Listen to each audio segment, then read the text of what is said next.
determined, if necessary, to pay the price of her sister's liberty with every farthing she had in the world. She repaired the next day, having the whole sum about her in banknotes, to her appointment outside the asylum wall.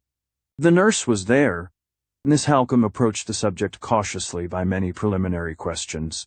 She discovered, among other particulars, that the nurse who had in former times attended on the true Anne Catherick had been held responsible, although she was not to blame for it, for the patient's escape, and had lost her place in consequence.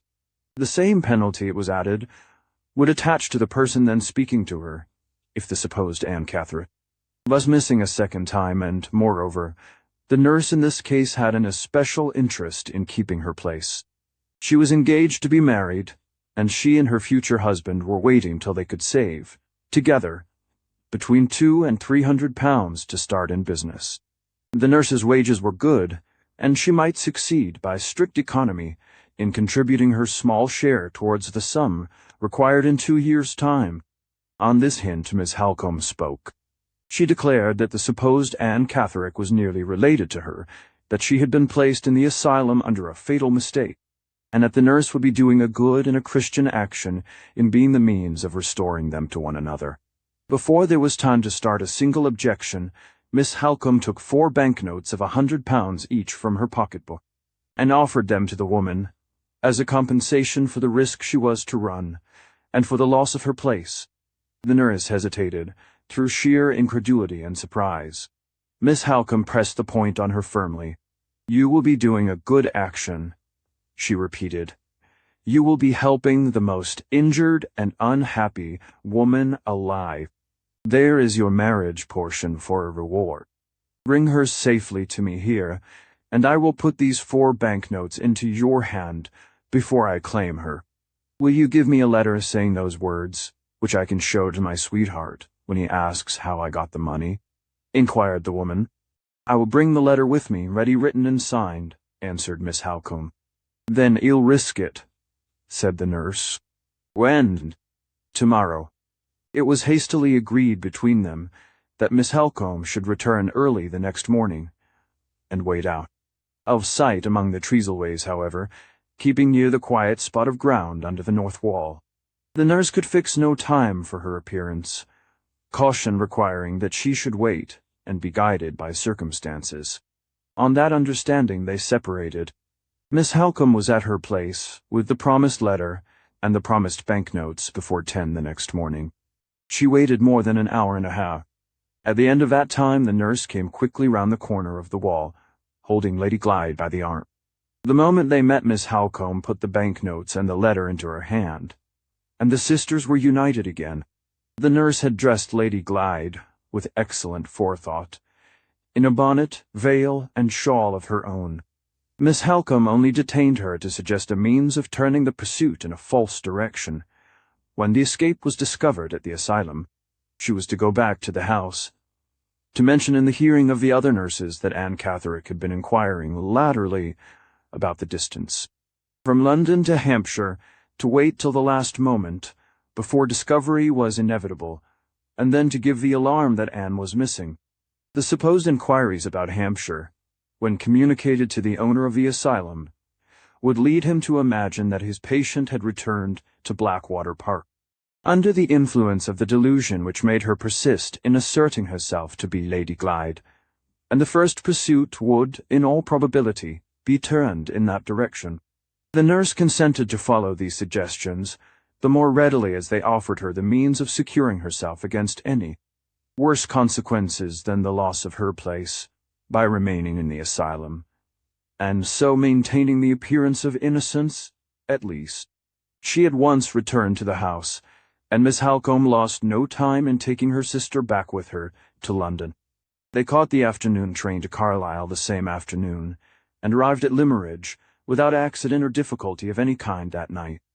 During the latter part of their journey, they were alone in the carriage, and Miss Halcombe was able to collect such remembrances of the past as her sister's confused and weakened memory was able to recall. The terrible story of the conspiracy so obtained was presented in fragments, sadly incoherent in themselves, and widely detached from each other. Imperfect as the revelation was, It must nevertheless be recorded here, before this explanatory narrative closes with the events of the next day at Limeridge House. Lady Glyde's recollection of the events which followed her departure from Blackwater Park began with her arrival at the London terminus of the South Western Railway.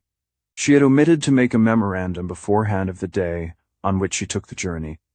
All hope of fixing that important date by any evidence of hers or of Mrs. Michelson's must be given up for lost. On the arrival of the train at the platform, Lady Glyde found Count Fosco waiting for her. He was at the carriage door as soon as the porter could open it. The train was unusually crowded, and there was great confusion in getting the luggage. Some person whom Count Fosco brought with him procured the luggage which belonged to Lady Glyde. It was marked with her name. She drove away alone with the Count in a vehicle which she did not particularly notice at the time. Her first question on leaving the terminus referred to Miss Halcombe. The Count informed her that Miss Halcombe had not yet gone to Cumberland, after consideration having caused him to doubt the prudence of her taking so long a journey, without some days' previous rest. Lady Glyde next inquired whether her sister was then staying in the Count's house. Her recollection of the answer was confused, her only distinct impression in relation to it being that the Count declared he was then taking her to see Miss Halcombe. Lady Glyde's experience of London was so limited that she could not tell at the time through what streets they were driving. But they never left the streets, and they never passed any gardens or trees. When the carriage stopped, it stopped in a small street behind a square in which there were shops, and public buildings, and many people. From these recollections of which Lady Glyde was certain, it seems quite clear that Count Fosco did not take her to his own residence in the suburb of St. John's Wood. They entered the house, and went upstairs to a back room, either on the first or second floor. The luggage was carefully brought in. A female servant opened the door, and a man with a dark beard, apparently a foreigner, met them in the hall, and with great politeness showed them the way upstairs. In answer to Lady Glyde's inquiries, the Count assured her that Miss Halcombe was in the house, and that she should be immediately informed of her sister's arrival. He and the foreigner then went away and left her by herself in the room. It was poorly furnished as a sitting room, and it looked out on the backs of houses. The place was remarkably quiet. No footsteps went up or down the stairs. She only heard in the room beneath her a dull, rumbling sound of men's voices talking. Before she had been long left alone, the Count returned, to explain that Miss Halcombe was then taking rest, and could not be disturbed for a little while. He was accompanied into the room by a gentleman, an Englishman, whom he begged to present as a friend of his. After this singular introduction, in the course of which no names, to the best of Lady Glyde's recollection, had been mentioned, and she was left alone with the stranger. He was perfectly civil, but he startled and confused her by some odd questions about herself, and by looking at her, while he asked them, in a strange manner. After remaining a short time, he went out, and a minute or two afterwards, a second, stranger also, an Englishman, came in. This person introduced himself as another friend of Count Fosco's, and he, in his turn, looked at her very oddly, and asked some curious questions, never, as well as she could remember, addressing her by name, and going out again, after a little while, like the first man. By this time she was so frightened about herself, and so uneasy about her sister, that she had thoughts of venturing downstairs again, and claiming the protection and assistance of the only woman she had seen in the house, the servant who answered the door. Just as she had risen from her chair, the Count came back into the room.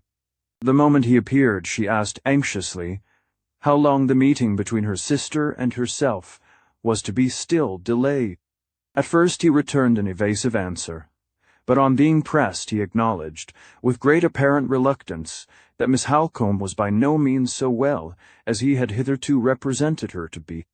His tone and manner, in making this reply, so alarmed Lady Glyde, or rather so painfully increased the uneasiness which she had felt in the company of the two strangers, that a sudden faintness overcame her, and she was obliged to ask for a glass of water. The Count called from the door for water, and for a bottle of smelling salts. Both were brought in by the foreign-looking man with the beard. The water, when Lady Glyde attempted to drink it, had so strange a taste that it increased her faintness, and she hastily took the bottle of salts from Count Fosco and smelt at it. Her head became giddy on the instant. The Count caught the bottle as it dropped out of her hand, and the last impression of which she was conscious was that he held it to her nostrils again. From this point her recollections were found to be confused, fragmentary, and difficult to reconcile with any reasonable probability. Her own impression was that she recovered her senses later in the evening, that she then left the house, that she went as she had previously arranged to go. At Blackwater Park to Mrs. Vesey's, that she drank tea there, and that she passed the night under Mrs. Vesey's roof. She was totally unable to say how, or when, or in what company, she left the house to which Count Fosco had brought her. But she persisted in asserting that she had been to Mrs. Vesey's, and still more extraordinary, that she had been helped to undress and get to bed by Mrs. Ruble. She could not remember what the conversation was at Mrs. Vesey's, or whom she saw there besides that lady, or why Mrs. Ruble should have been present in the house to help her. Her recollection of what happened to her the next morning was still more vague and unreliable. She had some dim idea of driving out at what hour she could not say with Count Fosco, and with Mrs. Ruble again for a female attendant.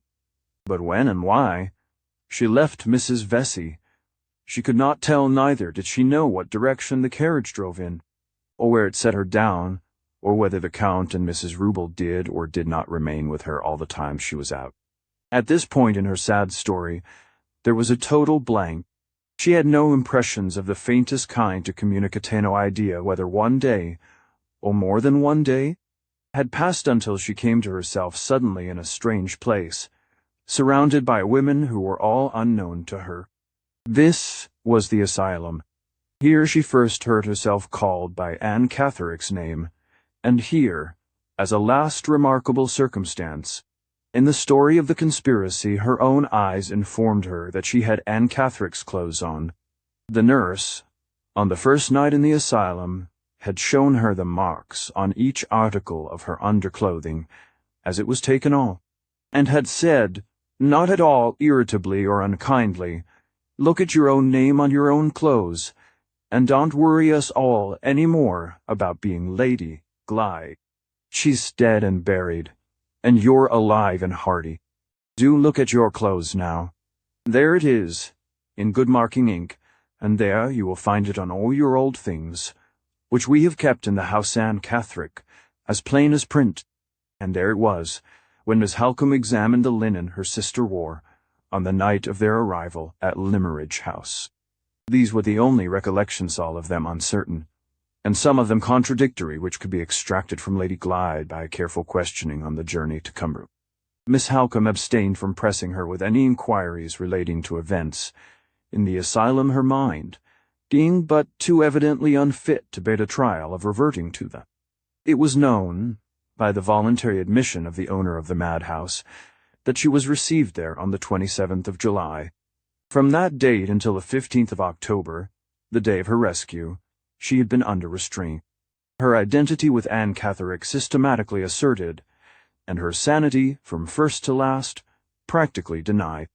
Faculties less delicately balanced, constitutions less tenderly organized, must have suffered under such an ordeal as this. No man could have gone through it and come out of it unchanged.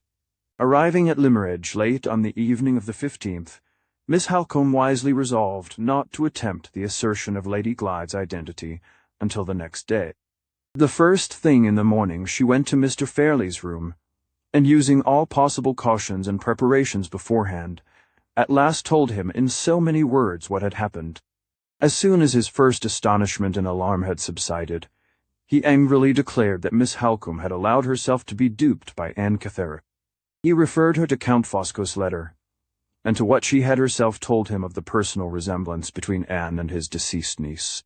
And he positively declined to admit to his presence, even for 1 minute only, a madwoman, whom it was an insult and an outrage to have brought into his house at all.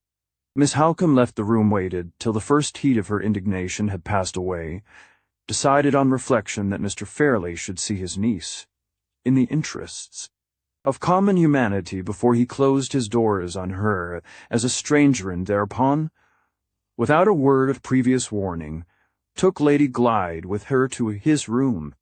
The servant was posted at the door to prevent their entrance, but Miss Halcombe insisted on passing him, and made her way into Mr. Fairlie's presence, leading her sister by the hand. The scene that followed, though it only lasted for a few minutes, was too painful to be described. Miss Halcombe herself shrank from referring to it. Let it be enough to say that Mr. Fairlie declared, in the most positive terms, that he did not recognize the woman who had been brought into his room, that he saw nothing in her face and manner to make him doubt for a moment that his niece lay buried in Limmeridge churchyard, and that he would call on the law to protect him if before the day was over she was not removed from the house. Taking the very worst view of Mr. Fairlie's selfishness, indolence, and habitual want of feeling, it was manifestly impossible to suppose that he was capable of such infamy as secretly recognizing and openly disowning his brother's child. Miss Halcombe humanely and sensibly allowed all due force to the influence of prejudice and alarm in Noah, preventing him from fairly exercising his perceptions, and accounted for what had happened in that way. But when she next put the servants to the test, and found that they too were, in every case, uncertain, to say the least of it, whether the lady presented to them was their young mistress, or Anne Catherick, of whose resemblance to her they had all heard, the sad conclusion was inevitable that the change produced in Lady Glyde's face and manner by her imprisonment in the asylum was far more serious than Miss Halcombe had at first supposed. The vile deception which had asserted her death defied exposure, even in the house where she was born, and among the people with whom she had lived. In a less critical situation, the effort need not have been given up as hopeless even yet.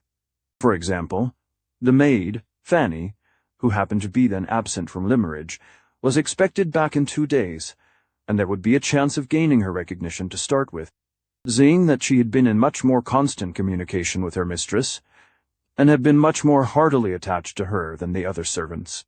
Again, Lady Glyde might have been privately kept in the house or in the village to wait until her health was a little recovered, and her mind was a little steadied again. When her memory could be once more trusted to serve her, she would naturally refer to persons and events in the past with a certainty and a familiarity which no impostor could simulate. And so the fact of her identity, which her own appearance had failed to establish, might subsequently be proved, with time to help her, by the sure test of her own words. But the circumstances under which she had regained her freedom rendered all recourse to such means as these simply impracticable.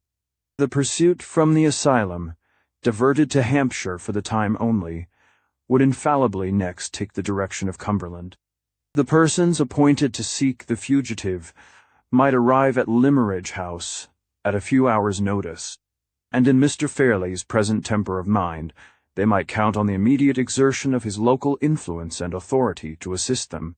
The commonest consideration for Lady Glyde's safety forced on Miss Halcombe the necessity of resigning the struggle to do her justice, and of removing her at once from the place of all others that was now most dangerous to her, the neighbourhood of her own home. An immediate return to London was the first and wisest measure of security which suggested itself. In the great city, all traces of them might be most speedily and most surely effaced. There were no preparations to make no farewell words of kindness to exchange with anyone. On the afternoon of that memorable day of the 16th, Miss Halcombe roused her sister to a last exertion of courage, and without a living soul to wish them well at parting, the two took their way into the world alone, and turned their backs forever on Limmeridge House. They had passed the hill above the churchyard when Lady Glyde insisted on turning back to look her last at her mother's grave. Miss Halcombe tried to shake her resolution, but, in this one instance, tried in vain. She was immovable, her dim eyes lit with a sudden fire, and flashed through the veil that hung over them her wasted fingers, strengthened moment by moment round the friendly arm by which they had held so listlessly till this time. I believe in my soul that the hand of God was pointing their way back to them, and that the most innocent and the most afflicted of his creatures was chosen in that dread moment to see it.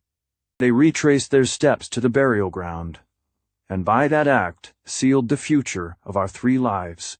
Through This was the story of the past, the story, so far as we knew it then. 2 obvious conclusions presented themselves to my mind after hearing it. In the first place, I saw darkly what the nature of the conspiracy had been, how chances had been watched, and how circumstances had been handled to ensure impunity to a daring and an intricate crime. While all details were still a mystery to me, the vile manner in which the personal resemblance between the woman in white and Lady Glyde had been turned to account was clear beyond a doubt. It was plain that Anne Catherick had been introduced into Count Fosco's house. As Lady Glydeite, was plain that Lady Glyde had taken the dead woman's place in the asylum, the substitution, having been so managed as to make innocent people the doctor, and the 2 servants certainly, and the owner of the madhouse in all probability, accomplices in the crime. The second conclusion came as the necessary consequence of the first. We 3 had no mercy to expect from Count Fosco and Sir Percival Glyde. The success of the conspiracy had brought with it a clear gain to those 2 men of £30,000, 20,000 to one, 10,000 to the other, through his wife. They had that interest, as well as other interests, in ensuring their impunity from exposure, and they would leave no stone unturned, no sacrifice unattempted, no treachery untried, to discover the place in which their victim was concealed, and to part her from the only friends she had in the world, Marian Halcombe, and myself. The sense of this serious peril, which every day and every hour might bring nearer and nearer to us, was the one influence that guided me in fixing the place of our retreat. I chose it in the far east of London, where there were fewest idle people to lounge and look about them in the streets. I chose it in a poor and a populous neighborhood, because the harder the struggle for existence among the men and women about us, the less the risk of their having the time or taking the pains to notice chance strangers who came among them. These were the great advantages I looked to, but our locality was a gain to us also in another, and a hardly less important respect. We could live cheaply by the daily work of my hands, and could save every farthing we possessed to forward the righteous purpose of redressing an infamous wrong which, from first to last, I now kept steadily in view. In a week's time, Marian Halcombe and I had settled how the course of our new lives should be directed. There were no other lodgers in the house, and we had the means of going in and out without passing through the shop. I arranged, for the present at least, that neither Marian nor Laura should stir outside the door without my being with them, and that in my absence from home they should let no one into their rooms on any pretense whatever. This rule established, I went to a friend whom I had known in former days, a wood engraver in large Practicito, seek for employment, telling him at the same time that I had reasons for wishing to remain unknown. He had once concluded that I was in debt, expressed his regret in the usual forms, and then promised to do what he could to assist me. I left his false impression undisturbed and accepted the work he had to give. He knew that he could trust my experience and my industry. I had what he wanted, steadiness and facility, and though my earnings were but small, they sufficed for our necessities. As soon as we could feel certain of this, Marian Halcombe and I put together what we possessed. She had between £200 and £300 left of her own property, and I had nearly as much remaining, from the purchase money obtained by the sale of my drawing master's practice before I left England. Together we made up between us more than £400. I deposited this little fortune in a bank, to be kept for the expense of those secret inquiries and investigations, which I was determined to set on foot and to carry on by myself, if I could find no one to help me. We calculated our weekly expenditure to the last farthing, and we never touched our little fund except in Laura's interests and for Laura's sake. The housework, which, if we had dared trust a stranger near us, would have been done by a servant, was taken on the first day, taken as her own right, by Marian Halcombe. "What a woman's hands are fit for," she said, early and late, These hands of mine shall do." They trembled as she held them out. The wasted arms told their sad story of the past, as she turned up the sleeves of the poor plain dress that she wore for safety's sake, but the unquenchable spirit of the woman burned bright in her even yet. I saw the big tears rise thick in her eyes and fall slowly over her cheeks as she looked at me. She dashed them away with a touch of her old energy and smiled with a faint reflection of her old good spirits. "Don't doubt my courage, Walter," she pleaded. "It's my weakness that cries, not me. The housework shall conquer it if I can." And she kept her word. Victory was won when we met in the evening, and she sat down to rest. Her large, steady black eyes looked at me with a flash of their bright firmness of bygone days. "I'm not quite broken down yet," she said. "I am worth trusting with my share of the work." Before I could answer, she added in a whisper, "And worth trusting with my share, in the risk and the danger too. Remember that, if the time comes." I did remember it when the time came. As early as the end of October, the daily course of our lives had assumed its settled direction, and we three were as completely isolated in our place of concealment as if the house we lived in had been a desert island, and the great network of streets and the thousands of our fellow creatures all round us the waters of an illimitable sea. I could now reckon on some leisure time for considering what my future plan of action should be, and how I might arm myself most securely at the outset for the coming struggle with Sir Percival and the Count. I gave up all hope of appealing to my recognition of Laura, or to Marian's recognition of her, in proof of her identity. If we had loved her less dearly, if the instinct implanted in us by that love had not been far more certain than any exercise of reasoning, far keener than any process of observation, even we might have hesitated on first seeing her. The outward changes wrought by the suffering and the terror of the past had fearfully, almost hopelessly, strengthened the fatal resemblance between Anne Catherick and herself. In my narrative of events at the time of my residence in Limmeridge House, I have recorded from my own observation of the two, how the likeness, striking as it was when viewed generally, failed in many important points of similarity when tested in detail. In those former days, if they had both been seen together side by side, no person could for a moment have mistaken them one for the other, as has happened often in the instances of twins. I could not say this now.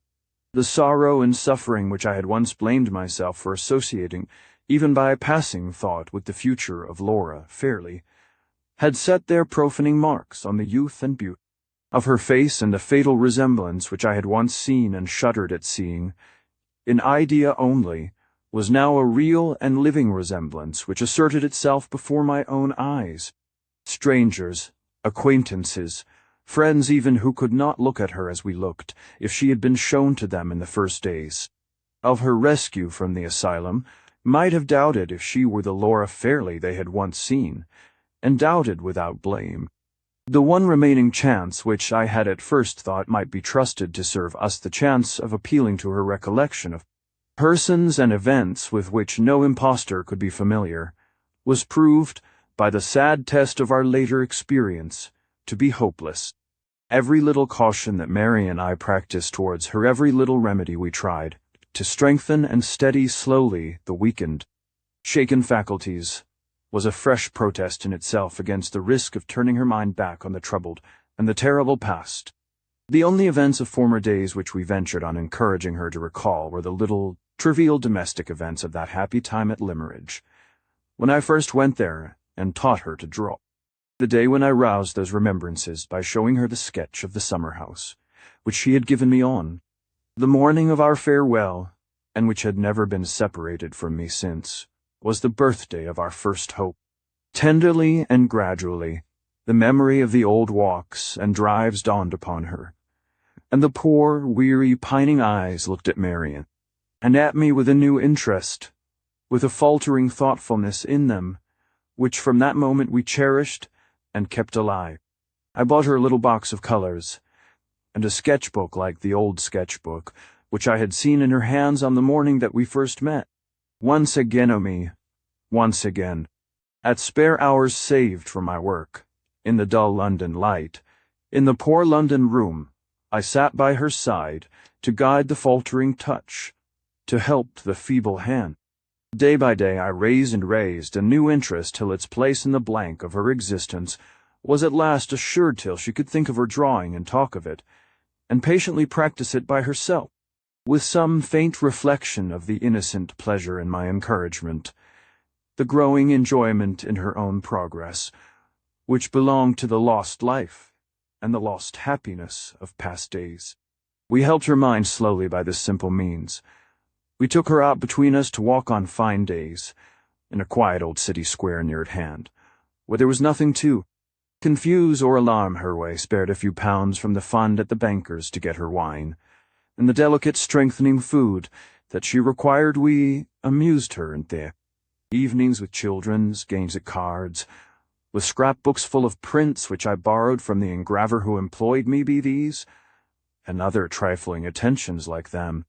We composed her, and steadied her, and hoped all things, as cheerfully as we could from time and care, and love that never neglected and never despaired of her. But, to take her mercilessly from seclusion and riposetto, confront her with strangers, or with acquaintances who were little better than stranger-stoke, rouse the painful impressions of her past life, which we had so carefully hushed to rest this, even in her own interests, we dared not do, whatever sacrifices it cost, whatever long, weary, heart-breaking delays it involved. The wrong that had been inflicted on her, if mortal means could grapple it, must be redressed without her knowledge and without her help. This resolution settled, it was next necessary to decide how the first risk should be ventured, and what the first proceedings should be. After consulting with Marian, I resolved to begin by gathering together as many facts as could be collected, then to ask the advice of Mr. Bice, Carl, whom we knew we could trust, and to ascertain from him, in the first instance, if the legal remedy lay fairly within our reach. I owed it to Laura's interests not to stake her whole future on my own unaided exertions, so long as there was the faintest prospect of strengthening our position by obtaining reliable assistance of any kind. The first source of information to which I applied was the journal kept at Blackwater Park by Marian Halcombe. There were passages in this diary relating to myself which she thought it best that I should not see. Accordingly, she read to me from the manuscript, and I took the notes I wanted as she went on. We could only find time to pursue this occupation by sitting up late at night. 3 nights were devoted to the purpose, and were enough to put me in possession of all that Marian could tell. My next proceeding was to gain as much additional evidence as I could procure from other people, without exciting suspicion. I went myself to Mrs. Vesey to ascertain if Laura's impression of having slept there was correct or not. In this case, from consideration for Mrs. Vesey's age and infirmity, and in all subsequent cases of the same kind from considerations of caution, I kept our real position a secret, and was always careful to speak of Laura as the late Lady Gly. Mrs. Vesey's answer to my inquiries only confirmed the apprehensions which I had previously felt. Laura had certainly written to say she would pass the night under the roof of her old friend, but she had never been near the house. Her mind in this instance, and as I feared, in other instances besides, confusedly presented to her something which she had only intended to do in the false light of something which she had really done. The unconscious contradiction of herself was easy to account for in this way, but it was likely to lead to serious results. It was a stumble on the threshold at starting. It was a flaw in the evidence which told fatally against us. When I next asked for the letter which Laura had written to Mrs. Vesey from Blackwater Park, it was given to me without the envelope, which had been thrown into the waste-paper basket, and long since destroyed. In the letter itself, no date was mentioned, not even the day of the week. It only contained these lines: "Dearest Mrs. Vesey, I am in sad distress and anxiety, and I may come to your house tomorrow night, and ask for a bed. I can't tell you what is the matter in this Latory. Write it in such fear of being found out, that I can fix my mind on nothing. Pray be at home to see me. I will give you 1,000 kisses, and tell you everything. Your affectionate Laura, What help was there in those lines? None.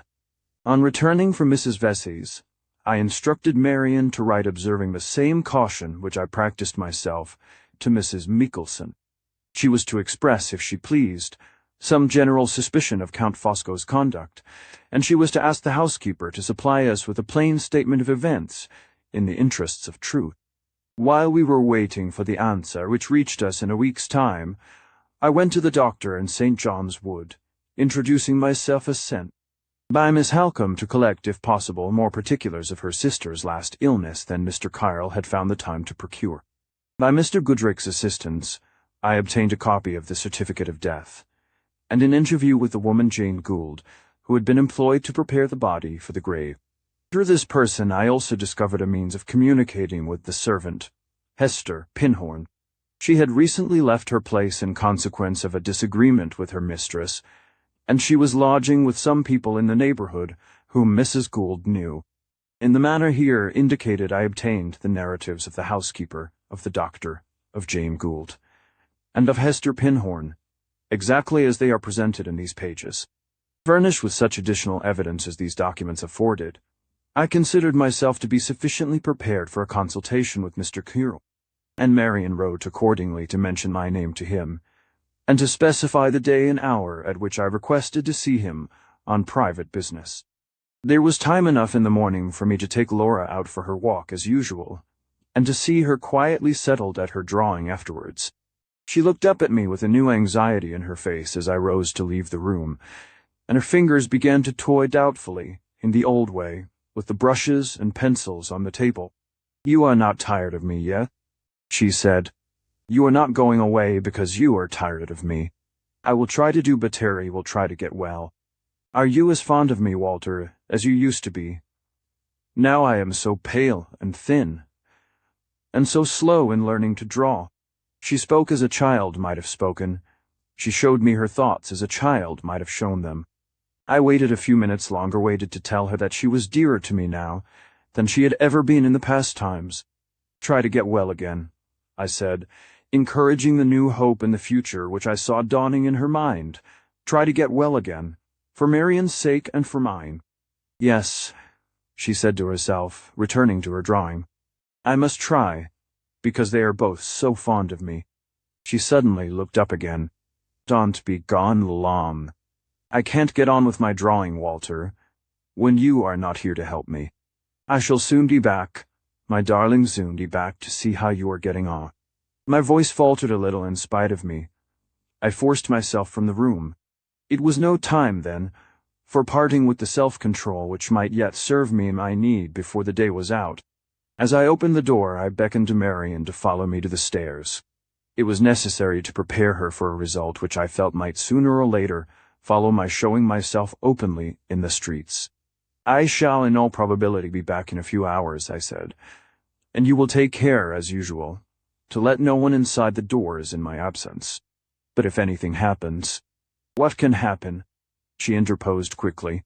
"Tell me plainly, Walter, if there is any danger, and I shall know how to meet it." "The only danger," I replied, "is that Sir Percival Glyde may have been recalled to London by the news of Laura's escape.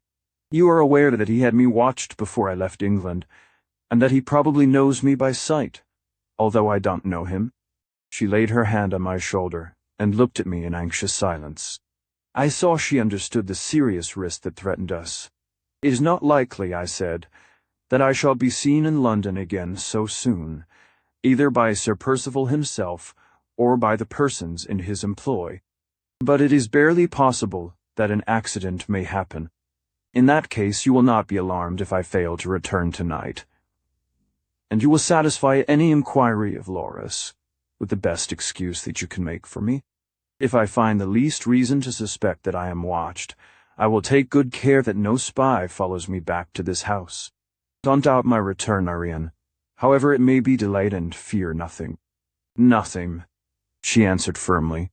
"You shall not regret, Walter, that you have only a woman to help you." She paused and detained me for a moment longer. "Take care," she said, pressing my hand anxiously. "Take care."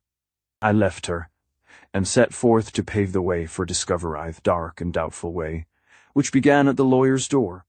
For it no circumstance of the slightest importance happened on my way to the offices of Messrs. Gilmore Kyle, in Chancery Lane. While my card was being taken into Mr. Kyle, a consideration occurred to me which I deeply regretted not having thought of before. The information derived from Marian's diary made it a matter of certainty that Count Fosco had opened her first letter from Blackwater Park to Mr. Kyle, and had by means of his wife intercepted the second. He was therefore well aware of the address of the office, and he would naturally infer that if Marian wanted advice and assistance, after Laurent's escape from the asylum, she would apply once more to the experience of Mr. Kyle. In this case, the office in Chancery Lane was the very first place which he and Sir Percival would cause to be watched, and if the same persons were chosen, the purpose who had been employed to follow me, before my departure from England, the fact of my return would in all probability be ascertained on that very day. I had thought generally of the chances of my being recognized in the streets, but the special risk connected with the office had never occurred to me until the present moment. It was too late now to repair this unfortunate error in judgment too late to wish that I had made arrangements for meeting the lawyer in some place privately appointed beforehand. I could only resolve to be cautious on leaving Chancery Lane, and not to go straight home again under any circumstances whatever. After waiting a few minutes, I was shown to Mr. Kyle's private room. He was a pale, thin, quiet, self-possessed man, with a very attentive eye, a very low voice, and a very undemonstrative manner. As I judged, ready with his sympathy where strangers were concerned, and not at all easy to disturb in his professional composure. A better man for my purpose could hardly have been found. If he committed himself to a decision at all, and if the decision was favorable, the strength of our case was as good as proved from that moment. Before I enter on the business which brings me here, I said, I ought to warn you, Mr. Kyle, that the shortest statement I can make of it may occupy some little time. My time is at Miss Halcombe's disposal, he replied. Where any interests of hers are concerned, I represent my partner personally, as well as professionally. It was his request that I should do so, when he ceased to take an active part in business. May I inquire whether Mr. Gilmore is in England? He is not. He is living with his relatives in Germany. His health has improved, but the period of his return is still uncertain. While we were exchanging these few preliminary words, he had been searching among the papers before him, and he now produced from them a sealed letter. I thought he was about to hand the letter to me, but apparently changing his mind, he placed it by itself on the table, settled himself in his chair, and silently waited to hear what I had to say. Without wasting a moment in prefatory words of any sort, I entered on my narrative, and put him in full possession of the events which have already been related in these pages. Lawyer as he was to the very marrow of his bones, I startled him out of his professional composure. Expressions of incredulity and surprise, which he could not repress, interrupted me several times before I had done. I persevered, however, to the end, and as soon as I reached it, boldly asked the one important question. What is your opinion, Mr. Kyle? He was too cautious to commit himself to an answer without taking time to recover his self-possession first. Before I give my opinion, he said, I must beg permission to clear the ground by a few questions. He put the questions sharp, suspicious, unbelieving questions, which clearly showed me, as they proceeded, that he thought I was the victim of a delusion, and that he might even have doubted, but for my introduction to him by Miss Halcombe, whether I was not attempting the perpetration of a cunningly designed fraud. Do you believe that I have spoken the truth, Mr. Kyle? I asked, when he had done examining me. So far as your own convictions are concerned, I am certain you have spoken the truth, he replied. I have the highest esteem for Miss Halcombe, and I have therefore every reason to respect a gentleman whose mediation she trusts in a matter of this kind. I will even go farther, if you like, and admit, for courtesy's sake and for argument's sake, that the identity of Lady Glyde as a living person is a proved fact to Miss Halcombe and yourself. But, You come to me for a legal opinion. As a lawyer, and as a lawyer only, it is my duty to tell you, Mr. Hartright, that you have not the shadow of a case. You put it strongly, Mr. Kyle. I will try to put it plainly as well. The evidence of Lady Glyde's death is, on the face of it, clear and satisfactory. There is her aunt's testimony to prove that she came to Count Fosco's house, that she fell ill, and that she died. There is the testimony of the medical certificate to prove the death, and to show that it took place under natural circumstances.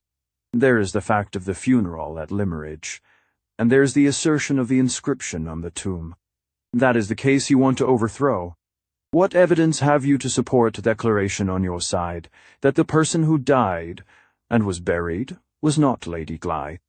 Let us run through the main points of your statement and see what they are worth. Miss Halcombe goes to a certain private asylum, and there sees a certain female patient. It is known that a woman named Anne Catherick, and bearing an extraordinary personal resemblance to Lady Glyde, escaped from the asylum. It is known that the person received there last July was received as Anne Catherick brought back. It is known that the gentleman who brought her back warned Mr. Fairley that it was part of her insanity to be bent on personating his dead niece, and it is known that she did repeatedly declare herself in the asylum wherein no one believed her to be Lady Glyde. These are all facts. What have you to set against them? Miss Halcombe's recognition of the woman, which recognition after events invalidate or contradict. Does Miss Halcombe assert her supposed sister's identity to the owner of the asylum, and take legal means for rescuing her? No. She secretly bribes a nurse to let her escape. When the patient has been released in this doubtful manner, and is taken to Mr. Fairley, does he recognize her? Is he staggered for one instant in his belief of his niece's death? No. Do the servants recognize her? No. Is she kept in the neighborhood to assert her own identity, and to stand the test of further proceedings? No. She is privately taken to London. In the meantime you have recognized her also, but you are not a relative, you are not even an old friend of the family. The servants contradict you, and Mr. Fairley contradicts Miss Halcombe, and the supposed Lady Glyde contradicts herself. She declares she passed the night in London at a certain house. Your own evidence shows that she has never been near that house, and your own admission is that her condition of mind prevents you from producing her anywhere to submit to investigation and to speak for herself. I pass over minor points of evidence on both sides to save time, and I ask you, if this case were to go now into a court of law, to go before a jury, bound to take facts as they reasonably appear, where are your proofs? I was obliged to wait and collect myself before I could answer him. It was the first time the story of Laura and the story of Marian had been presented to me from a stranger's point of view. The first time the terrible obstacles that lay across our path had been made to show themselves in their true character. There can be no doubt, I said, that the facts, as you have stated them, appear to tell against us. But you think those facts can be explained away, interposed Mr. Cairo. Let me tell you the result of my experience on that point. When an English jury has to choose between a plain fact on the surface and a long explanation under the surface, it always takes the fact in preference to the explanation. For example, Lady Glyde, I call the lady you represent by that name, for argument's sake declares she has slept at a certain house, and it is proved that she has not slept at that house. You explain this circumstance by entering into the state of her mind and deducing from it a metaphysical conclusion. I don't say the conclusion is wrongy, only say that the jury will take the fact of her contradicting herself, in preference to any reason for the contradiction that you can offer. But is it not possible, I urged, by dint of patience and exertion, to discover additional evidence? Miss Halcombe and I have a few £100. He looked at me with a half-suppressed pity, and shook his head. Consider the subject, Mr. Hartright, from your own point of view, he said. If you are right about Sir Percival Glyde and Count Fosco, which I don't admit, mind, every imaginable difficulty would be thrown in the way of your getting fresh evidence. Every obstacle of litigation would be raised, every point in the case would be systematically contested, and by the time we had spent our thousands instead of our hundreds, the final result would, in all probability, be against us. Questions of identity, where instances of personal resemblance are concerned, are, in themselves, the hardest of all questions to settle, the hardest, even when they are free from the complications which beset the case we are now discussing. I really see no prospect of throwing any light whatever on this extraordinary affair. Even if the person buried in Limmeridge churchyard be not Lady Glyde, she was in life, on your own showing, so like her, that we should gain nothing, if we applied for the necessary authority, to have the body exhumed. In short, there is no case, Mr. Hartright, there is really no case. I was determined to believe that there was a case, and in that determination shifted my ground, and appealed to him once more. Are there not other proofs that we might produce besides the proof of identity? I asked. Not as you are situated, he replied. The simplest and surest of all proofs, the proof by comparison of dates, is, as I understand, altogether out of your reach. If you could show a discrepancy between the date of the doctor's certificate and the date of Lady Glyde's journey to London, the matter would wear a totally different aspect, and I should be the first to say, let us go on. That date may yet be recovered, Mr. Kyle. On the day when it is recovered, Mr. Hartright, you will have a case, if you have any prospect, at this moment, of getting at me, and we shall see if I can advise you. I considered. The housekeeper could not help Uslora, could not help Usmeri, and could not help us. In all probability, the only persons in existence who knew the date were Sir Percival and the Count. I can think of no means of ascertaining the date at present, I said, because I can think of no persons who are sure to know it, but Count Fosco and Sir Percival Glyde. Mr. Kyle's calmly attentive face relaxed for the first time into a smile. With your opinion of the conduct of those two gentlemen, he said, you don't expect help in that quarter, I presume? If they have combined to gain large sums of money by a conspiracy, they are not likely to confess it, at any rate. They may be forced to confess it, Mr. Kyle. By whom? By me. We both rose. He looked me attentively in the face with more appearance of interest than he had shown yet. I could see that I had perplexed him a little. You are very determined, he said. You have no doubt a personal motive for proceeding, into which it is not my business to inquire. If a case can be produced in the future, I can only say, my best assistance is at your service. At the same time, I must warn you, as the money question always enters into the law question, that I see little hope, even if you ultimately establish the fact of Lady Glyde's being alive, of recovering her fortune.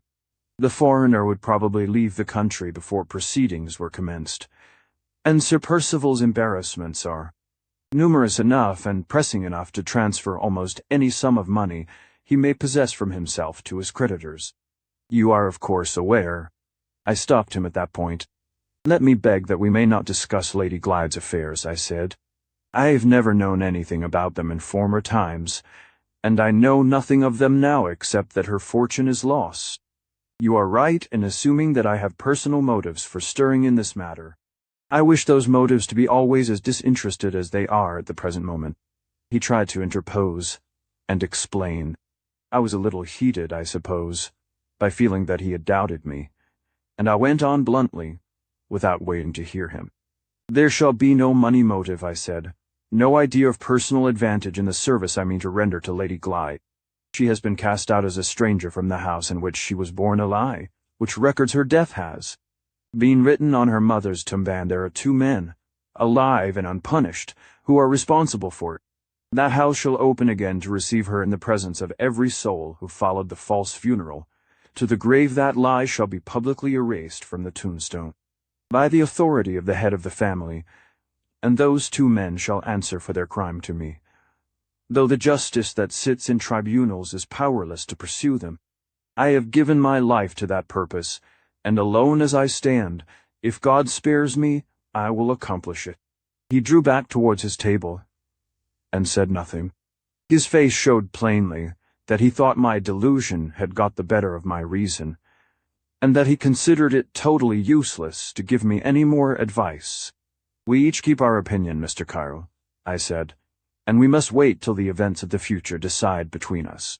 In the meantime, I am much obliged to you for the attention you have given to my statement. You have shown me that the legal remedy lies, in every sense of the word, beyond our means. We cannot produce the law proof, and we are not rich enough to pay the law expenses. It is something gained to know that." I bowed and walked to the door. He called me back and gave me the letter which I had seen him place on the table by itself at the beginning of our interview. "This came by post a few days ago," he said. "Perhaps you will not mind delivering it. Pray tell Miss Halcombe at the same time that I sincerely regret being, thus far, unable to help her. Except by advice, which will not be more welcome, I am afraid, to her than to you." I looked at the letter while he was speaking. It was addressed to Miss Halcombe, care of Messrs. Gilmore Kyle, Chancery Lane. The handwriting was quite unknown to me. On leaving the room I asked one last question. "Do you happen to know," I said, "if Sir Percival Glyde is still in Paris?" "He has returned to London," replied Mr. Kyle. "At least I heard so from his solicitor, whom I met yesterday." After that answer I went out. On leaving the office, the first precaution to be observed was to abstain from attracting attention by stopping to look about me. I walked towards one of the quietest of the large squares on the north of Holborn, then suddenly stopped and turned round at a place where a long stretch of pavement was left behind me. There were two men at the corner of the square who had stopped also, and who were standing talking together. After a moment's reflection I turned back so as to pass them. One moved as I came near, and turned a corner leading from the square into the street. The other remained stationary.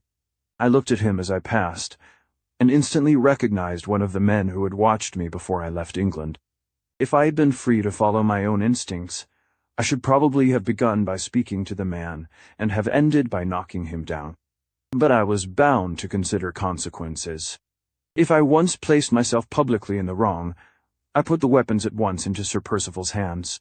There was no choice but to oppose cunning by cunning. I turned into the street down which the second man had disappeared, and passed him, waiting in a doorway. He was a stranger to me, and I was glad to make sure of his personal appearance in case of future annoyance. Having done this, I again walked northward till I reached the new road. There I turned aside to the west, having the men behind me all the time, and waited at a point where I knew myself to be at some distance from a cab stand, until a fast toe-heel cab, empty, should happen to pass me. One passed in a few minutes. I jumped in and told the man to drive rapidly towards Hyde Park. There was no second fast cab for the spies behind me. I saw them dart across to the other side of the road, to follow me by running, until a cab or a cab stand came in their way. But I had the start of them, and when I stopped the driver and got out, they were nowhere in sight. I crossed Hyde Park and made sure, on the open ground, that I was free. When I at last turned my steps homewards, it was not till many hours later, not till after dark. I found Marian waiting for me alone in the little sitting room. She had persuaded Laura to go to rest, after first promising to show me her drawing the moment I came in. The poor little dim faint sketch show, trifling in itself, so touching in its associations, was propped up carefully on the table with two books, and was placed where the faint light of the one candle we allowed ourselves might fall on it to the best advantage. I sat down to look at the drawing, and to tell Marian in whispers what had happened. The partition which divided us from the next room was so thin that we could almost hear Laura's breathing, and we might have disturbed her if we had spoken aloud. Marian preserved her composure while I described my interview with Mr. Kyle, but her face became troubled when I spoke next of the men who had followed me from the lawyer's office, and when I told her of the discovery of Sir Percival's return. "Bad news, Walter," she said. "The worst news you could bring. Have you nothing more to tell me?" "I have something to give you," I replied, handing her the note which Mr. Kyle had confided to my care. She looked at the address and recognized the handwriting instantly. You know your correspondent? I said. Too well, she answered. My correspondent is Count Fosco. With that reply, she opened the note. Her face flushed deeply while she read it. Her eyes brightened with anger, as she handed it to me to read in my turn. The note contained these lines, impelled by honorable admiration. Honorable to myself. Honorable to you, Wright. Magnificent Marian. In the interests of your tranquillity, to say 2 consoling words. Fear nothing. Exercise your fine natural sense and remain in retirement. Dear and admirable woman, invite no dangerous publicity. Resignation is sublimely adopted. The modest repose of home is eternally fresh. Enjoy it. The storms of life pass harmless. Over the valley of seclusion dwell, dear lady, in the valley. Do this, and I authorize you to fear nothing. No new calamity shall lacerate your sensibilities precious to me as my own. You shall not be molested. The fair companion of your retreat shall not be pursued. She has found a new asylum in your heart. Priceless asylum. I envy her, and leave her there. One last word of affectionate warning, of paternal caution, and I tear myself from the charm of addressing you. We close these fervent lines. Advance no farther than you have gone already. Compromise no serious interests. Threaten nobody. Do not, I implore you, force me into action. The man of action, when it is the cherished object of my ambition to be passive, to restrict the vast reach of my energies and my combinations for your sake. If you have rash friends, moderate their deplorable ardor. If Mr. Hartright returns to England, hold no communication with him. I walk on a path of my own, and Percival follows at my heels. On the day when Mr. Hartright crosses that path, he is a lost man. The only signature to these lines was the initial letter F, surrounded by a circle of intricate flourishes. I threw the letter on the table with all the contempt that I felt for it. He is trying to frighten you, a sure sign that he is frightened himself, I said. She was too genuine a woman to treat the letter as I treated it. The insolent familiarity of the language was too much for her self-control. As she looked at me across the table, her hands clenched themselves in her lap, and the old quick fiery temper flamed out again, brightly in her cheeks and her eyes. Walter, she said, if ever those 2 men are at your mercy, and if you are obliged to spare one of them, don't let it be the Count. I will keep this letter, Marian, to help my memory when the time comes. She looked at me attentively as I put the letter away in my pocketbook. When the time comes, she repeated. Can you speak of the future as if you were certain of it? Certain after what you have heard in Mr. Kyle's office, after what has happened to you today? I don't count the time from today, Marian. All I have done today is to ask another man to act for me. I count from tomorrow. Why from tomorrow? Because tomorrow I mean to act for myself. How? I shall go to Blackwater by the first train, and return, I hope, at night.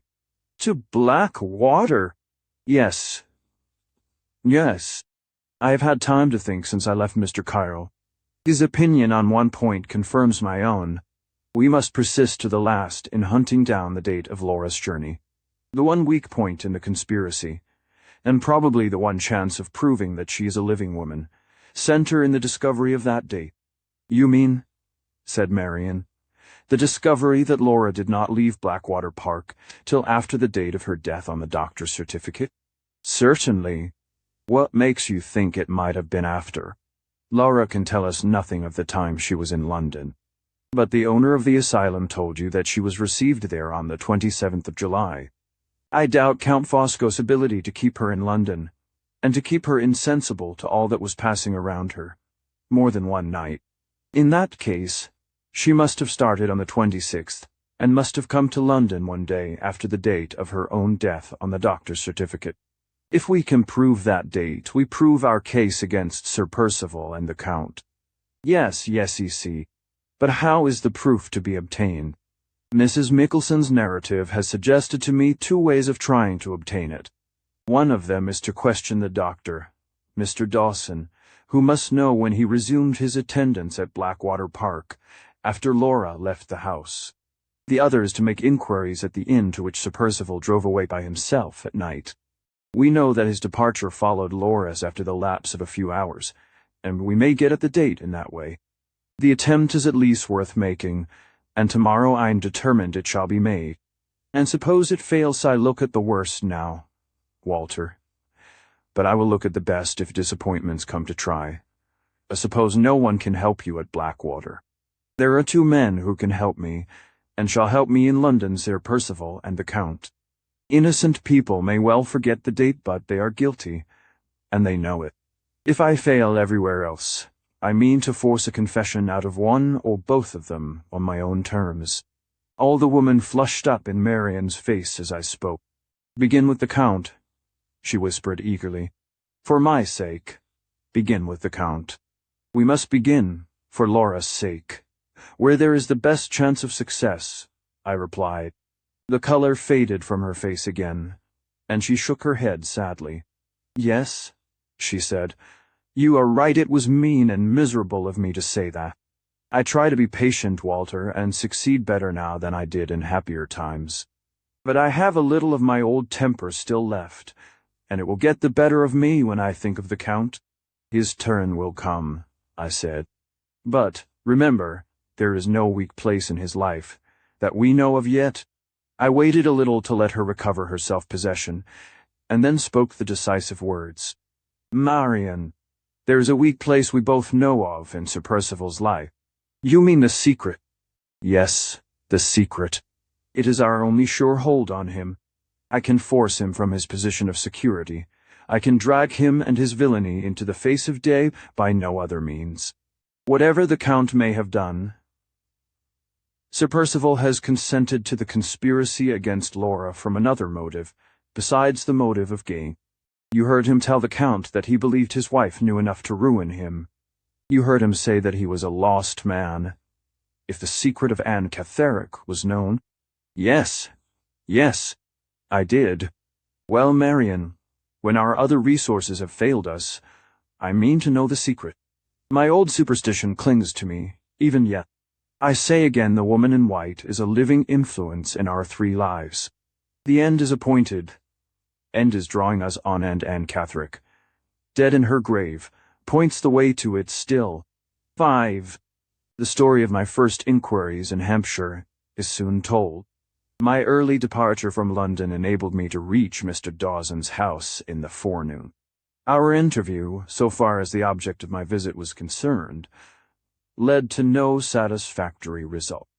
Mr. Dawson's book certainly showed when he had resumed his attendance on Miss Halcombe at Blackwater Park, but it was not possible to calculate back from this date with any exactness, without such help from Mrs. Michelson as I knew she was unable to afford. She could not say from memory, who, in similar cases, ever can, how many days had elapsed between the renewal of the doctor's attendance on his patient and the previous departure of Lady Glyde.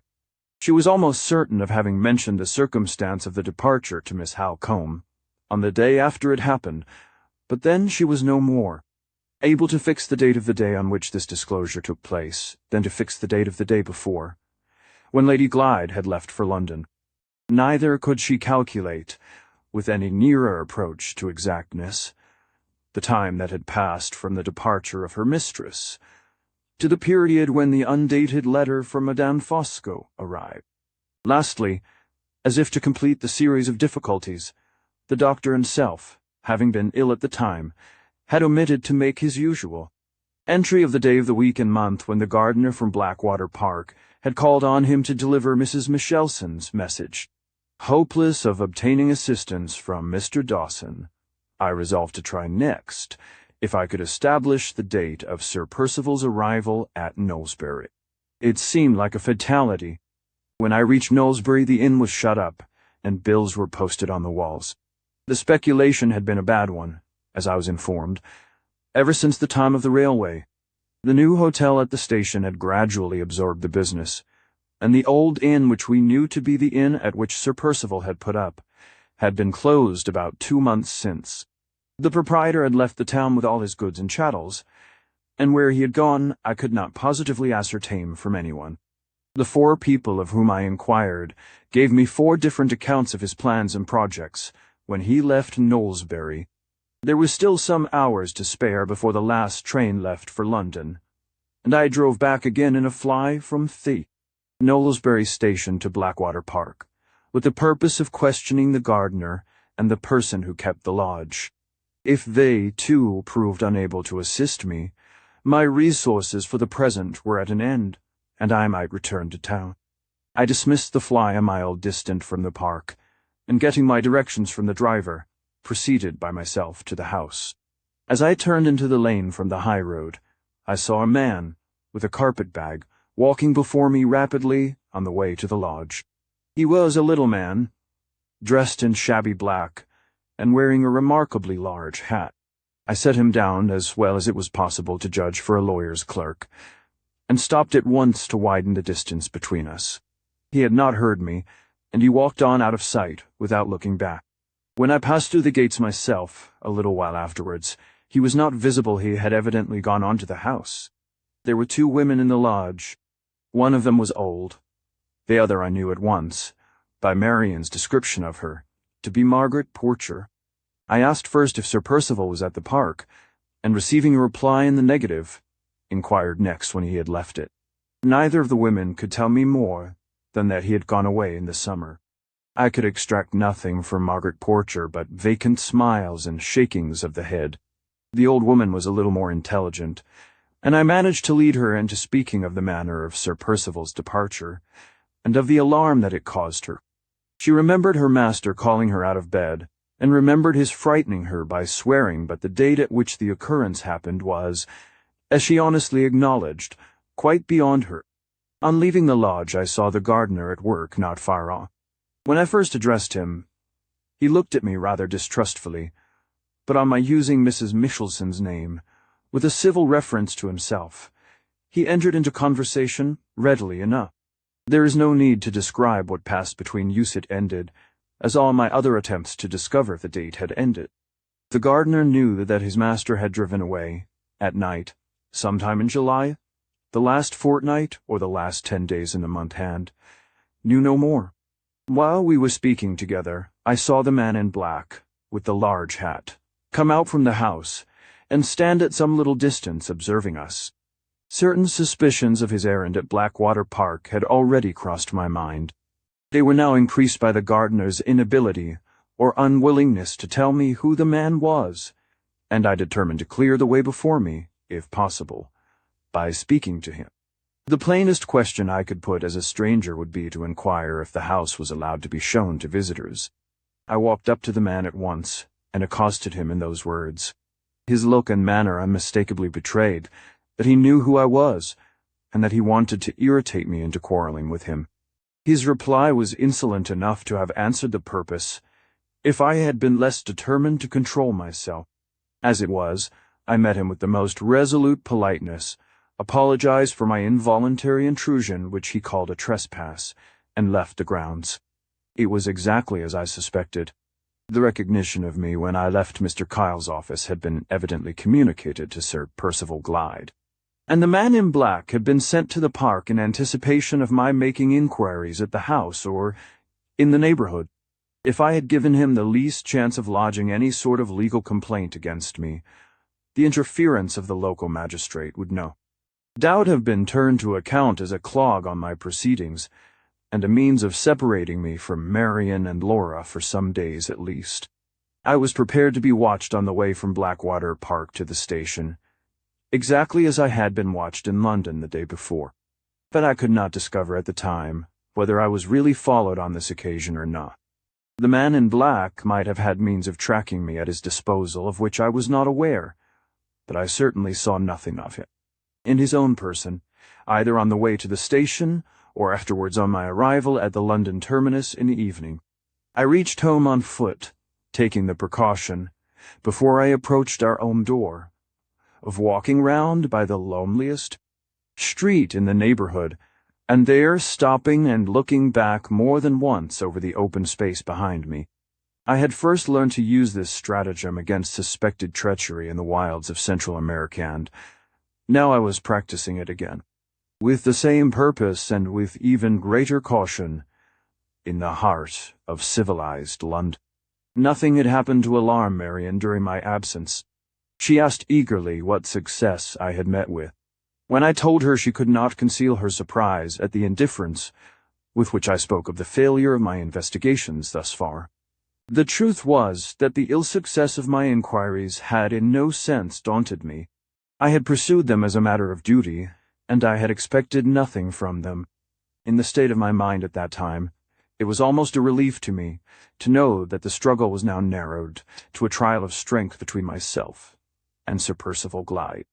The vindictive motive had mingled itself all along with my other and better motives, and I confess it was a satisfaction to me to feel that the surest way, the only way left, of serving Laura's cause was to fasten my hold firmly on the villain who had married her.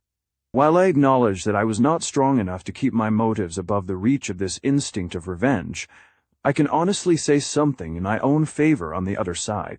No base speculation on the future relations of Laura and myself, and on the private and personal concessions which I might force from Sir Percival, if I once had him at my mercy, ever entered my mind. I never said to myself, if I do succeed, it shall be one result of my success that I put it out of her husband's power to take her from me again. I could not look at her and think of the future with such thoughts as those. The sad side of the change in her from her former self made the one interest of my love an interest of tenderness and compassion which her father or her brother might have felt, and which I felt, God knows, in my inmost heart. All my hopes look no farther on now than to the day of her recovery. There, till she was strong again and happy again there, till she could look at me as she had once looked, and speak to me as she had once spoken. The future of my happiest thoughts and my dearest wishes ended. These words are written under no prompting of idle self-contemplation. Passages in this narrative are soon to come which will set the minds of others in judgment on my conduct. It is right that the best and the worst of me should be fairly balanced before that time. On the morning after my return from Hampshire, I took Marian upstairs into my working room, and there laid before her the plan that I had matured thus far, for mastering the one assailable point in the life of Sir Percival Glyde. The way to the secret lay through the mystery, hitherto impenetrable to all of us, of the woman in white. The approach to that, in its turn, might be gained by obtaining the assistance of Anne Catherick's mother, and the only ascertainable means of prevailing on Mrs.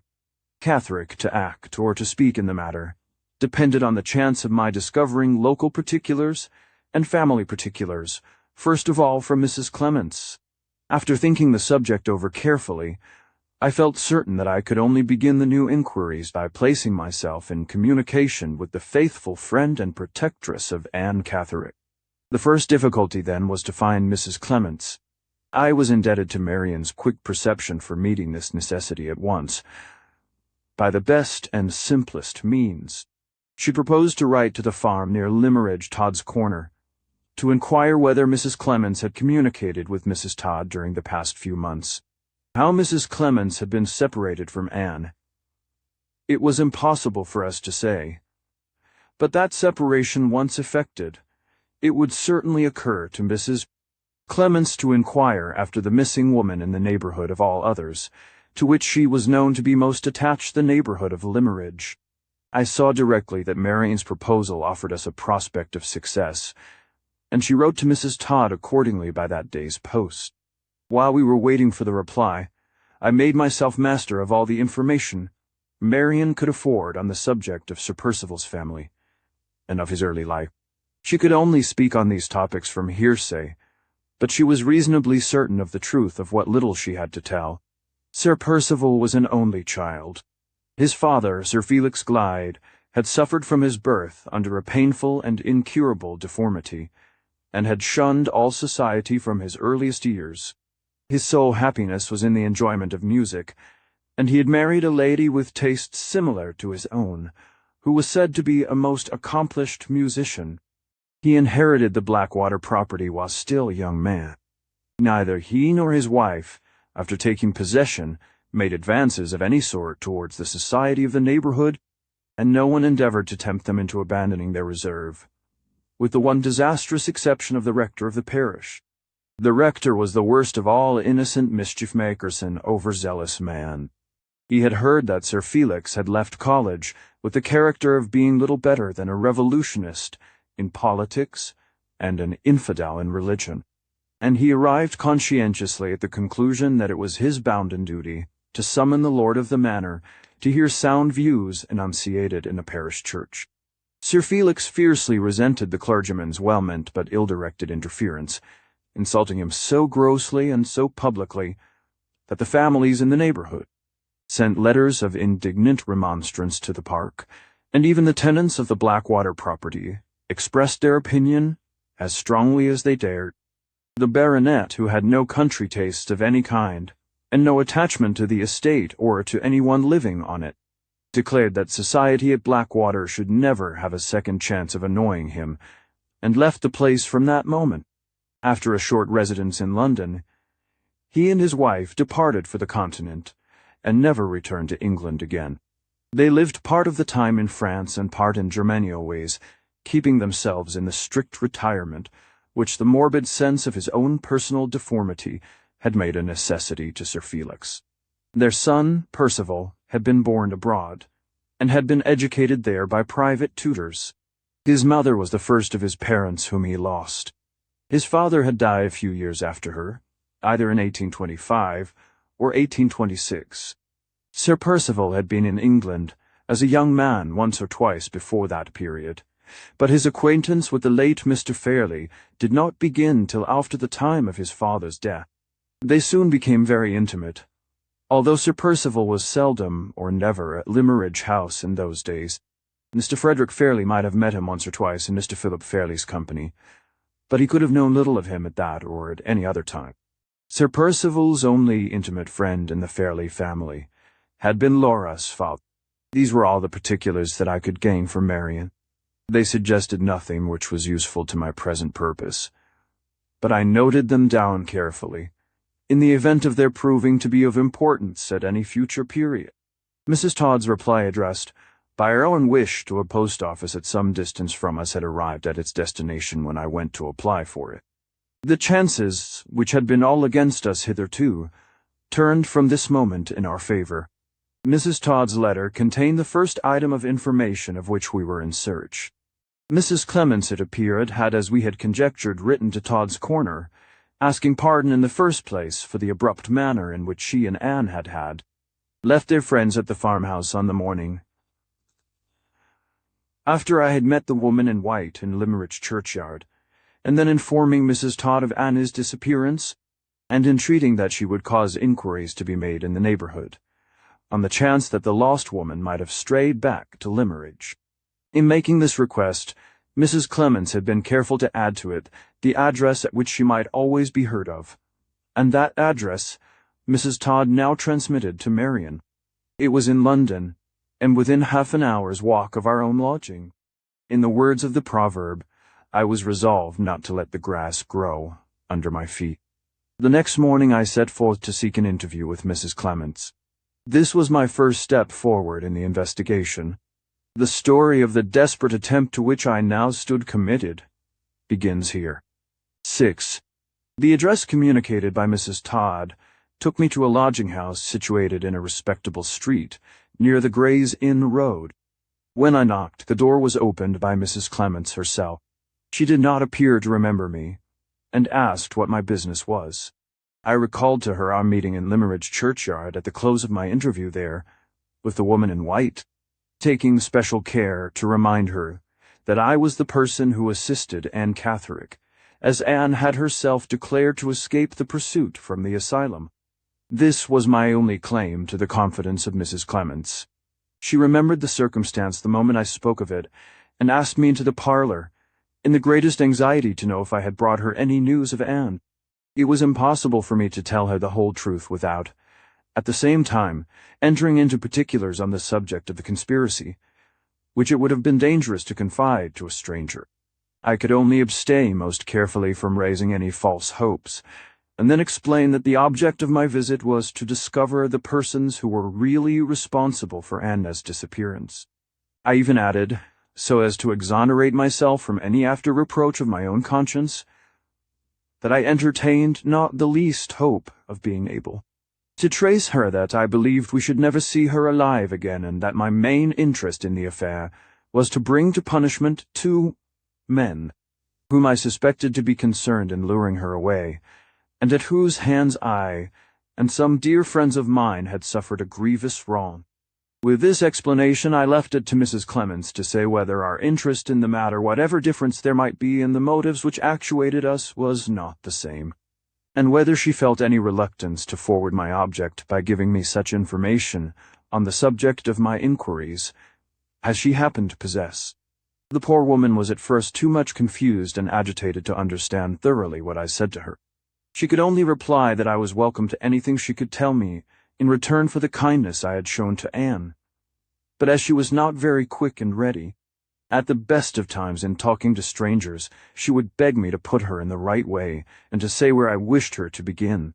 Knowing by experience that the plainest narrative attainable from persons who are not accustomed to arrange their ideas is the narrative which goes far enough back at the beginning to avoid all impediments of retrospection in its course, I asked Mrs. Clemens to tell me first what had happened after she had left Limmeridge, and so, by watchful questioning, carried her on from point to point, till we reached the period of Anna's disappearance.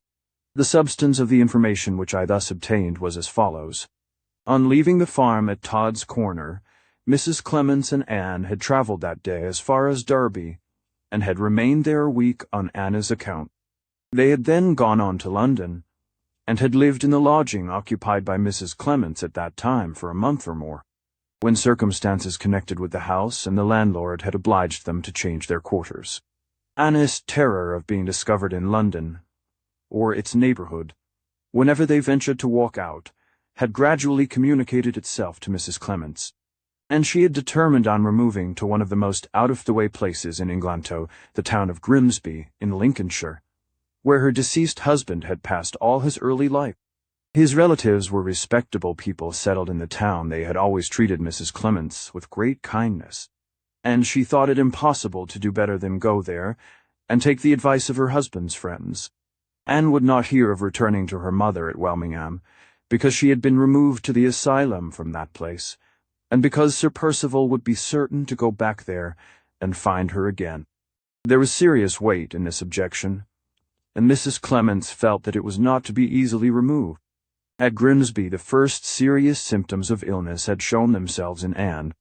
They appeared soon after the news of Lady Glyde's marriage had been made public in the newspapers, and had reached her through that medium.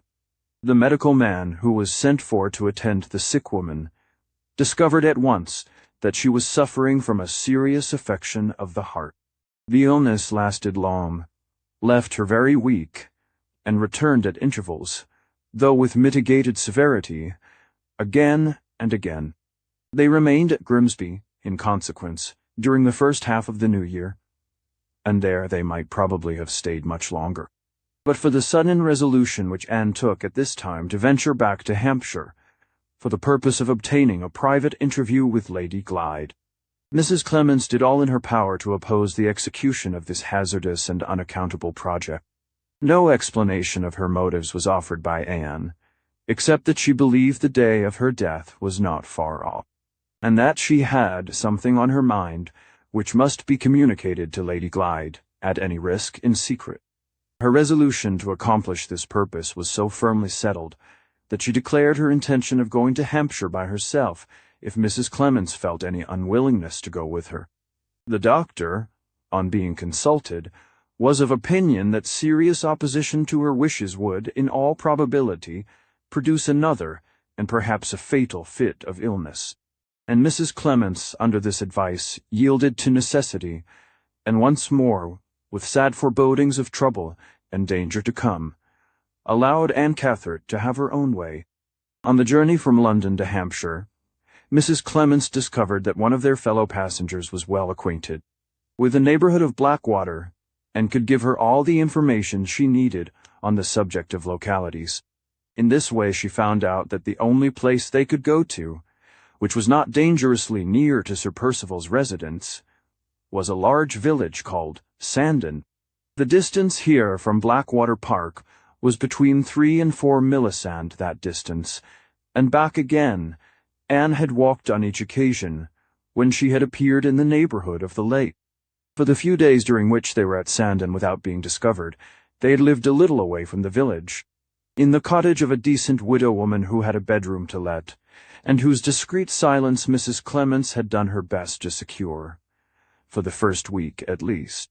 She had also tried hard to induce Anne to be content with writing to Lady Glyde, in the first instance, but the failure of the warning contained in it. The anonymous letter sent to Limmeridge had made Anne resolute to speak this time, and obstinate in the determination to go on her errand alone.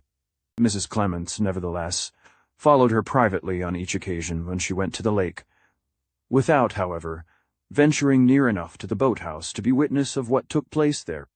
When Anne returned for the last time from the dangerous neighborhood, the fatigue of walking, day after day, distances which were far too great for her strength, added to the exhausting effect of the agitation from which she had suffered, produced the result which Mrs. Clements had dreaded all along.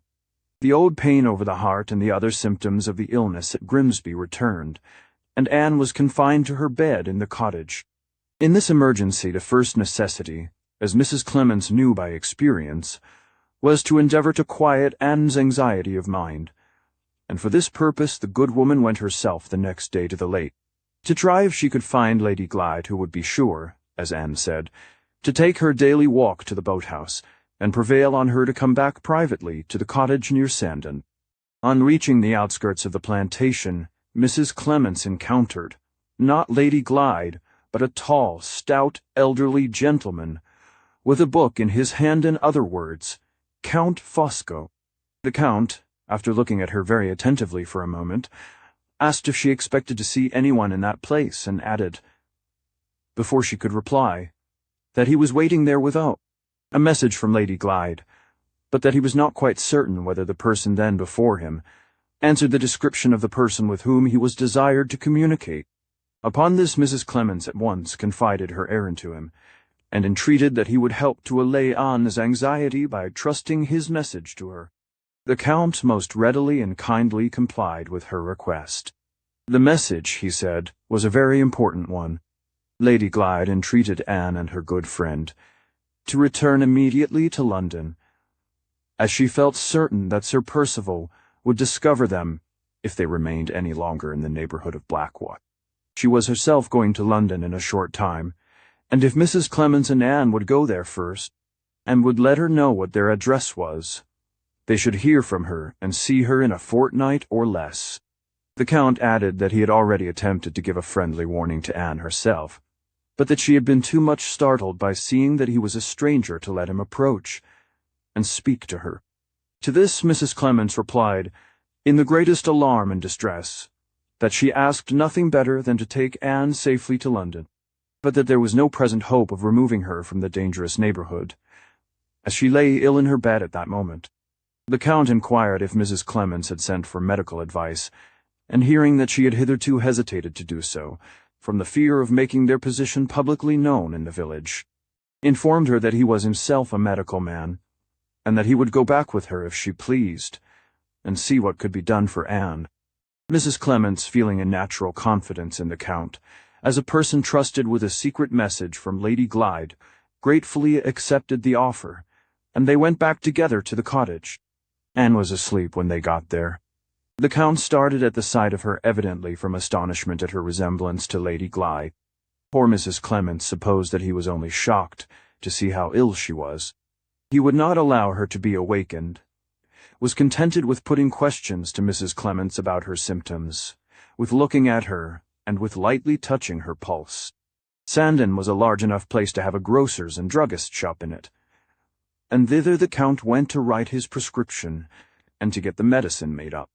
He brought it back himself, and told Mrs. Clements that the medicine was a powerful stimulant, and that it would certainly give Anne strength to get up and bear the fatigue of a journey to London of only a few hours. The remedy was to be administered at stated times on that day, and on the day after. On the third day she would be well enough to travel, and he arranged to meet Mrs. Clements at the Blackwater station, and to see them off by the midday train. If they did not appear, he would assume that Anne was worse, and would proceed at once to the cottage. As events turned out, no such emergency as this occurred. This medicine had an extraordinary effect on Anne, and the good results of it were helped by the assurance Mrs. Clements could now give her that she would soon see Lady Glyde in London, at the appointed day and time when they had not been quite so long as a week in Hampshire altogether. They arrived at the station. The Count was waiting there for them, and was talking to an elderly lady, who appeared to be going to travel by the train to London also. He most kindly assisted them, and put them into the carriage himself, begging Mrs. Clements not to forget to send her address to Lady Glyde. The elderly lady did not travel in the same compartment, and they did not notice what became of her on reaching the London terminus. Mrs. Clements secured respectable lodgings in a quiet neighborhood, and then wrote, as she had engaged to do, to inform Lady Glyde of the address. A little more than a fortnight passed, and no answer came. At the end of that time, a lady, the same elderly lady whom they had seen at the station, called in a cab, and said that she came from Lady Glyde, who was then at an hotel in London, and who wished to see Mrs. Clements, for the purpose of arranging a future interview with Anne. Mrs. Clements expressed her willingness, Anne being present at the time, and entreating her to do so to forward the object in view, especially as she was not required to be away from the house for more than half an hour at the most. She and the elderly lady, clearly Madame Fosco, then left in a cab. The lady stopped the cab, after it had driven some distance, at a shop before they got to the hotel, and begged Mrs. Clements to wait for her for a few minutes, while she made a purchase that had been forgotten. She never appeared again. After waiting some time, Mrs. Clements became alarmed, and ordered the cabman to drive back to her lodgings. When she got there, after an absence of rather more than half an hour, Anne was gone. The only information to be obtained from the people of the house was derived from the servant who waited on the lodgers. She had opened the door to a boy from the street, who had left a letter for the young woman who lived on the second floor, the part of the house which Mrs. Clements occupied. The servant had delivered the letter, had then gone downstairs, and 5 minutes afterwards had observed Anne open the front door, and go out, dressed in her bonnet and shawl. She had probably taken the letter with her, for it was not to be found, and it was therefore impossible to tell what inducement had been offered to make her leave the house. It must have been a strong one, for she would never stir out alone in London of her own accord. If Mrs. Clements had not known this by experience, nothing would have induced her to go away in the cab, even for so short a time as half an hour only. As soon as she could collect her thoughts, the first idea that naturally occurred to Mrs. Clements was to go and make inquiries at the asylum, to which she dreaded that Anne had been taken back. She went there the next day, having been informed of the locality in which the house was situated by Anne herself. The answer she received, her application having in all probability been made a day or two before the false Anne, Catherick, had really been consigned to safe keeping in the asylum, was that no such person had been brought back there. She had then written to Mrs. Catherick at Welmingham to know if she had seen or heard anything of her daughter, and had received an answer in the negative. After that reply had reached her, she was at the end of her resources, and perfectly ignorant where else to inquire, or what else to do. From that time to this she had remained in total ignorance of the cause of Anna's disappearance, and of the end of Anna's story. 7. Thus far, the information which I had received from Mrs. Clements, though it established facts of which I had not previously been aware, was of a preliminary character only.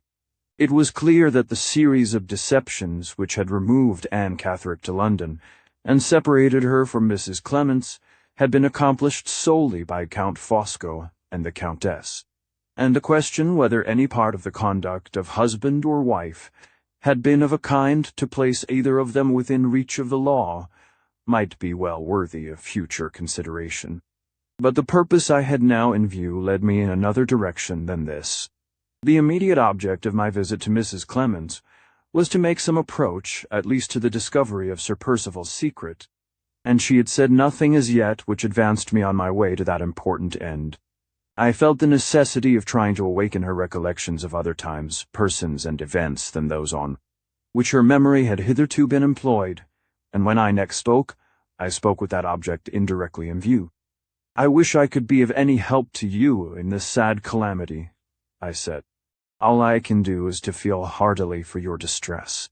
If Anne had been your own child, Mrs. Clements, you could have shown her no truer kindness, you could have made no readier sacrifices for her sake."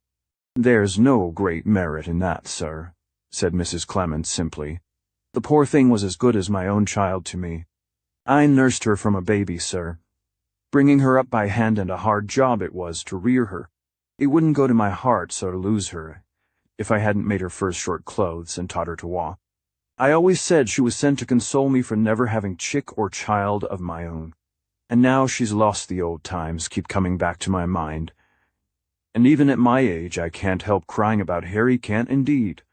Sir," I waited a little to give Mrs. Clements time to compose herself.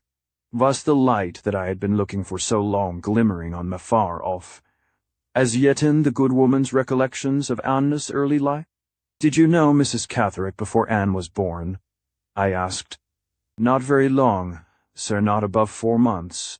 We saw a great deal of each other in that time, but we were never very friendly together." Her voice was steadier as she made that reply. Painful as many of her recollections might be, I observed that it was unconsciously a relief to her mind to revert to the dimly seen troubles of the past, after dwelling so long on the vivid sorrows of the present. "Were you and Mrs. Catherick neighbors?" I inquired, leading her memory on as encouragingly as I could. "Yes, sir, neighbors at Old Welmingham." "Old Welmingham. There are 2 places of that name, then. In Hampshire?" "Well, sir, there used to be in those days better than 23 years ago. They built a new town about 2 miles off, convenient to the river, and Old Welmingham, which was never much more than a village, got in time to be deserted. The new town is the place they call Welmingham now, but the old parish church is the parish church still. It stands by itself, with the houses pulled down or gone to ruin all round it. I've lived to see sad changes. It was a pleasant, pretty place in my time. Did you live there before your marriage, Mrs. Clements?" "No, sir, I'm a Norfolk woman. It wasn't the place my husband belonged to either. He was from Grimsby, as I told you, and he served his apprenticeship there. But having friends down south and hearing of an opening, he got into business at Southampton. It was in a small way, but he made enough for a plain man to retire on, and settled at Old Welmingham. I went there with him when he married me. We were neither of us young, but we lived very happy together, happier than our neighbour. Mr. Catherick lived along with his wife when they came to Old Welmingham a year or 2 afterward." "Was your husband acquainted with them before that?" "With Catherick, sir, not with his wife. She was a stranger to both of us. Some gentleman had made interest for Catherick, and he got the situation of clerk at Welmingham Church, which was the reason of his coming to settle in our neighbourhood. He brought his newly married wife along with him, and we heard in course of time she had been lady's maid in a family that lived at Varnick Hall, near Southampton. Catherick had found it a hard matter to get her to marry him, in consequence of her holding herself uncommonly high. He had asked, and given the thing up at last, seeing she was so contrary about it. When he had given it up, she turned contrary just the other way, and came to him of her own accord, without rhyme or reason, seemingly. My poor husband always said that was the time to have given her a lesson. But Catherick was too fond of her to do anything of the sort, never checked her either before they were married or after. He was a quick man in his feelings, letting them carry him a deal too far, now in one way, and now in another, and he would have spoilt a better wife than Mrs. Catherick if a better had married him. I don't like to speak ill of anyone, sir, but she was a heartless woman, with a terrible will of her own, fond of foolish admiration and fine clothes, and not caring to show so much as decent outward respect to Catherick, kindly as he always treated her. My husband said he thought things would turn out badly when they first came to live near us, and his words proved true. Before they had been quite 4 months in our neighborhood, there was a dreadful scandal and a miserable break-up in their household. Both of them were in fault, I'm afraid. Both of them were equally in fault. You mean both husband and wife? Oh, no, sir. I don't mean Catherick, he was only to be pitied. I meant his wife, and the person who caused the scandal. Yes, sir. A gentleman born and brought up, who ought to have set a better example. You know him, sir, and my poor dear Anne knew him only too well. Sir Percival Glyde? Yes, Sir Percival Glyde. My heart beat fasty, thought I had my hand on the clue. How little I knew then of the windings of the labyrinths which were still to mislead me. Did Sir Percival live in your neighborhood at that time? I asked. No, sir. He came among us as a stranger. His father had died not long before in foreign parts. I remember he was in mourning. He put up at the little inn on the river. They have pulled it down since that time, where gentlemen used to go to fish. He wasn't much noticed when he first came. It was a common thing enough for gentlemen to travel from all parts of England to fish in our river. Did he make his appearance in the village before Anne was born? Yes, sir. Anne was born in the June month of 1827, and I think he came at the end of April or the beginning of May. Came as a stranger to all of you? A stranger to Mrs. Catherick as well as to the rest of the neighbors?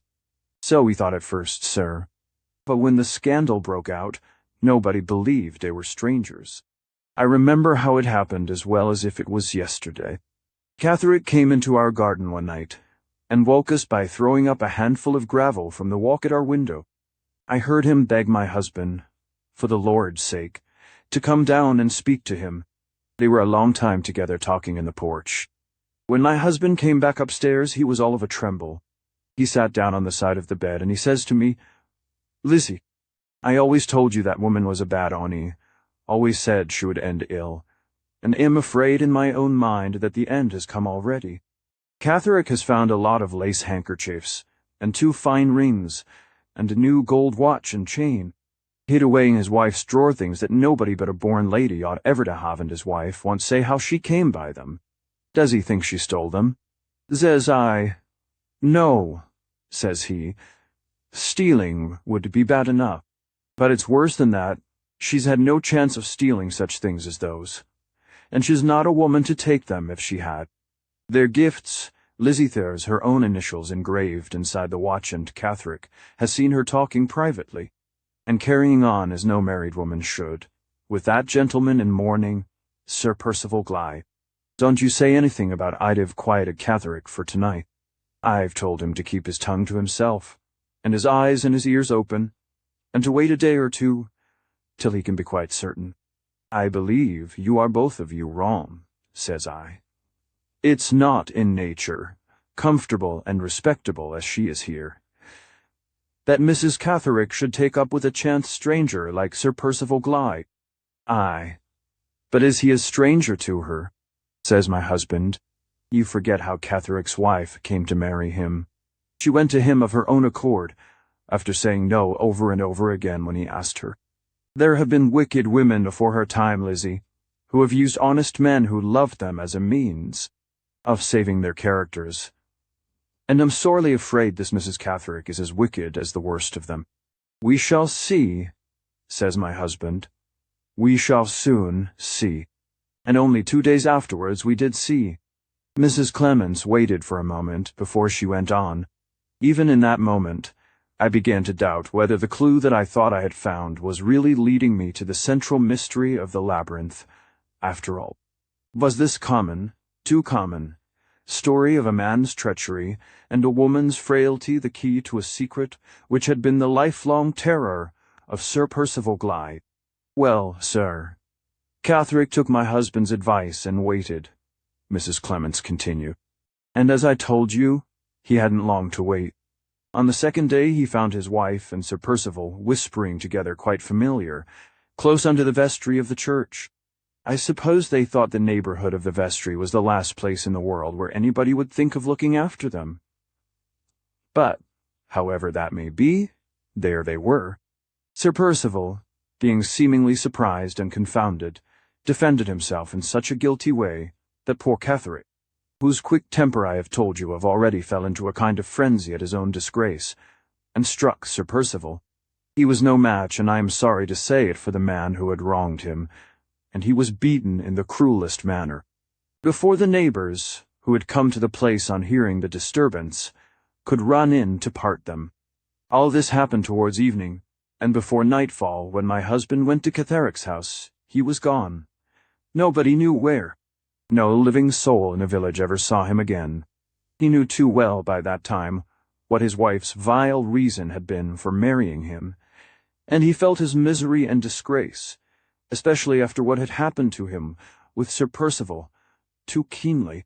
The clergyman of the parish put an advertisement in the paper begging him to come back, and saying that he should not lose his situation or his friends. But Catherick had too much pride and spirit, as some people sighed too much feeling, as I think, to face his neighbours again, and try to live down the memory of his disgrace. My husband heard from him when he had left England, and heard a second time, when he was settled, and doing well in America.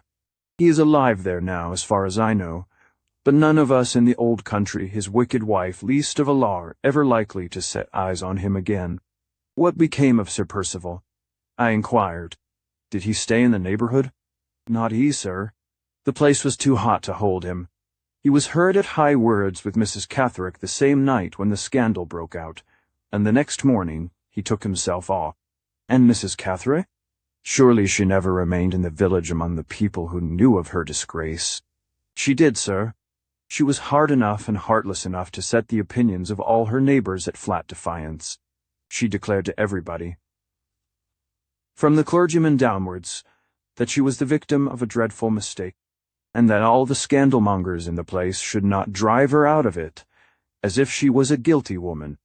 All through my time she lived at Old Welmingham, and after my time, when the new town was building, and the respectable neighbours began moving to it, she moved too, as if she was determined to live among them, and scandalize them to the very last. There she is now, and there she will stop, in defiance of the best of them to her dying day. But how has she lived through all these years? I asked. Was her husband able and willing to help her? Both able and willing, sir, said Mrs. Clements. In the second letter he wrote to my good man, he said she had borne his name, and lived in his home, and wicked as she was, she must not starve like a beggar in the street. He could afford to make her some small allowance, and she might draw for it quarterly at a place in London. Did she accept the allowance? Not a farthing of it, sir. She said she would never be beholden to Catherick for bit or drop, if she lived to be 100, and she has kept her word ever since. When my poor dear husband died and left all to me, Catherick's letter was put in my possession with the other things, and I told her to let me know if she was ever in want. "I'll let all England know him in want," she said, "before I tell Catherick, or any friend of Catherick's. Take that for your answer, and give it to him for an answer, if he ever writes again." Do you suppose that she had money of her own? Very little, if any, sir. It was said, and said truly, I am afraid, that her means of living came privately from Sir Percival Glyde. After that last reply, I waited a little, to reconsider what I had heard. If I unreservedly accepted the story so far, it was now plain that no approach, direct or indirect, to the secret had yet been revealed to me, and that the pursuit of my object had ended again in leaving me face to face with the most palpable and the most disheartening failure. But there was one point in the narrative which made me doubt the propriety of accepting it unreservedly, and which suggested the idea of something hidden below the surface. I could not account to myself for the circumstance of the clerk's guilty wife voluntarily living out all her after-existence on the scene of her disgrace. The woman's own reported statement that she had taken this strange course as a practical assertion of her innocence did not satisfy me. It seemed to my mind more natural and more probable to assume that she was not so completely a free agent in this matter as she had herself asserted. In that case, Who was the likeliest person to possess the power of compelling her to remain at Welmingham? The person unquestionably from whom she derived the means of living. She had refused assistance from her husband. She had no adequate resources of her own. She was a friendless, degraded woman. From what source should she derive help, but from the source at which report pointed Sir Percival Glyde? Reasoning on these assumptions, and always bearing in mind the one certain fact to guide me, that Mrs. Catherick was in possession of the secret, I easily understood that it was Sir Percival's interest to keep her at Welmingham, because her character in that place was certain to isolate her from all communication with female neighbors, and to allow her no opportunities of talking incautiously, in moments of free intercourse, with inquisitive bosom friends.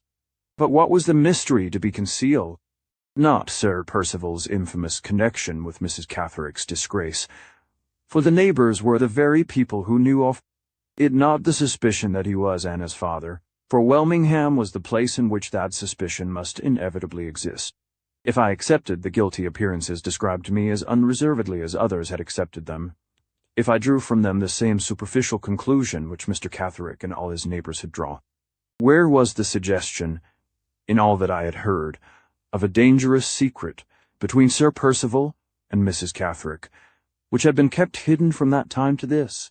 And yet, in those stolen meetings, in those familiar whisperings between the clerk's wife and the gentleman in mourning, the clue to discovery existed beyond a doubt. Was it possible that appearances in this case had pointed one way while the truth lay all the while unsuspected in another direction? Could Mrs. Catherick's assertion that she was the victim of a dreadful mistake by any possibility be true?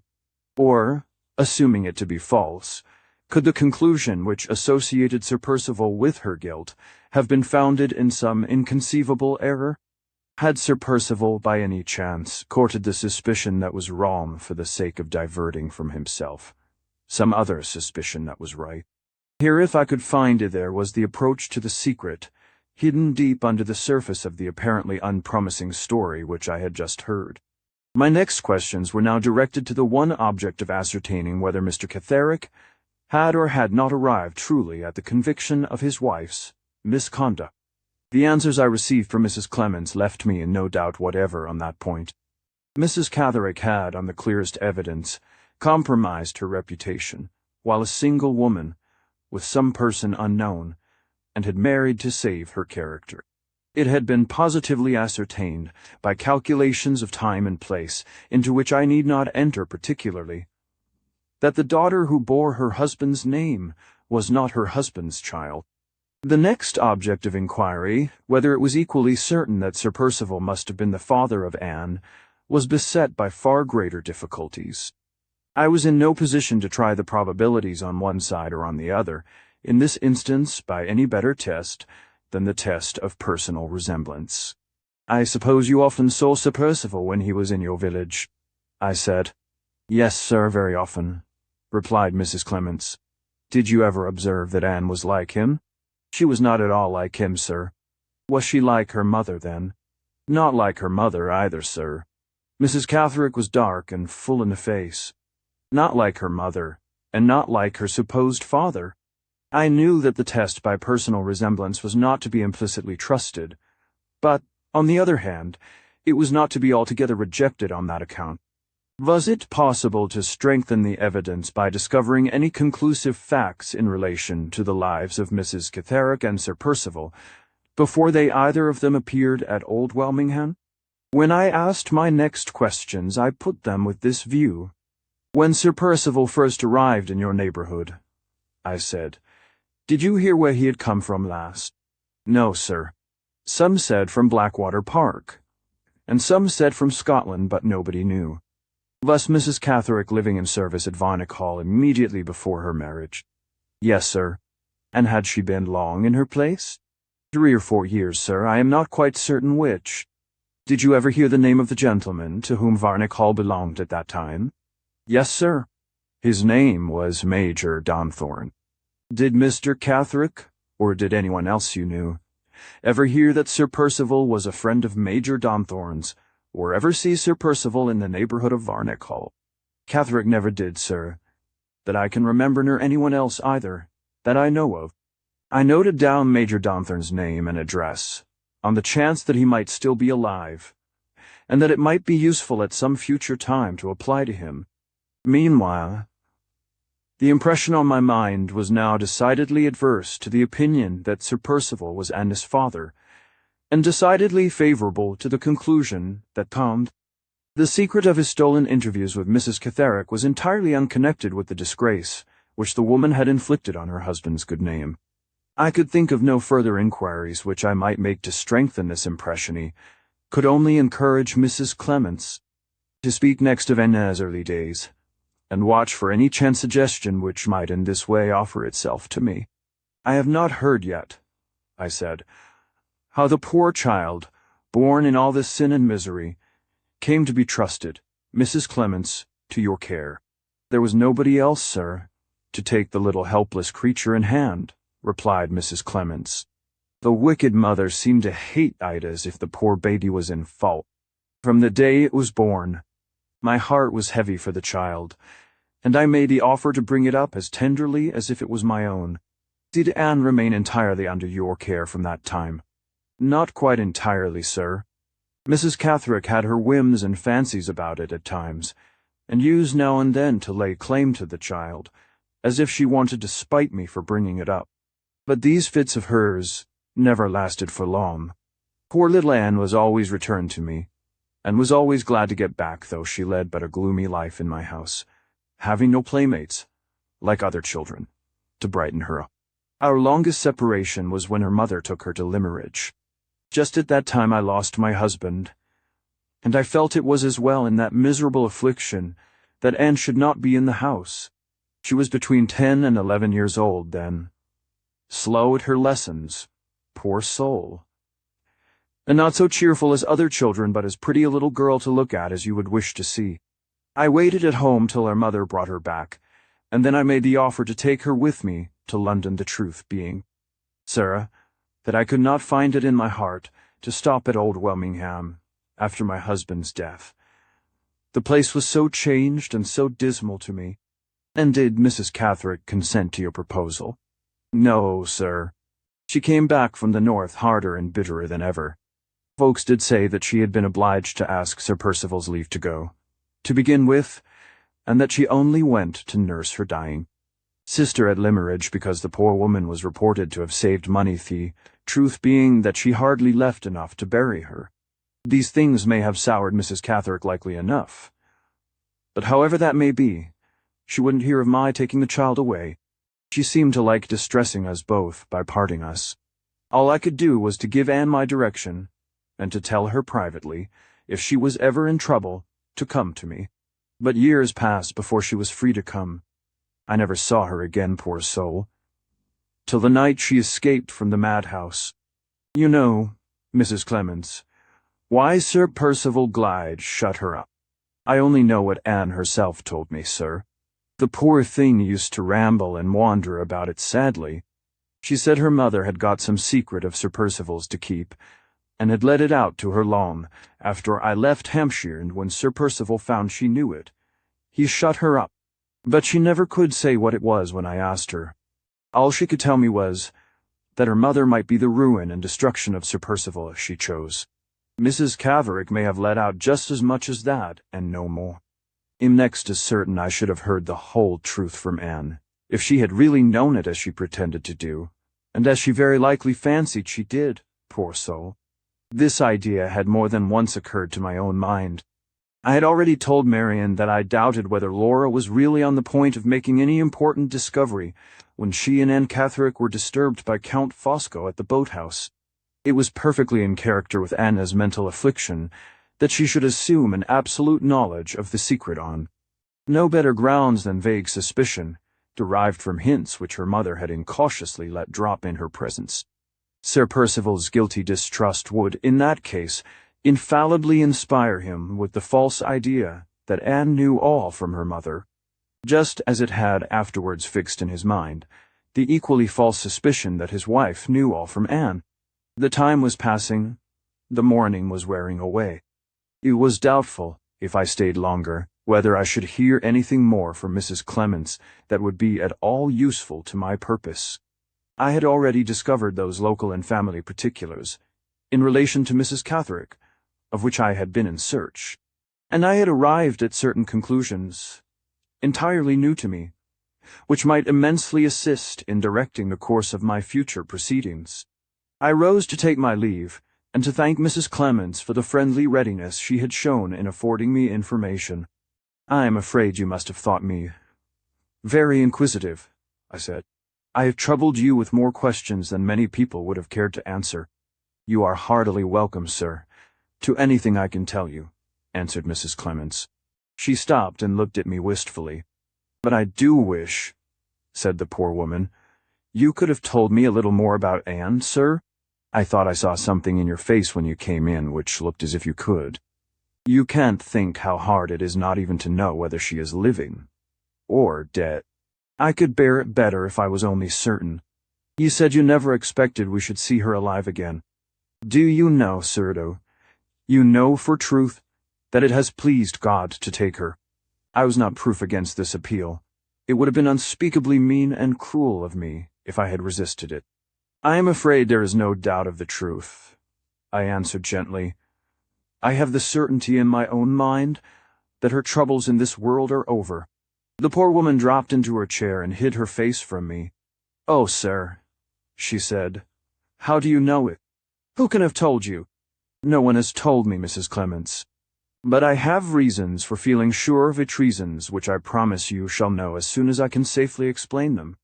I am certain she was not neglected in her last momency. I'm certain the heart complaint from which she suffered so sadly was the true cause of her death. You shall feel as sure of this as I do. Soon you shall know, before long, that she is buried in a quiet country churchyard in a pretty, peaceful place, which you might have chosen for her yourself." "Dead," said Mrs. Clements. "Dead so young, and I am left to hear it. I made her first short frocks. I taught her to walk. The first time she ever said mother. She said it to me, and now I am left and Anne is taken." "Did you say, sir," said the poor woman, removing the handkerchief from her face, and looking up at me for the first time, "did you say that she had been nicely buried? Was it the sort of funeral she might have had if she had really been my own child?" I assured her that it was. She seemed to take an inexplicable pride in my answer, to find a comfort in it which no other and higher considerations could afford. "It would have broken my heart," she said simply, "if Anne had not been nicely buried, but how do you know it, sir? Who told you?"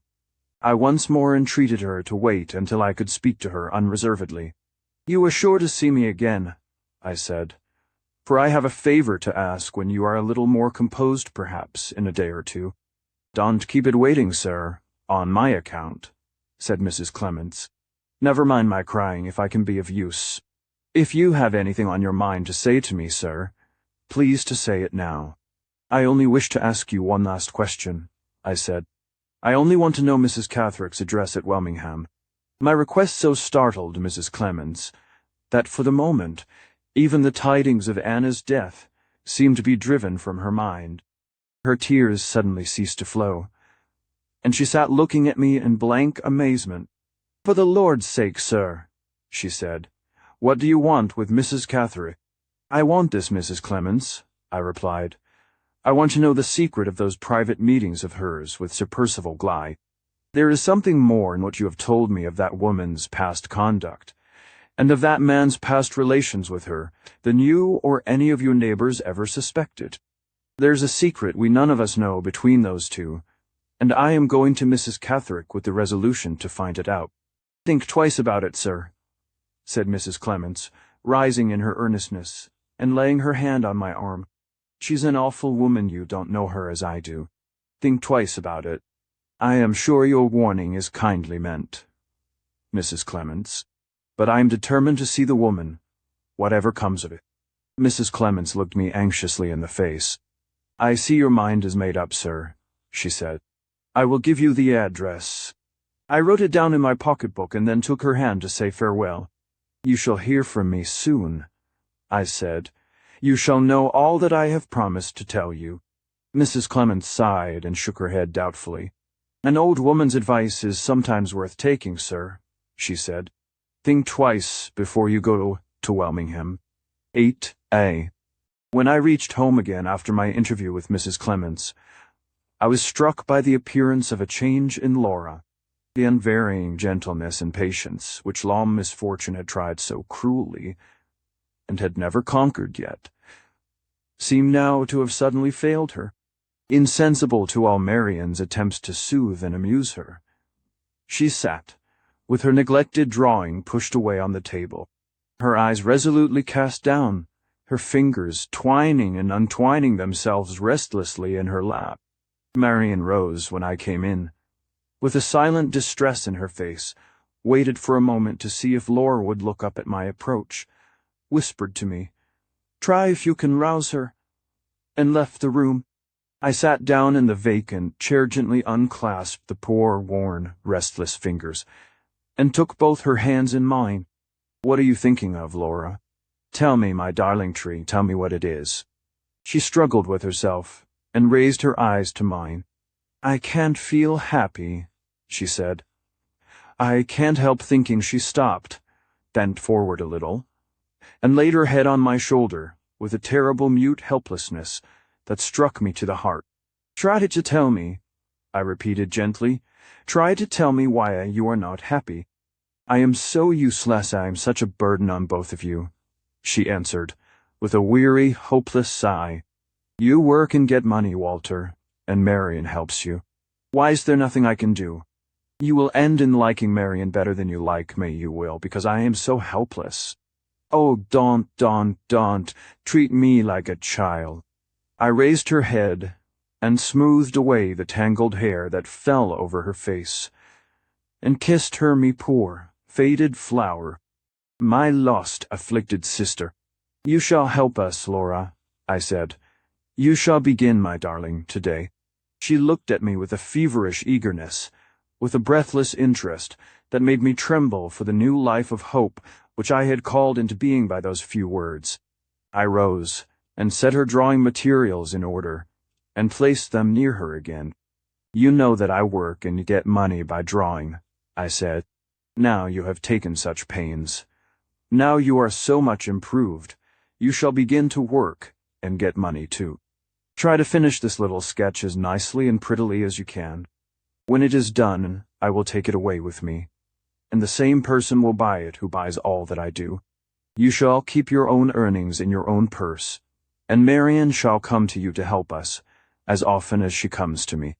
Think how useful you are going to make yourself to both of us, and you will soon be as happy, Laura, as the day is long." Her face grew eager and brightened into a smile. In the moment while it lasted, in the moment when she again took up the pencils that had been laid aside, she almost looked like the Laura of past days. I had rightly interpreted the first signs of a new growth and strength in her mind, unconsciously expressing themselves in the notice she had taken of the occupations which filled her sister's life and mine. Marian, when I told her what had passed, saw, as I saw, that she was longing to assume her own little position of importance, to raise herself in her own estimation and in our sand. From that day, we tenderly helped the new ambition which gave promise of the hopeful, happier future that might now not be far off. Her drawings, as she finished them, or tried to finish them, were placed in my hands. Marian took them from me and hid them carefully, and I set aside a little weekly tribute from my earnings, to be offered to her as the price paid by strangers for the poor, faint, valueless sketches, of which I was the only purchaser. It was hard sometimes to maintain our innocent deception when she proudly brought out her purse to contribute her share towards the expenses, and wondered with serious interest whether I or she had earned the most that week. I have all those hidden drawings in my possession still. They are my treasures beyond price, the dear remembrances that I love to keep alive, the friends in past adversity that my heart will never part from, my tenderness never forget. Am I trifling here with the necessities of my task? Am I looking forward to the happier time which my narrative has not yet reached? Yes. Back to the days of doubt and dread, when the spirit within me struggled hard for its life, in the icy stillness of perpetual suspense. I have paused and rested for a while in my forward course. It is not, perhaps, time wasted, if the friends who read these pages have paused and rested too. I took the first opportunity I could find of speaking to Marian in private, and of communicating to her the result of the inquiries which I had made that morning. She seemed to share the opinion on the subject of my proposed journey to Welmingham, which Mrs. Clemens had already expressed to me. "Surely, Walter," she said, "you hardly know enough yet to give you any hope of claiming Mrs. Catharic's confidence. Is it wise to proceed to these extremities, before you have really exhausted all safer and simpler means of attaining your object?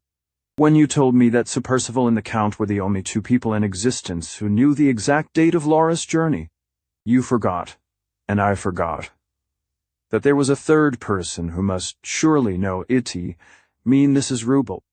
Would it not be far easier, and far less dangerous, to insist on a confession from her, than to force it from Sir Percival?" "It might be easier," I replied, "but we are not aware of the full extent of Mrs. Rubel's connivance and interest in the conspiracy, and we are therefore not certain that the date has been impressed on her mind, as it has been assuredly impressed on the minds of Sir Percival and the Count. It is too late now to waste the time on Mrs. Rubel, which may be important to the discovery of the one assailable point in Sir Percival's life. Are you thinking a little too seriously, Marian, of the risk I may run in returning to Hampshire?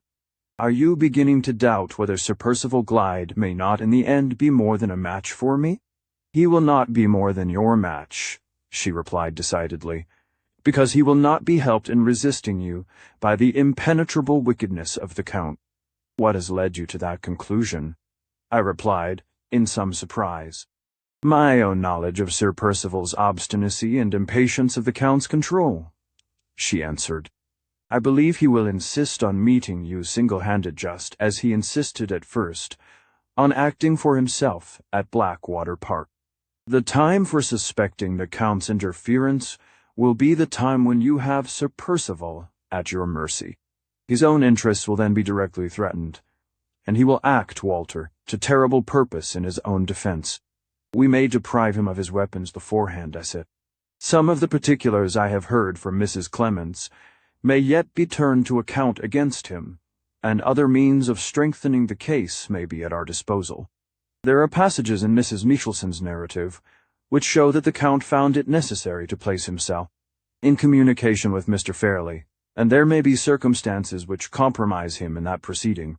While I'm away, Marian, write to Mr. Fairley and say that you want an answer describing exactly what passed between the Count and himself, and informing you also of any particulars that may have come to his knowledge at the same time in connection with his niece. Tell him that the statement you request will, sooner or later, be insisted on if he shows any reluctance to furnish you with it of his own accord.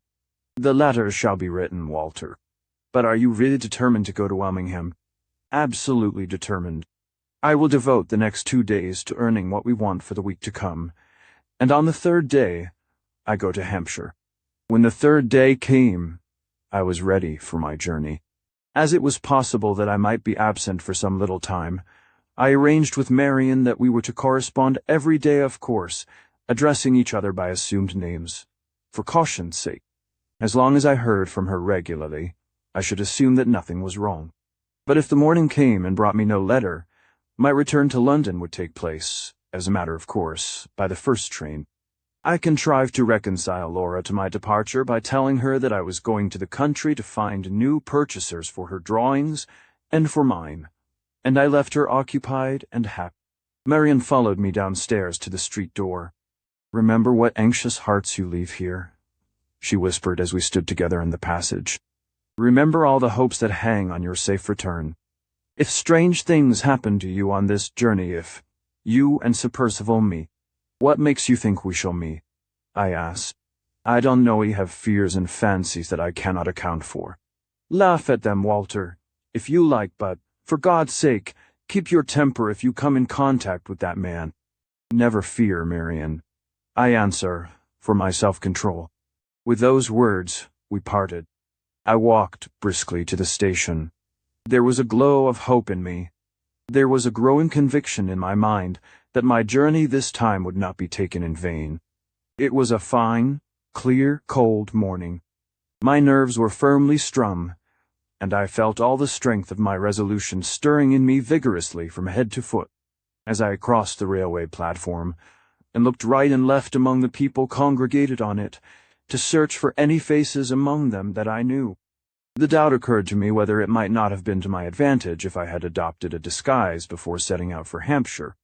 But there was something so repellent to me, in the idea something, so meanly like the common herd of spies and informers in the mere act of adopting a disguise that I dismissed the question from consideration almost as soon as it had risen in my mind.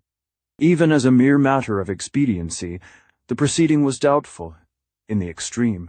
If I tried the experiment at home, the landlord of the house would sooner or later discover me, and would have his suspicions aroused immediately.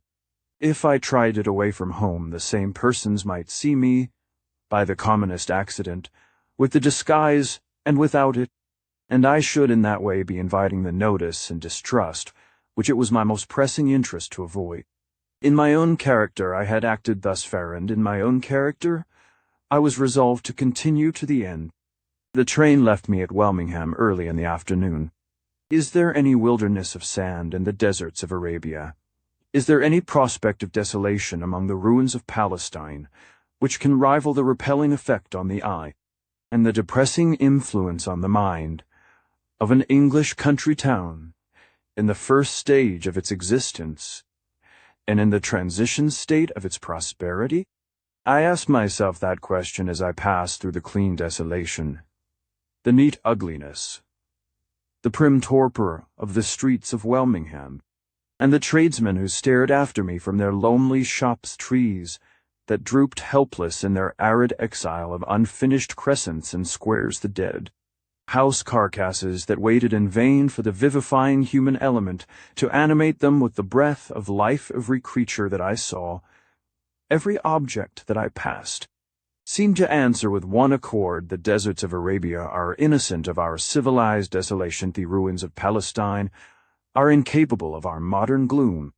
I inquired my way to the quarter of the town in which Mrs. Catherick lived, and on reaching it found myself in a square of small houses, 1 story high. There was a bare little plot of grass in the middle, protected by a cheap wire fence. An elderly nursemaid and 2 children were standing in a corner of the enclosure, looking at a lean goat tethered to the grass. 2 foot passengers were talking together on one side of the pavement before the houses, and an idle little boy was leading an idle little dog along by a string on the other. I heard the dull tinkling of a piano at a distance, accompanied by the intermittent knocking of a hammer nearer at hand. These were all the sights and sounds of life that encountered me when I entered the square. I walked at once to the door of number 13, the number of Mrs. Catherick's house, and knocked, without waiting to consider beforehand how I might best present myself when I got in. The first necessity was to see Mrs. Catherick. I could then judge, from my own observation, of the safest and easiest manner of approaching the object of my visit. The door was opened by a melancholy middle-aged woman, servant. I gave her my card and asked if I could see Mrs. Catherick. The card was taken into the front parlor, and the servant returned with a message requesting me to mention what my business was. "Say, if you please, that my business relates to Mrs. Catherick's daughter," I replied. This was the best pretext I could think of, on the spur of the moment, to account for my visit. The servant again retired to the parlor, again returned, and this time begged me, with a look of gloomy amazement, to walk in. I entered a little room, with a flaring paper of the largest pattern on the walls. Chairs, tables, chiffonier, and sofa, all gleamed with the glutinous brightness of cheap upholstery. On the largest table, in the middle of the room, stood a smart Bible, placed exactly in the center on a red and yellow woolen mat, and, at the side of the table nearest to the window, with a little knitting basket on her lap, and a wheezing, glare-eyed old spaniel crouched at her feet. There sat an elderly woman, wearing a black net cap and a black silk gown, and having slate-colored mittens on her hands. Her iron-gray hair hung in heavy bands on either side of her facial. Dark eyes looked straight forward, with a hard, defiant, implacable stare. She had full square cheeks, a long, firm chin, and thick, sensual, colorless lips. Her figure was stout and sturdy, and her manner aggressively self-possessed. This was Mrs. Catherine. "You have come to speak to me about my daughter," she said, before I could utter a word on my side. "Be so good as to mention what you have to say." The tone of her voice was as hard, as defiant, as implacable as the expression of her eyes. She pointed to a chair, and looked me all over attentively, from head to foot, as I sat down in it. I saw that my only chance with this woman was to speak to her in her own tone, and to meet her, at the outset of our interview, on her own ground.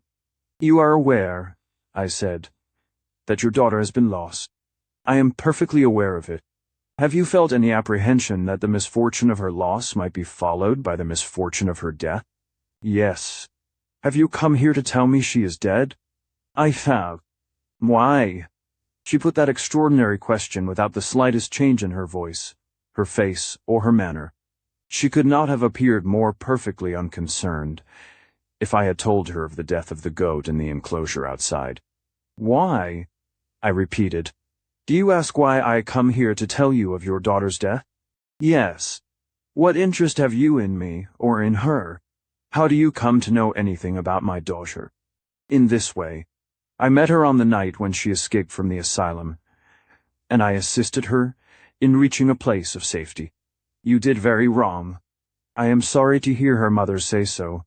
"Her mother does say so." "How do you know she is dead?" "I am not at liberty to say how I know it, but I do know it." "Are you at liberty to say how you found out my address?" "Certainly. I got your address from Mrs. Clements." "Mrs. Clements is a foolish woman. Did she tell you to come here?" "She did not." "Then, I ask you again, why did you come?" As she was determined to have her answer, I gave it to her in the plainest possible form. "I came," I said, "because I thought Anne Catherick's mother might have some natural interest in knowing whether she was alive or dead." "Just so," said Mrs. Catherick, with additional self-possession. "Had you no other motive?" I hesitated. The right answer to that question was not easy to find at a moment's notice. "If you have no other motive," she went on, deliberately taking off her slate-colored mittens, "and rolling them up, I have only to thank you for your visit, and to say that I will not detain you here any longer. Your information would be more satisfactory if you were willing to explain how you became possessed of it. However, it justifies me, I suppose, in going into mourning. There is not much alteration necessary in my dress, as you see. When I have changed my mittens, I shall be all in black." She searched in the pocket of her gown, drew out a pair of black lace mittens, put them on with the stoniest and steadiest composure, and then quietly crossed her hands in her lap. "I wish you good morning," she said. The cool contempt of her manner irritated me into directly avowing that the purpose of my visit had not been answered yet. "I have another motive in coming here," I said. "Ah, I thought so," remarked Mrs. Catherine. "Your daughter's death. What did she die of? Of disease? Of the heart?" "Yes." "Go on." "Your daughter's death has been made the pretext for inflicting serious injury on a person who is very dear to me. 2 men have been concerned, to my certain knowledge, in doing that wrong. One of them is Sir Percival Glyde." "Indeed?" I looked attentively to see if she flinched at the sudden mention of that name. Not a muscle of her stirred. The hard, defiant, implacable stare in her eyes never wavered for an instant. "You may wonder," I went on, "how the event of your daughter's death can have been made the means of inflicting injury on another person." "No," said Mrs. Catherick, "I don't wonder at all. This appears to be your affair. You are interested in my affairs. I am not interested in yours." "You may ask, then," I persisted, why I mention the matter in your presence. Yes, I do ask that. I mention it because I am determined to bring Sir Percival Glyde to account for the wickedness he has committed. What have I to do with your determination? You shall hear. There are certain events in Sir Percival's past life which it is necessary for my purpose to be fully acquainted with. You know them, and for that reason I come to you. What events do you mean? Events that occurred at Old Welmingham when your husband was parish clerk at that place, and before the time when your daughter was born. I had reached the woman at last through the barrier of impenetrable reserve that she had tried to set up between us. I saw her temper smoldering in her eyes as plainly as I saw her hands grow restless, then unclasp themselves, and begin mechanically smoothing her dress over her knees. What do you know of those events? She asked. All that Mrs. Clemens could tell me, I answered. There was a momentary flush on her firm square face, a momentary stillness in her restless hands, which seemed to betoken a coming outburst of anger that might throw her off her guard. But now she mastered the rising irritation, leaned back in her chair, crossed her arms on her broad bosom, and with a smile of grim sarcasm on her thick lips, looked at me as steadily as ever. Ah, I begin to understand it all now, she said, her tamed and disciplined anger only expressing itself in the elaborate mockery of her tone and manner. You have got a grudge of your own against Sir Percival Glyde, and I must help you to wreak it. I must tell you this, that, and the other about Sir Percival and myself. Must I? Yes, indeed. You have been prying into my private affairs. You think you have found a lost woman to deal with, who lives here on sufferance, and who will do anything you ask, for fear you may injure her in the opinions of the townspeople. I see through you and your precious speculation-y do, and it amuses me. Huff. Yes. She stopped for a moment, her arms tightened over her bosom, and she laughed to herself a hard, harsh, angry laugh.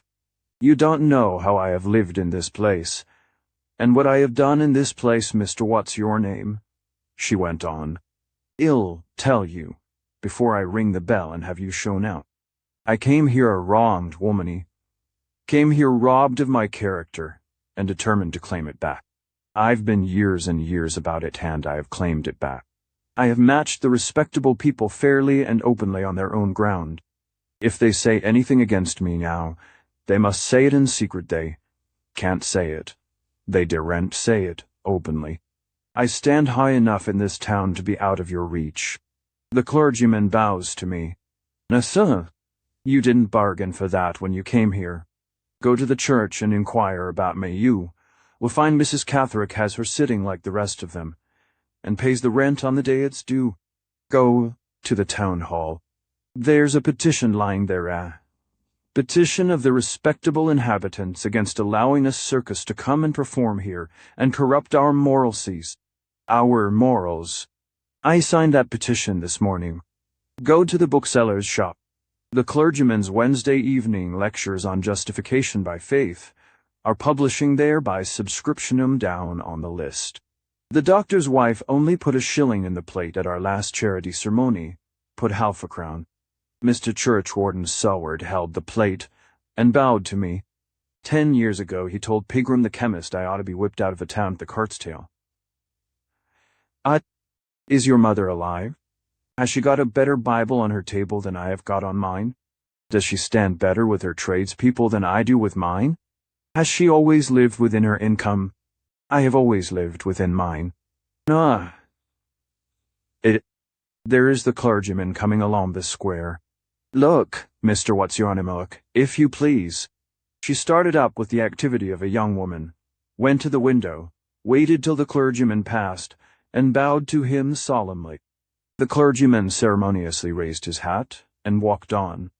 Mrs. Catherick returned to her chair and looked at me with a grimmer sarcasm than ever. There, she said. What do you think of that for a woman with a lost character? How does your speculation look now? The singular manner in which she had chosen to assert herself, the extraordinary practical vindication of her position in the town which she had just offered, had so perplexed me that I listened to her in silent surprise. I was not the less resolved, however, to make another effort to throw her off her guard. If the woman's fierce temper once got beyond her control, and once flamed out on me, she might yet say the words which would put the clue in my hands. "How does your speculation look now?" she repeated. "Exactly as it looked when I first came in," I answered. "I don't doubt the position you have gained in the town, and I don't wish to assail it even if I could. I came here because Sir Percival Glyde is, to my certain knowledge, your enemy, as well as mine. If I have a grudge against him, you have a grudge against him too. You may deny it if you like. You may distrust me as much as you please. You may be as angry as you will, but of all the women in England, you, if you have any sense of injury, are the woman who ought to help me to crush that man." "Crush him for yourself," she said. "Then come back here and see what I say to you." She spoke those words as she had not spoken yet, quickly, fiercely, vindictively. I had stirred in its lair, the serpent theatre of years, but only for a moment. Like a lurking reptile, it leaped up at me as she eagerly bent forward towards the place in which I was sitting. Like a lurking reptile, it dropped out of sight again as she instantly resumed her former position in the chair. "You won't trust me?" I said. "No." "No? You are afraid. Do I look as if I was? You are afraid of Sir Percival Glyde?" "Am I?" Her colour was rising, and her hands were at work again smoothing her gown. I pressed the point farther and farther home. I went on without allowing her a moment of delay. "Sir Percival has a high position in the world. I said it would be no wonder if you were afraid of him. Sir Percival is a powerful man, a baronet, the possessor of a fine estate, the descendant of a great family." She amazed me beyond expression by suddenly bursting out laughing. "Yes," she repeated, in tones of the bitterest, steadiest contempt. "A baronet, the possessor of a fine estate, the descendant of a great family. Yes, indeed, a great family, especially by the mother's side." There was no time to reflect on the words that had just escaped her. There was only time to feel that they were well worth thinking over the moment I left the house.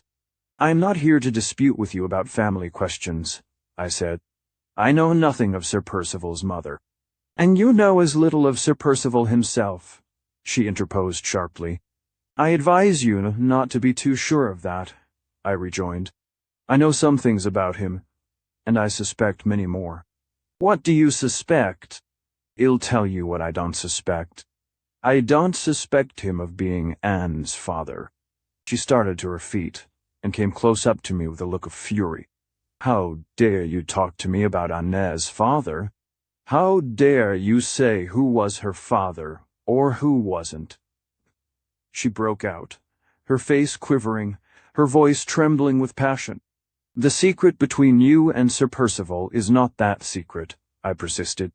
"The mystery which darkens Sir Percival's life was not born with your daughter's birth, and has not died with your daughter's death." She drew back a step. "Go," she said, and pointed sternly to the door. "There was no thought of the child in your heart or in his," I went on, determined to press her back to her last defenses. "There was no bond of guilty love between you and him when you held those stolen meetings, when your husband found you whispering together under the vestry of the church." Her pointing hand instantly dropped to her side, and the deep flush of anger faded from her face while I spoke. I saw the change pass over Harry, saw that hard, firm, fearless, self-possessed woman quail under a terror which her utmost resolution was not strong enough to resist when I said those 5 last words. The vestry of the church. For a minute or more, we stood looking at each other in silence. I spoke first. "Do you still refuse to trust me?" I asked. She could not call the color that had left it back to her face, but she had steadied her voice. She had recovered the defiant self-possession of her manner when she answered me. "I do refuse," she said. "Do you still tell me to go?" "Yes. Go and never come back." I walked to the door, waited a moment before I opened it, and turned round to look at her again. "I may have news to bring you of Sir Percival, which you don't expect," I said, "and in that case I shall come back. There is no news of Sir Percival that I don't expect, except—" She stopped, her pale face darkened, and she stole back with a quiet, stealthy, cat-like step to her chair. "Except the news of his death," she said, sitting down again, with the mockery of a smile just hovering on her cruel lips, and the furtive light of hatred lurking deep in her steady eyes. As I opened the door of the room to go out, she looked round at me quickly. The cruel smile slowly widened her lips. She eyed me, with a strange, stealthy interest, from head to foot. An unutterable expectation showed itself wickedly all over her face. Was she speculating, in the secrecy of her own heart, on my youth and strength, on the force of my sense of injury, and the limits of my self-control? And was she considering the lengths to which they might carry me, if Sir Percival and I ever chanced to meet? The bare doubt that might be so drove me from her presence, and silenced even the common forms of farewell on my lips. Without a word more, on my side or on hers, I left the room. As I opened the outer door, I saw the same clergyman who had already passed the house once, about to pass it again, on his way back through the square. I waited on the doorstep to let him go by, and looked round, as I did so, at the parlor window. Mrs. Catherick had heard his footsteps approaching, in the silence of that lonely place, and she was on her feet at the window again, waiting for him. Not all the strength of all the terrible passions I had roused in that woman's heart could loosen her desperate hold on the one fragment of social consideration which years of resolute effort had just dragged within her grasp. There she was again, not a minute after I had left her, placed purposely in a position which made it a matter of common courtesy on the part of the clergyman to bow to her for a second time. He raised his hat once more. I saw the hard, ghastly face behind the window soften, and light up with gratified pride, saw the head with the grim black cap bend ceremoniously in return. The clergyman had bowed to her, and in my presence, twice in one day. 9. I left the house, feeling that Mrs. Catherick had helped me a step forward, in spite of herself. Before I had reached the turning which led out of the square, my attention was suddenly aroused by the sound of a closing door behind me. I looked round, and saw an undersized man in black on the doorstep of a house, which, as well as I could judge, stood next to Mrs. Catherick's place of abode next to it, on the side nearest to me. The man did not hesitate a moment about the direction he should take. He advanced rapidly towards the turning at which I had stopped. I recognized him as the lawyer's clerk, who had preceded me in my visit to Blackwater Park, and who had tried to pick a quarrel with me, when I asked him if I could see the house. I waited where I was, to ascertain whether his object was to come to close quarters and speak on this occasion. To my surprise, he passed on rapidly, without saying a word, without even looking up in my face as he went by. This was such a complete inversion of the course of proceeding which I had every reason to expect on his part, that my curiosity, or rather my suspicion, was aroused, and I determined on my side to keep him cautiously in view, and to discover what the business might be in which he was now employed. Without caring whether he saw me or not, I walked after him. He never looked back, and he led me straight through the streets to the railway station. The train was on the point of starting, and 2 or 3 passengers who were late were clustering round the small opening through which the tickets were issued. I joined them, and distinctly heard the lawyer's clerk demand a ticket for the Blackwater station. I satisfied myself that he had actually left by the train before I came away. There was only one interpretation that I could place on what I had just seen and heard. I had unquestionably observed the man leaving a house which closely adjoined Mrs. Catherick's residence. He had been probably placed there by Sir Percival's directions as a lodger, in anticipation of my inquiries leading me, sooner or later, to communicate with Mrs. Catherick. He had doubtless seen me go in and come out, and he'd hurried away by the first train to make his report at Blackwater Park, to which place Sir Percival would naturally betake himself, knowing what he evidently knew of my movements, in order to be ready on the spot, if I returned to Hampshire. Before many days were over, There seemed every likelihood now that he and I might meet. Whatever result events might be destined to produce, I resolved to pursue my own course, straight to the end in view, without stopping or turning aside for Sir Percival, or for anyone. The great responsibility which weighed on me heavily in London, the responsibility of so guiding my slightest actions as to prevent them from leading accidentally to the discovery of Laura's place of refuge, was removed, now that I was in Hampshire. I could go and come as I pleased at Welmingham, and if I chanced to fail in observing any necessary precautions, the immediate results, at least, would affect no one but myself. When I left the station, the winter evening was beginning to close in. There was little hope of continuing my inquiries after dark to any useful purpose in a neighborhood that was strange to me. Accordingly, I made my way to the nearest hotel, and ordered my dinner and my bed. This done, I wrote to Marian, to tell her that I was safe and well, and that I had fair prospects of success. I had directed her, on leaving home, to address the first letter she wrote to me the letter I expected to receive thee. Next morning to the post office, Welmingham, and I now begged her to send her second day's letter to the same address. I could easily receive it by writing to the postmaster, if I happened to be away from the town when it arrived. The coffee room of the hotel, as it grew late in the evening, became a perfect solitude. I was left to reflect on what I had accomplished that afternoon, as uninterruptedly as if the house had been my own. Before I retired to rest, I had attentively thought over my extraordinary interview with Mrs. Carrick from beginning to end, and had verified at my leisure the conclusions which I had hastily drawn in the earlier part of the day. The vestry of Old Welmingham Church was the starting point from which my mind slowly worked its way back through all that I had heard Mrs. Carrick say, and through all I had seen Mrs. Carrick do. At the time when the neighborhood of the vestry was first referred to in my presence by Mrs. Clements, I had thought it the strangest and most unaccountable of all places for Sir Percival to select for a clandestine meeting with the clerk's wife. Influenced by this impression and by no other, I had mentioned the vestry of the church before Mrs. Carrick on pure news. Speculation, it represented one of the minor peculiarities of the story which occurred to me while I was speaking. I was prepared for her answering me confusedly or angrily, but the blank terror that seized her when I said the words took me completely by surprise. I had long before associated Sir Percival's secret with the concealment of a serious crime which Mrs. Carrick knew of, but I had gone no further than this. Now the woman's paroxysm of terror associated the crime, either directly or indirectly, with the vestry, and convinced me that she had been more than the mere witness of it. She was also the accomplice, beyond a doubt. What had been the nature of the crime?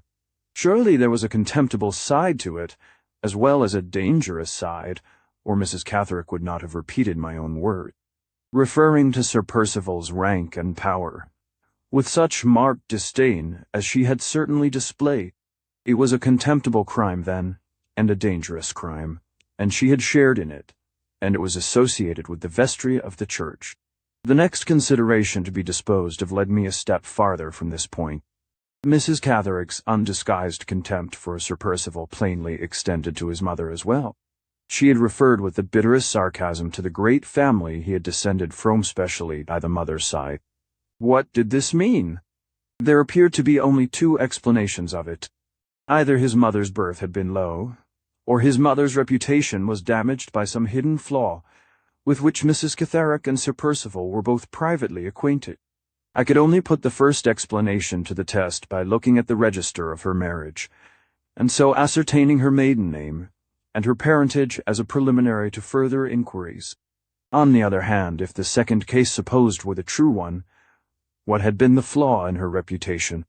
Remembering the account which Marian had given me of Sir Percival's father and mother, and of the suspiciously unsocial, secluded life they had both led, I now asked myself whether it might not be possible that his mother had never been married at all. Here again the register might, by offering written evidence of the marriage, prove to me, at any rate, that this doubt had no foundation in truth. But where was the register to be found? At this point, I took up the conclusions which I had previously formed, and the same mental process which had discovered the locality of the concealed crime, now lodged the register also in the vestry of Old Walmingham Church. These were the results of my interview with Mrs. Catterick. These were the various considerations, all steadily converging to one point, which decided the course of my proceedings on the next day. The morning was cloudy and lowering, but no rain fell. I left my bag at the hotel to wait there till I called for it, and after inquiring the way, set forth on foot for Old Walmingham Church. It was a walk of rather more than 2 miles, the ground rising slowly all the way. On the highest point stood the church, an ancient, weather-beaten building, with heavy buttresses at its sides, and a clumsy square tower in front. The vestry at the back was built out from the church, and seemed to be of the same age. Round the building at intervals appeared the remains of the village which Mrs. Clements had described to me as her husband's place of abode in former years, and which the principal inhabitants had long since deserted for the new town. Some of the empty houses had been dismantled to their outer walls. Some had been left to decay with time, and some were still inhabited by persons evidently of the poorest class. It was a dreary scene, and yet, in the worst aspect of its ruin, not so dreary as the modern town that I had just left. Here there was the brown, breezy sweep of surrounding fields for the eye to repose on. Here the trees, leafless as they were, still varied the monotony of the prospect, and helped the mind to look forward to summer time and shade. As I moved away from the back of the church, and passed some of the dismantled cottages in search of a person who might direct me to the clerk, I saw 2 men saunter out after me from behind a wall. The tallest of the 2, a stout muscular man in the dress of a gamekeeper, was a stranger to me. The other was one of the men who had followed me in London on the day when I left Mr. Kyle's office. I had taken particular notice of him at the time, and I felt sure that I was not mistaken in identifying the fellow on this occasion. Neither he nor his companion attempted to speak to me, and both kept themselves at a respectful distance, but the motive of their presence in the neighborhood of the church was plainly apparent. It was exactly as I had supposed. Sir Percival was already prepared for me. My visit to Mrs. Catterick had been reported to him the evening before, and those 2 men had been placed on the lookout near the church, in anticipation of my appearance at Old Walmingham. If I had wanted any further proof that my investigations had taken the right direction at last, the plan now adopted for watching me would have supplied it. I walked on away from the church till I reached one of the inhabited houses, with a patch of kitchen garden attached to it on which a laborer was at work. He directed me to the clerk's abode, a cottage at some little distance off, standing by itself on the outskirts of the forsaken village. The clerk was indoors, and was just putting on his greatcoat. He was a cheerful, familiar, loudly talkative old man, with a very poor opinion, as I soon discovered, of the place in which he lived, and a happy sense of superiority to his neighbours, in virtue of the great personal distinction of having once been in London. "It's well you came so early, sir," said the old man, when I had mentioned the object of my visit. "I should have been away in 10 minutes more. Parish business, sir, and a goodish long trot before it's all done for a man at my age.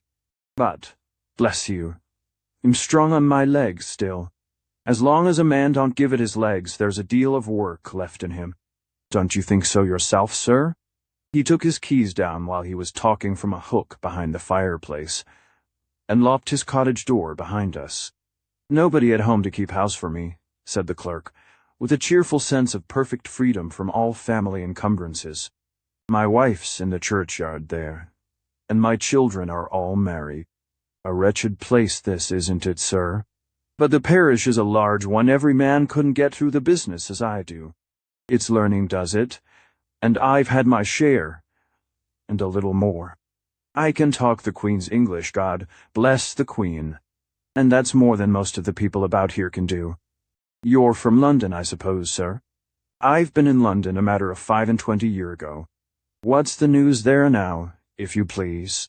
Chattering on in this way, he led me back to the vestry. I looked about to see if the 2 spies were still in sight. They were not visible anywhere. After having discovered my application to the clerk, they had probably concealed themselves where they could watch my next proceedings in perfect freedom. The vestry door was of stout old oak, studded with strong nails, and the clerk put his large, heavy key into the lock with the air of a man who knew that he had a difficulty to encounter, and who was not quite certain of creditably conquering it. "I'm obliged to bring you this way, sir," he said, "because the door from the vestry to the church is bolted on the vestry side. We might have got in through the church otherwise. This is a perverse lock, if ever there was one yet. It's big enough for a prison door. It's been hampered over and over again, and it ought to be changed for a new one. I've mentioned that to the churchwarden 50 times over at least, always saying, 'He'll see about it,' and he never does see. It's a sort of lost corner, this place.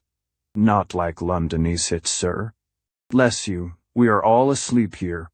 We done march with the times." After some twisting and turning of the key, the heavy lock yielded, and he opened the door. The vestry was larger than I should have supposed it to be, judging from the outside only. It was a dim, mouldy, melancholy old room, with a low, raftered ceiling. Round two sides of it, the sides nearest to the interior of the church, ran heavy wooden presses, worm-eaten and gaping with age. Hooked to the inner corner of one of these presses hung several surplices, all bulging out at their lower ends in an irreverent-looking bundle of limp drapery. Below the surplices on the floor stood 3 packing cases, with the lids half off, half on, and the straw profusely bursting out of their cracks and crevices in every direction. Behind them, in a corner, was a litter of dusty papers, some large and rolled up like architects' plans, some loosely strung together on files like bills or letters. The room had once been lighted by a small side window, but this had been bricked up, and a lantern skylight was now substituted for it. The atmosphere of the place was heavy and mouldy, being rendered additionally oppressive by the closing of the door which led into the church. This door also was composed of solid oak, and was bolted at the top and bottom on the vestry side. "We might be tidier, mightn't we, sir?" said the cheerful clerk. "But when you're in a lost corner of a place like this, what are you to do? Why, look here now, just look at these packing cases. There they've been, for a year or more, ready to go down to London. There they are, littering the place, and there they'll stop as long as the nails hold them together. I'll tell you what, sir, as I said before, this is not London. We are all asleep here. Bless you, we don't march with the times." "What is there in the packing cases?" I asked. "Bits of old wood carvings from the pulpit, and panels from the chancel, and images from the organ loft," said the clerk. "Portraits of the 12 apostles in wood, and not a whole nose among 'em. All broken and worm-eaten and crumbling to dust at the edges. As brittle as crockery, sir, and as old as the church, if not older." "And why were they going to London? To be repaired?" "That's it, sir, to be repaired, and where they were past repair, to be copied in sound wood. But, bless you, the money fell short, and there they are, waiting for new subscriptions, and nobody to subscribe. It was all done a year ago, sir. 6 gentlemen dined together about it, at the hotel in the new town. They made speeches, and passed resolutions, and put their names down, and printed off thousands of prospectuses. Beautiful prospectuses, sir, all flourished over with Gothic devices in red ink, saying it was a disgrace not to restore the church and repair the famous carvings, and so on. There are other prospectuses that couldn't be distributed, and the architect's plans and estimates, and the whole correspondence, which set everybody at loggerheads and ended in a dispute, all down together in that corner, behind the packing cases. The money dribbled in a little at first, but what can you expect out of London? There was just enough, you know, to pack the broken carvings, and get the estimates, and pay the printer's bill. And after that there wasn't a halfpenny left. There the things are, as I said before. We have nowhere else to put them. Nobody in the new town cares about accommodating us. We're in a lost corner, and this is an untidy vestry, and who's to help it? That's what I want to know. My anxiety to examine the register did not dispose me to offer much encouragement to the old man's talkativeness. I agreed with him that nobody could help the untidiness of the vestry, and then suggested that we should proceed to our business without more delay. Aye, a marriage register, to be sure, said the clerk, taking a little bunch of keys from his pocket. How far do you want to look back, sir?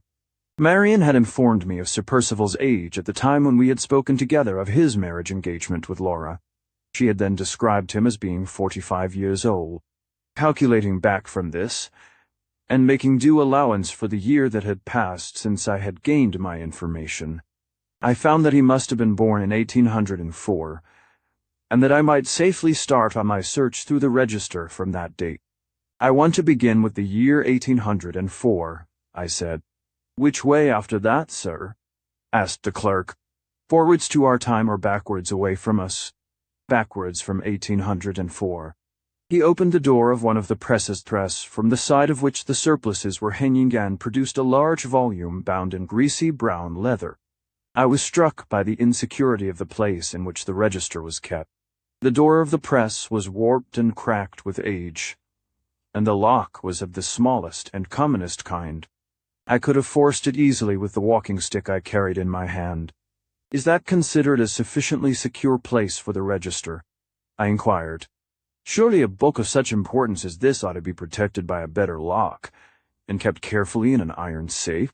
Well now, that's curious, said the clerk, shutting up the book again, just after he had opened it, and smacking his hand cheerfully on the cover. Those were the very words my old master was always saying years and years ago, when I was a lad. Why isn't the register, meaning this register here, under my hand, why isn't it kept in an iron safe? If I've heard him say that once, I've heard him say it 100 times. He was the solicitor in those days, sir, who had the appointment of vestry clerk to this church. A fine, hearty old gentleman, and the most particular man breathing. As long as he lived, he kept a copy of this book in his office at Knowlesbury, and had it posted up regular from time to correspond with the fresh entries here. You would hardly think it, but he had his own appointed days, once or twice in every quarter, for riding over to this church on his old white pony, to check the copy by the register, with his own eyes and hands. How do I know? He used to say, how do I know that the register in this vestry may not be stolen or destroyed? Why isn't it kept in an iron safe? Why can't I make other people as careful as I am myself? Some of these days, there will be an accident happen, and when the register's lost, then the parish will find out the value of my copy. He used to take his pinch of snuff after that, and look about him as bold as a lord. The like of him for doing business isn't easy to find now. You may go to London and not match him even there. Which year did you say, sir? 1800 and what? 1804, I replied, mentally resolving to give the old man no more opportunities of talking, until my examination of the register was over. The clerk put on his spectacles and turned over the leaves of the register, carefully wetting his finger and thumb at every third page. There it is, sir, said he, with another cheerful smack on the open volume. There's the year you want. As I was ignorant of the month in which Sir Percival was born, I began my backward search with the early part of the year. The register book was of the old-fashioned kind, the entries being all made on blank pages in manuscript, and the divisions which separated them being indicated by ink lines drawn across the page at the close of each entry. I reached the beginning of the year 1804 without encountering the marriage, and then traveled back through December 1803, through November and October No, not through September also. Under the heading of that month in the year, I found the marriage. I looked carefully at the entry. It was at the bottom of a page, and was for want of room compressed into a smaller space than that occupied by the marriages above. The marriage immediately before it was impressed on my attention by the circumstance of the bridegroom's Christian name being the same as my own. The entry immediately following it on the top of the next page was noticeable in another way from the large space it occupied. The record in this case, registering the marriages of two brothers at the same time. The register of the marriage of Sir Felix Glyde was in no respect remarkable, except for the narrowness of the space into which it was compressed at the bottom of the page. The information about his wife was the usual information given in such cases. She was described as Cecilia Jane Elster, of Parkview Cottages, Knowlesbury, only daughter of the late Patrick Elster, Esquire, formerly of Bath. I noted down these particulars in my pocket-book, feeling as I did so both doubtful and disheartened about my next proceedings. The secret which I had believed until this moment to be within my grasp seemed now farther from my reach than ever. What suggestions of any mystery unexplained had arisen out of my visit to the vestry? I saw no suggestions anywhere. What progress had I made towards discovering the suspected stain on the reputation of Sir Percival's mother? The one fact I had ascertained vindicated her reputation. Fresh doubts, fresh difficulties, fresh delays began to open before me in interminable prospect. What was I to do next? The one immediate resource left to me appeared to be this. I might institute inquiries about Miss Elster of Knowlesbury, on the chance of advancing towards the main object of my investigation, by first discovering the secret of Mrs. Catherick's contempt for Sir Percival's mother. "Have you found what you wanted, sir?" said the clerk, as I closed the register book. "Yes," I replied, "but I have some inquiries still to make. I suppose the clergyman who officiated here in the year 1803 is no longer alive." No, sir. He was dead 3 or 4 years before I came here, and that was as long ago as the year 27. "I got this place, sir," persisted my talkative old friend through the clerk before me leaving it. "They say he was driven out of house and home by his wife and she's living still down in the new town there. I don't know the rights of the story myself. All I know is I got the place. Mr. Wansborough got it for me, the son of my old master, that I was tell you of. Has a free, pleasant gentleman as ever lived, rides to the hounds, keeps his pointers and all that. He's vestry clerk here now, as his father was before him. Did you not tell me your former master lived at Knowlesbury?" I asked, calling to mind the long story about the precise gentleman of the old school, with which my talkative friend had wearied me before he opened the register book. "Yes, to be sure, sir," replied the clerk. "Old Mr. Wansborough lived at Knowlesbury, and young Mr. Wansborough lives there too. You said just now he was vestry clerk, like his father before him.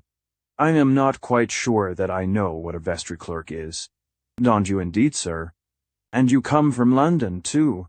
Every parish church, you know, has a vestry clerk and a parish clerk. The parish clerk is a man like me, except that I've got a deal more learning than most of them, though I don't boast of it. The vestry clerk is a sort of an appointment that the lawyers get, and if there's any business to be done for the vestry, why, there they are to do it. It's just the same in London. Every parish church there has got its vestry clerk, and, you may take my word for it, has sure to be a lawyer." "Then young Mr. Wansborough is a lawyer, I suppose?" "Of course he is, sir. A lawyer in High Street, Knowlesbury, the old offices that his father had before him. The number of times I've swept those offices out and seen the old gentleman come trotting into business on his white pony, looking right and left all down the street and nodding to everybody. Bless you, he was a popular character. Head have done in London. How far is it to Knowlesbury from this place?" "A long stretch, sir," said the clerk, with that exaggerated idea of distances, and that vivid perception of difficulties in getting from place to place, which is peculiar to all country people. "Nigh on 5 mile, I can tell you." It was still early in the forenoon. There was plenty of time for a walk to Knowlesbury and back again to Welmingham, and there was no person probably in the town who was fitter to assist my inquiries about the character and position of Sir Percival's mother before her marriage than the local solicitor. Resolving to go at once to Knowlesbury on foot, I led the way out of the vestry. "Thank you kindly, sir," said the clerk, as I slipped my little present into his hand. "Are you really going to walk all the way to Knowlesbury and back? Well, you're strong on your legs, too. And what a blessing that is, isn't it? There's the road. You can't miss it. I wish I was going your way. It's pleasant to meet with gentlemen from London, in a lost corner like this. One hears the news. Wish you good morning, sir, and thank you kindly once more." We parted. As I left the church behind me, I looked back, and there were the two men again on the road below, with a third in their company, that third person being the short man in black, whom I had traced to the railway the evening before. The three stood talking together for a little while, then separated. The man in black went away by himself towards Welmingham. The other two remained together, evidently waiting to follow me as soon as I walked on. I proceeded on my way without letting the fellows see that I took any special notice of them. They caused me no conscious irritation of feeling at that moment, and the contrary. They rather revived my sinking hopes. In the surprise of discovering the evidence of the marriage, I had forgotten the inference I had drawn on first perceiving the men in the neighbourhood of the vestry. Their reappearance reminded me that Sir Percival had anticipated my visit to Old Welmingham Church as the next result of my interview with Mrs. Catherick. Otherwise, he would never have placed his spies there to wait for me. Smoothly and fairly as appearances looked in the vestry, there was something wrong beneath them. There was something in the register book, for aught I knew, that I had not discovered yet. Once out of sight of the church, I pressed forward briskly on my way to Knowlesbury. The road was, for the most part, straight and level. Whenever I looked back over it, I saw the two spies steadily following me. For the greater part of the way they kept at a safe distance behind, but once or twice they quickened their pace, as if with the purpose of overtaking me, then stopped, consulted together, and fell back again to their former position. They had some special object evidently in view, and they seemed to be hesitating or differing about the best means of accomplishing it. I could not guess exactly what their design might be, but I felt serious doubts of reaching Knowlesbury without some mischance happening to me on the way. These doubts were realized. I had just entered on a lonely part of the road, with a sharp turn at some distance ahead, and had just concluded, calculating by a time that I must be getting near to the town, when I suddenly heard the steps of the men close behind me. Before I could look round, one of them, the man by whom I had been followed in London, passed rapidly on my left side, and hustled me with his shoulder. I had been more irritated by the manner in which he and his companion had dogged my steps all the way from Old Welmingham than I was myself aware of, and I unfortunately pushed the fellow away smartly with my open hand. He instantly shouted for help. His companion, the tall man in the gamekeeper's clothes, sprang to my right side, and the next moment the two scoundrels held me pinioned between them in the middle of the road. The conviction that a trap had been laid for me, and the vexation of knowing that I had fallen into it, fortunately restrained me from making my position still worse by an unavailing struggle with two men, one of whom would, in all probability, have been more than a match for me single-handed. I repressed the first natural movement by which I had attempted to shake them off, and looked about to see if there was any person near to whom I could appeal. A laborer was at work in an adjoining field, who must have witnessed all that had passed. I called to him to follow us to the town. He shook his head with stolid obstinacy, and walked away in the direction of a cottage which stood back from the high road. At the same time, the men who held me between them declared their intention of charging me with an assault. I was cool enough and wise enough now to make no opposition. "Drop your hold of my arms," I said, "and I will go with you to the town." The man in the gamekeeper's dress roughly refused, but the shorter man was sharp enough to look to consequences, and not to let his companion commit himself by unnecessary violence. He made a sign to the other, and I walked on between them with my arms free. We reached the turning in the road, and there, close before us, were the suburbs of Knowlesbury. One of the local policemen was walking along the path by the roadside. The men at once appealed to him. He replied that the magistrate was then sitting at the town hall, and recommended that we should appear before him immediately. We went on to the town hall. The clerk made out a formal summons, and the charge was preferred against me, with the customary exaggeration and the customary perversion of the truth on such occasions. The magistrate, an ill-tempered man, with a sour enjoyment in the exercise of his own power, inquired if anyone on or near the road had witnessed the assault, and greatly to my surprise, the complainant admitted the presence of the laborer in the field. I was enlightened, however, as to the object of the admission by the magistrate's next words. He remanded me at once for the production of the witness, expressing, at the same time, his willingness to take bail for my reappearance if I could produce one responsible surety to offer it. If I had been known in the town, he would have liberated me on my own recognizances, but as I was a total stranger, it was necessary that I should find responsible bail. The whole object of the stratagem was now disclosed to me. It had been so managed as to make a remand necessary in a town where I was a perfect stranger, and where I could not hope to get my liberty on bail. The remand merely extended over 3 days, until the next sitting of the magistrate. But in that time, while I was in confinement, Sir Percival might use any means he pleased to embarrass my future. Proceedings perhaps to screen himself from detection altogether without the slightest fear of any hindrance on my part. At the end of the 3 days the charge would, no doubt, be withdrawn, and the attendance of the witness would be perfectly useless. My indignation, I may almost say my despair, at this mischievous check to all further progresso base and trifling in itself, and yet so disheartening, and so serious in its probable results, quite unfitted me at first to reflect on the best means of extricating myself from the dilemma in which I now stood. I had the folly to call for writing materials, and to think of privately communicating my real position to the magistrate. The hopelessness and the imprudence of this proceeding failed to strike me before I had actually written the opening lines of the letter. It was not till I had pushed the paper away, not till, I am ashamed to say, I had almost allowed the vexation of my helpless position to conquer my thought. A course of action suddenly occurred to my mind, which Sir Percival had probably not anticipated, and which might set me free again in a few hours. I determined to communicate the situation in which I was placed to Mr. Dawson of Oak Lodge.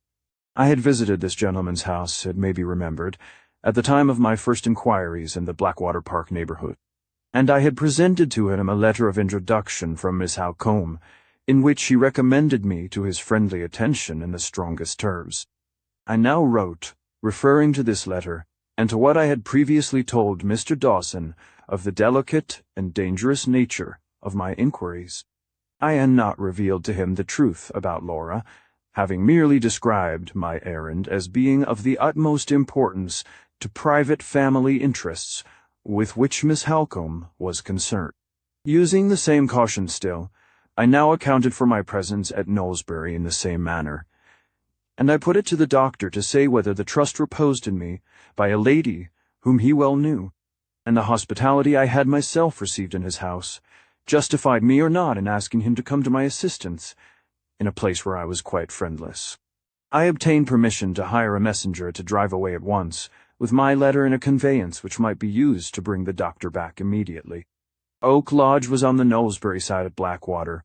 The man declared he could drive there in 40 minutes, and could bring Mr. Dawson back in 40 more. I directed him to follow the doctor wherever he might happen to be, if he was not at home, and then sat down to wait for the result, with all the patience and all the hope that I could summon to help me. It was not quite 1:30 when the messenger departed. Before 3:30 he returned, and brought the doctor with him. Mr. Dawson's kindness, and the delicacy with which he treated his prompt assistants, quite as a matter of course, almost overpowered me. The bail required was offered, and accepted immediately. Before 4 o'clock on that afternoon, I was shaking hands warmly with the good old Doctora Freeman again in the streets of Knowlesbury. Mr. Dawson hospitably invited me to go back with him to Oak Lodge, and take up my quarters there for the night. I could only reply that my time was not my own, and I could only ask him to let me pay my visit in a few days, when I might repeat my thanks, and offer to him all the explanations which I felt to be only his due, but which I was not then in a position to make. We parted with friendly assurances on both sides, and I turned my steps at once to Mr. Wansborough's office in the High Street. Time was now of the last importance. The news of my being free on bail would reach Sir Percival, to an absolute certainty, before night. If the next few hours did not put me in a position to justify his worst fears, and to hold him helpless at my mercy, I might lose every inch of the ground I had gained, never to recover it again. The unscrupulous nature of the man, the local influence he possessed, the desperate peril of exposure with which my blindfold inquiries threatened him all warned me to press on to positive discovery without the useless waste of a single minute. I had found time to think while I was waiting for Mr. Dawson's arrival, and I had well employed it. Certain portions of the conversation of the talkative old clerk, which had wearied me at the time, now recurred to my memory with a new significance, and a suspicion crossed my mind darkly, which had not occurred to me while I was in the vestry. On my way to Knowlesbury, I had only proposed to apply to Mr. Wansborough for information on the subject of Sir Percival's mother Dart. My object now was to examine the duplicate register of Old Welmingham Church. Mr. Wansborough was in his office when I inquired for him. He was a jovial, red-faced, easy-looking man, more like a country squire than a lawyer, and he seemed to be both surprised and amused by my application. He had heard of his father's copy of the register, but had not even seen it himself. It had never been inquired after, and it was no doubt in the strong room among other papers that had not been disturbed since his father's death. It was a pity, Mr. Wansborough said, that the old gentleman was not alive to hear his precious copy asked for at last. He would have ridden his favorite hobby harder than ever now. How had I come to hear of the copy? Was it through anybody in the town? I parried the question as well as I could. It was impossible at this stage of the investigation to be too cautious, and it was just as well not to let Mr. Wansborough know prematurely that I had already examined the original register. I described myself, therefore, as pursuing a family inquiry, to the object of which every possible saving of time was of great importance. I was anxious to send certain particulars to London by that day's post, and one look at the duplicate register paying. Of course, the necessary fees might supply what I required, and save me a further journey to Old Welmingham. I added that, in the event of my subsequently requiring a copy of the original register, I should make application to Mr. Wansborough's office to furnish me with the document. After this explanation, no objection was made to producing the copy. A clerk was sent to the strong room, and after some delay returned with the volume. It was of exactly the same size as the volume in the vestry, the only difference being that the copy was more smartly bound. I took it with me to an unoccupied desk. My hands were trembling, my head was burning hotly, felt the necessity of concealing my agitation as well as I could from the persons about me in the room, before I ventured on opening the book. On the blank page at the beginning, to which I first turned, were traced some lines in faded ink. They contained these words: "Copy of the marriage register of Welmingham Parish Church, executed under my orders and afterwards compared, entry by entry, with the original by myself. Signed Robert Wansborough, vestry clerk, Tardon." Below this note there was a line added, in another handwriting, as follows, extending from the 1st of January, 1815. I turned to the month of September, 1803. I found the marriage of the man whose Christian name was the same as my own. I found the double register of the marriages of the two brothers. And between these entries, at the bottom of the page, nothing, not a vestige of the entry which recorded the marriage of Sir Felix Glyde and Cecilia Jane Elster in the register of the church. My heart gave a great bound, and throbbed as if it would stifle me. I looked again. He was afraid to believe the evidence of my own eyes. No, not a doubt. The marriage was not there. The entries on the copy occupied exactly the same places on the page as the entries in the original. The last entry on one page recorded the marriage of the man with my Christian name. Below it, there was a blank space evidently left, because it was too narrow to contain the entry of the marriages of the two brothers, which in the copy as in the original, occupied the top of the next page. That space told the whole story.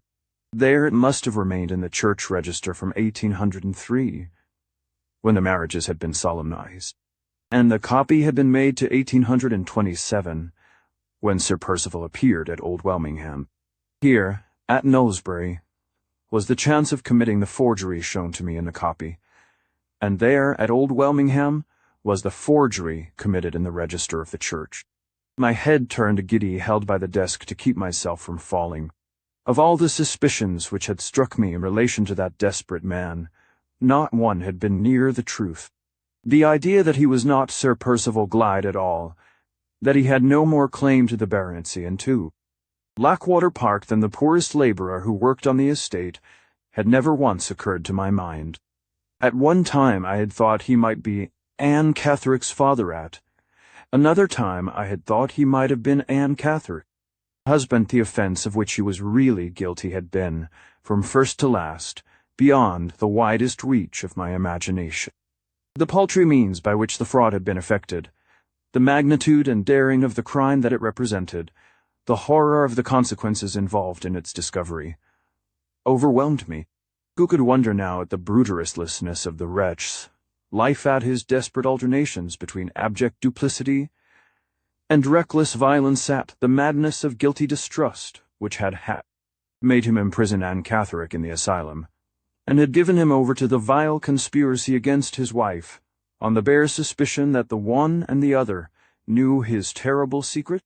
The disclosure of that secret might, in past years, have hanged him, might now transport him for life.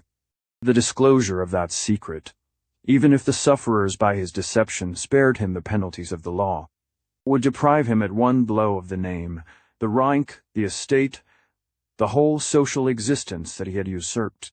This was the secret, and it was mine.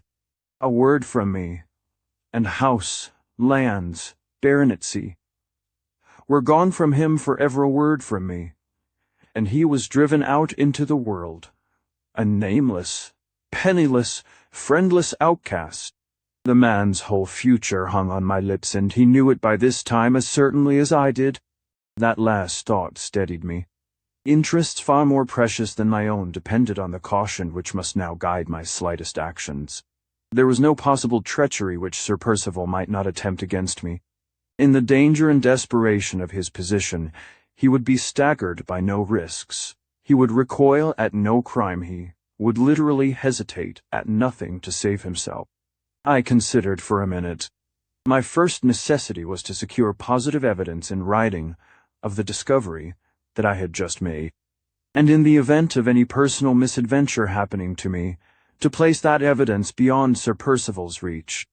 The copy of the register was sure to be safe in Mr. Wansborough's strong room, but the position of the original in the vestry was, as I had seen with my own eyes, anything but secure.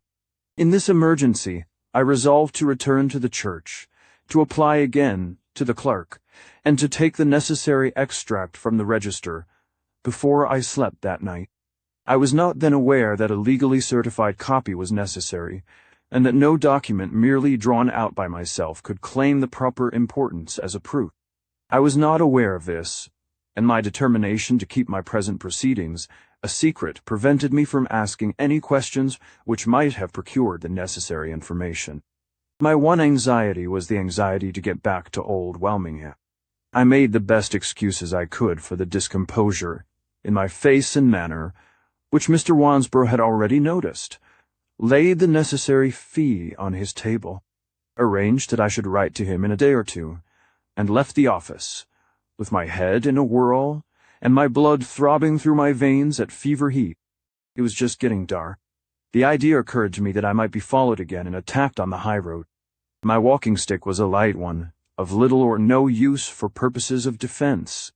I stopped before leaving Knowlesbury, and bought a stout country cudgel, short and heavy at the head. With this homely weapon, if any one man tried to stop me, I was a match for him. If more than one attacked me, I could trust to my heels. In my school days I had been a noted runner, and I had not wanted for practice since in the later time of my experience in Central America. I started from the town at a brisk pace, and kept the middle of the road. A small misty rain was falling, and it was impossible for the first half of the way to make sure whether I was followed or not. But at the last half of my journey, when I supposed myself to be about 2 miles from the church, I saw a man run by me in the rain, and then heard the gate of a field by the roadside shut to sharply. I kept straight on with my cudgel ready in my hand, my ears on the alert, and my eyes straining to see through the mist and the darkness. Before I had advanced 100 yards, there was a rustling in the hedge on my right, and 3 men sprang out into the road. I drew aside on the instant to the footpath. The 2 foremost men were carried beyond me before they could check themselves. The third was as quick as lightning. He stopped, half-turned, and struck at me with his stick. The blow was aimed at hazard, and was not a severe one. It fell on my left shoulder. I returned it heavily on his head.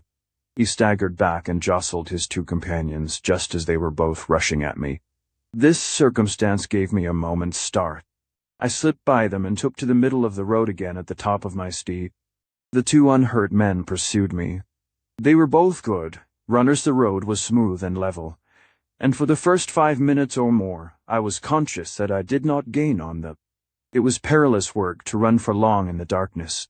I could barely see the dim black line of the hedges on either side, and any chance obstacle in the road would have thrown me down to a certainty.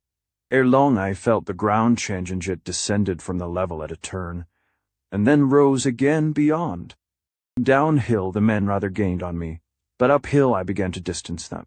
The rapid, regular thump of their feet grew fainter on my ear, and I calculated by the sound that I was far enough in advance to take to the fields, with a good chance of their passing me in the darkness. Diverging to the footpath, I made for the first break that I could guess at, rather than see, in the hedge. It proved to be a closed gate. I vaulted over, and finding myself in a field, kept across it steadily with my back to the road. I heard the men pass the gate, still running, then in a minute more heard one of them call to the other to come back. It was no matter what they did now. I was out of their sight, and out of their hearing. I kept straight across the field, and when I had reached the farther extremity of it, waited there for a minute to recover my breath. It was impossible to venture back to the road, but I was determined nevertheless to get to Old Welmingham that evening. Neither moon nor stars appeared to guide me. I only knew that I had kept the wind and rain at my back on leaving Knowlesbury, and if I now kept them at my back still, I might at least be certain of not advancing altogether in the wrong direction. Proceeding on this plan, I crossed the country, meeting with no worse obstacles than hedges, ditches, and thickets, which every now and then obliged me to alter my course for a little while until I found myself on a hillside, with the ground sloping away steeply before me. I descended to the bottom of the hollow, squeezed my way through a hedge, and got out into a lane. Having turned to the right on leaving the road, I now turned to the left, on the chance of regaining the line from which I had wandered. After following the muddy windings of the lane for 10 minutes or more, I saw a cottage, with a light in one of the windows. The garden gate was open to the lane, and I went in at once to inquire my way. Before I could knock at the door, it was suddenly opened, and a man came running out with a lighted lantern in his hand. He stopped and held it up at the sight of me. We both started as we saw each other. My wanderings had led me round the outskirts of the village, and had brought me out at the lower end of it. I was back at Old Welmingham, and the man with the lantern was no other than my acquaintance of the morning, the parish clerk. His manner appeared to have altered strangely in the interval since I had last seen him. He looked suspicious and confused, his ruddy cheeks were deeply flushed, and his first words, when he spoke, were quite unintelligible to me. "Where are the keys?" he asked. "Have you taken them?" "What keys?" I repeated. "I have this moment come from Knowlesbury." "What keys do you mean?" "The keys of the vestry. Lord save us and help us. What shall I do? The keys are gone." "Do you hear?" cried the old man, shaking the lantern at me in his agitation. "The keys are gone." "How? What? When? Who can have taken them?" "I don't know," said the clerk, staring about him wildly in the darkness. "I've only just got back. I told you I had a long day's work this morning, G. Locked the door, and shut the window down. It's open now. The window's open. Knock. Somebody has got in there and taken the keys. He turned to the casement window to show me that it was wide open. The door of the lantern came loose from its fastening as he swayed it round, and the wind blew the candle out instantly. Get another light, I said, and let us both go to the vestry together. Quick, quick.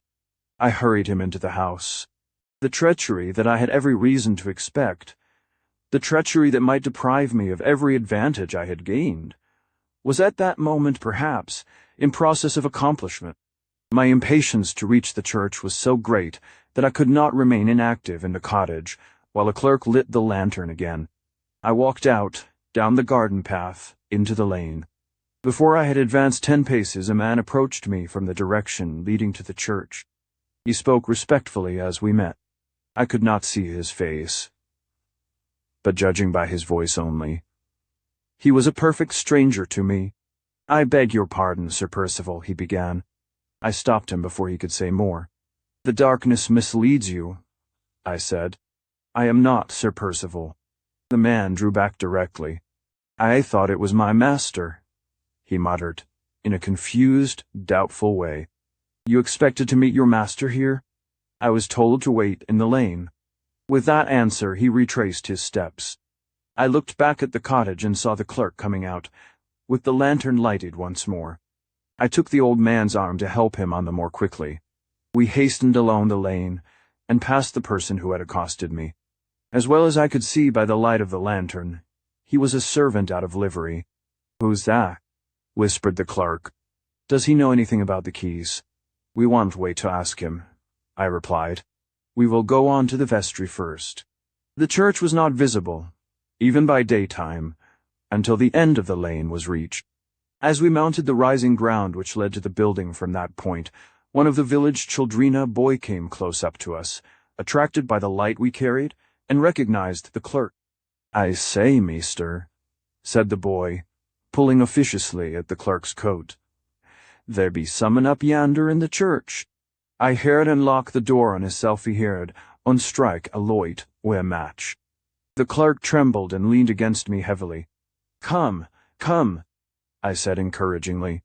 We are not too late. We will catch the man, whoever he is. Keep the lantern and follow me as fast as you can. I mounted the hill rapidly. The dark mass of the church tower was the first object I discerned dimly against the night sky. As I turned aside to get round to the vestry, I heard heavy footsteps close to me. The servant had ascended to the church after us. I don't mean any harm, he said when I turned round on him. I'm only looking for my master. The tones in which he spoke betrayed unmistakable fear. I took no notice of him and went on. The instant I turned the corner and came in view of the vestry, I saw the lantern skylight on the roof brilliantly lit up from within. It shone out with dazzling brightness against the murky, starless sky. I hurried through the churchyard to the door. As I got near, there was a strange smell stealing out on the damp night air. I heard a snapping noise and I saw the light above grow brighter, and brighter. A pane of the glass crocketti ran to the door and put my hand on it. The vestry was on fire. Before I could move, before I could draw my breath after that discovery, I was horror-struck by a heavy thump against the door from the inside. I heard the key worked violently, and the lackey heard a man's voice behind the door, raised to a dreadful shrillness, screaming for help. The servant who had followed me staggered back shuddering, and dropped to his knees. "Oh, my God," he said, "it's Sir Percival." As the words passed his lips, the clerk joined us, and at the same moment there was another and a last grating turn of the key in the lock. "The Lord have mercy on his soul," said the old man. "He is doomed and dead. He has hampered the lock." I rushed to the door. The one absorbing purpose that had filled all my thoughts, that had controlled all my actions, for weeks and weeks past, vanished in an instant from my mind.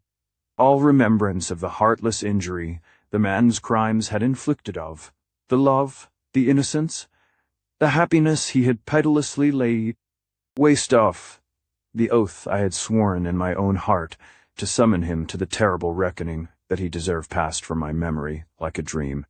I remembered nothing but the horror of his situation. I felt nothing but the natural human impulse to save him from a frightful death. "Try the other door," I shouted. "Try the door into the church. The lock's hampered.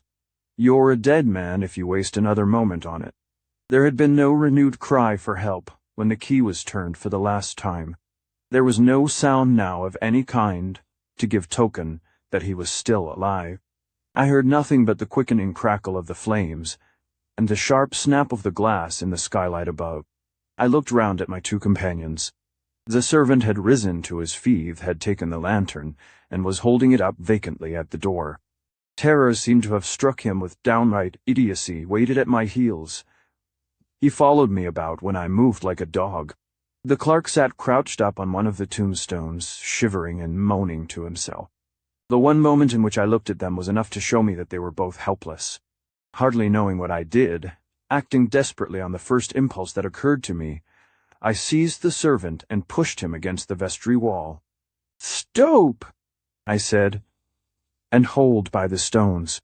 I am going to climb over you to the roofie. I'm going to break the skylight, and give him some air."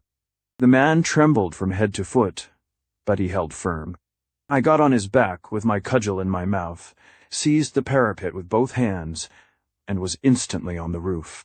In the frantic hurry and agitation of the moment, it never struck me that I might let out the flame instead of letting in the air. I struck at the skylight and battered in the cracked, loosened glass at a blow.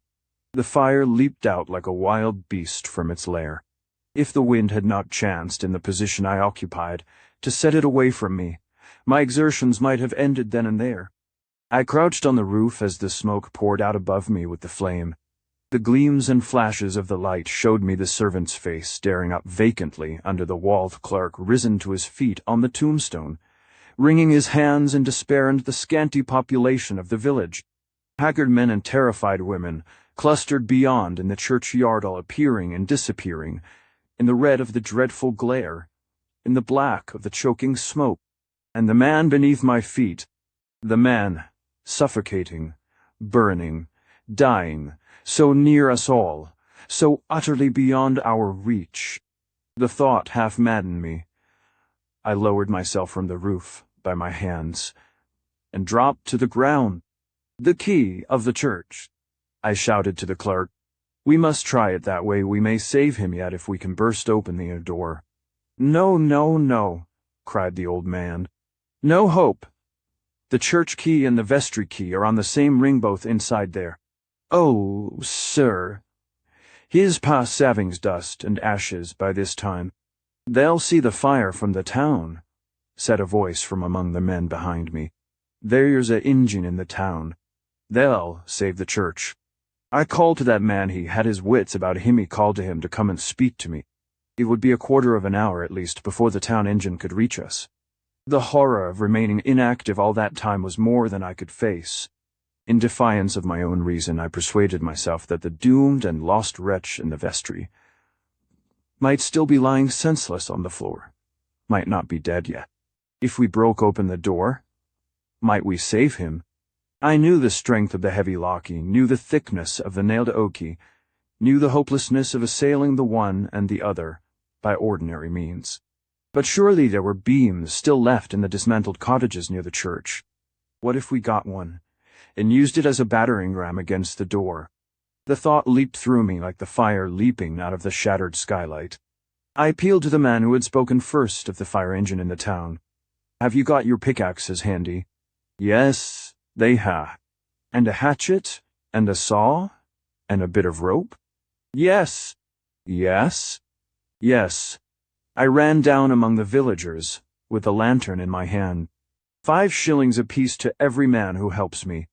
They started into life at the words. That ravenous second hunger of poverty-tithe hunger for money roused them into tumult and activity in a moment. 2 of you for more lanterns if you have them. 2 of you for the pickaxes and the tools.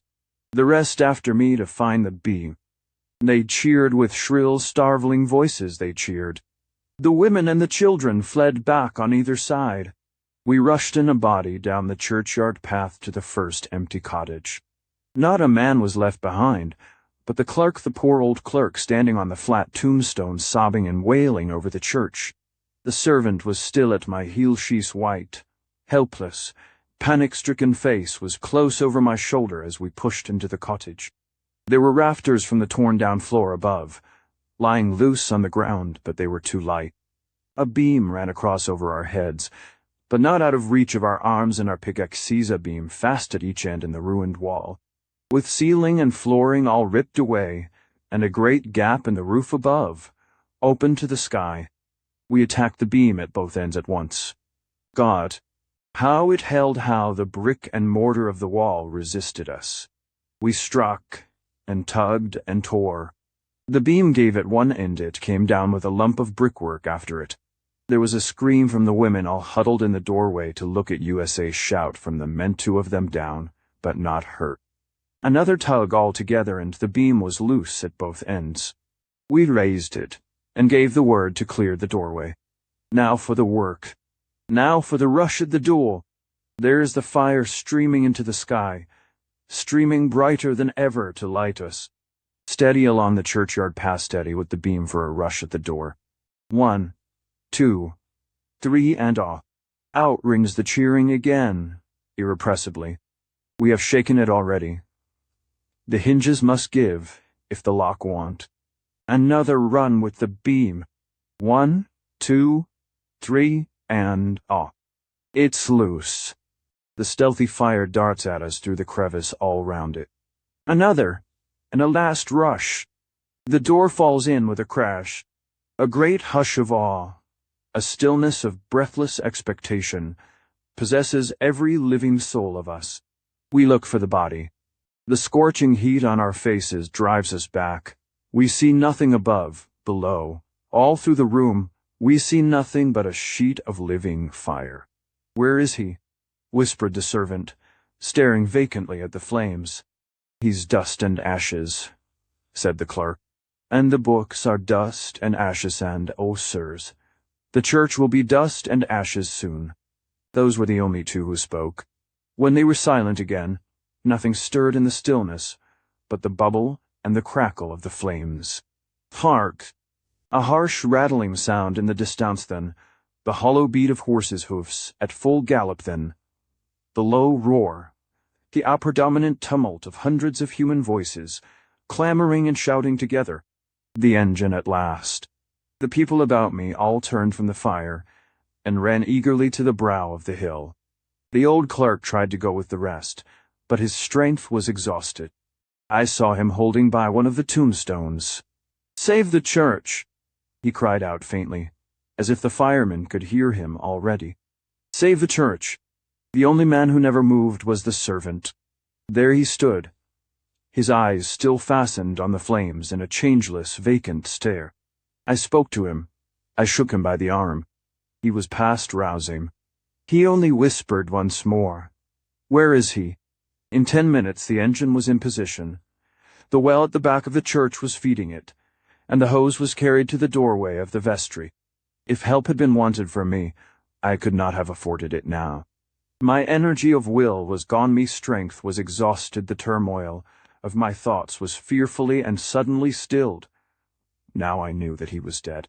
I stood useless and helpless looking into the burning room. I saw the fire slowly conquered. The brightness of the glare faded, the steam rose in white clouds, and the smoldering heaps of embers showed red and black through it on the floor. There was a pause, then an advance altogether of the firemen, and the police which blocked up the doorway, then a consultation in low voices, and then 2 men were detached from the rest, and sent out of the churchyard through the crowd. The crowd drew back on either side in dead silence to let them pass. After a while a great shudder ran through the people, and the living lane widened slowly. The men came back along it with a door from one of the empty houses. They carried it to the vestry, and went in. The police closed again round the doorway, and men stole out from among the crowd by 2s and 3s, and stood behind them, to be the first to see. Others waited near to be the first to hear. Women and children were among these last. The tidings from the vestry began to flow out among the crowd. They dropped slowly from mouth to mouth, till they reached the place where I was standing. I heard the questions and answers, repeated again and again, in low, eager tones, all round me. Have they found him? Yes. Where? Against the door, on his face. Which door? The door that goes into the church. His head was against. Eye that was down on his face. Is his face burnt? No. Ow. Yes, it is. No. Scorched. Not burnt to lay on his face, I tell you. Who was he? A lord, they say. No, not a lord. Sir something. Sir means knight. And baronite, too. No. Yes, it does. What did he want in there? No good, you may depend on it. Did he do it on purpose? Burn himself on purpose. I don't mean himself, I mean the vestry. Is he dreadful to look at? Dreadful. Not about the face, though. No. Not so much about the face. Don't anybody know him? There's a man says he does. Who? A servant, they say. But he's struck stupid like, and the police don't believe him. Don't anybody else know who it is? Hush! The loud, clear voice of a man in authority silenced the low hum of talking all round me in an instant. Where is the gentleman who tried to save him? Said the voice. Here, sir, here he is. Dozens of eager faces, pressed about me, dozens of eager arms parted the crowd. The man in authority came up to me with a lantern in his hand. This way, sir, if you please, he said quietly. I was unable to speak to him. I was unable to resist him when he took my arm. I tried to say that I had never seen the dead man in his lifetime, that there was no hope of identifying him by means of a stranger like me, but the words failed on my lips. I was faint and silent and helpless. Do you know him, sir? I was standing inside a circle of men. 3 of them opposite to me were holding lanterns low down to the ground. Their eyes and the eyes of all the rest were fixed silently and expectantly on my face. I knew what was at my feet, knew why they were holding the lanterns so low to the ground. Can you identify him, sir? My eyes dropped slowly. At first I saw nothing under them but a coarse canvas cloth. The dripping of the rain on it was audible in the dreadful silence. I looked up, along the cloth, and there at the end, stark and grim and black, in the yellow lit air was his dead face. So, for the first and last time, I saw him. So the visitation of God ruled it that he and I should meet. 11. The inquest was hurried for certain local reasons, which weighed with the coroner and the town authorities. It was held on the afternoon of the next day. I was necessarily one among the witnesses summoned to assist the objects of the investigation. My first proceeding in the morning was to go to the post office and inquire for the letter which I expected from Marian. No change of circumstances, however extraordinary, could affect the one great anxiety which weighed on my mind while I was away from London. The morning's letter, which was the only assurance I could receive that no misfortune had happened in my absence, was still the absorbing interest with which my day began. To my relief, the letter from Marian was at the office waiting for me. Nothing had happened. They were both as safe and as well as when I had left them. Lara sent her love, and begged that I would let her know of my return a day beforehand. Her sister added, in explanation of this message, that she had saved nearly a sovereign out of her own private purse, and that she had claimed the privilege of ordering the dinner and giving the dinner which was to celebrate the day of my return. I read these little domestic confidences in the bright morning, with the terrible recollection of what had happened the evening before vivid in my memory. The necessity of sparing Laura any sudden knowledge of the truth was the first consideration which the letter suggested to me. I wrote at once to Marian to tell her what I have told in these pages presenting the tidings, as gradually and gently as I could, and warning her not to let any such thing as a newspaper fall in Laura's way while I was absent. In the case of any other woman, less courageous and less reliable, I might have hesitated before I ventured on unreservedly disclosing the whole truth. But I owed it to Marian to be faithful to my past experience of her, and to trust her as I trusted herself. My letter was necessarily a long one. It occupied me until the time came for proceeding to the inquest. The objects of the legal inquiry were necessarily beset by peculiar complications and difficulties. Besides the investigation into the manner in which the deceased had met his death, there were serious questions to be settled relating to the cause of the fire, to the abstraction of the keys, and to the presence of a stranger in the vestry at the time when the flames broke out. Even the identification of the dead man had not yet been accomplished. The helpless condition of the servant had made the police distrustful of his asserted recognition of his master. They had sent to Knowlesbury overnight to secure the attendance of witnesses who were well acquainted with the personal appearance of Sir Percival Glyde, and they had communicated, the first thing in the morning, with Blackwater Park. These precautions enabled the coroner and jury to settle the question of identity, and to confirm the correctness of the servant's assertion the evidence offered by competent witnesses, and by the discovery of certain facts, being subsequently strengthened by an examination of the dead man's watch. The crest and the name of Sir Percival Glyde were engraved inside it. The next inquiries related to the fire. The servant and I, and the boy who had heard the light struck in the vestry, were the first witnesses called. The boy gave his evidence clearly enough, but the servant's mind had not yet recovered the shock inflicted. On either was plainly incapable of assisting the objects of the inquiry, and he was desired to stand down. To my own relief, my examination was not a long one. I had not known the deceit, had never seen him, was not aware of his presence at Old Welmingham, and I had not been in the vestry at the finding of the body. All I could prove was that I had stopped at the clerk's cottage to ask my way, that I had heard from him of the loss of the keys, that I had accompanied him to the church to render what help I could, that I had seen the fire, that I had heard some person unknown inside the vestry trying vainly to unlock the door, and that I had done what I could, from motives of humanity, to save the man. Other witnesses, who had been acquainted with the deceased, were asked if they could explain the mystery of his presumed abstraction of the keys and his presence in the burning room. But the coroner seemed to take it for granted, naturally enough, that I, as a total stranger in the neighborhood, and a total stranger to Sir Percival Glyde, could not be in a position to offer any evidence on these 2 points. The course that I was, myself, bound to take, when my formal examination had closed, seemed clear to me. I did not feel called on to volunteer any statement of my own private convictions in the first place, because my doing so could serve no practical purpose, now that all proof and support of any surmises of mine was burnt with the burnt register in the second place, because I could not have intelligibly stated my opinion, me unsupported opinion, without disclosing the whole story of the conspiracy, and producing beyond a doubt the same unsatisfactory effect and fines of the coroner and the jury, which I had already produced on the mind of Mr. Keel. In these pages, however, and after the time that has now elapsed, no such cautions and restraints as are here described need fetter the free expression of my opinion.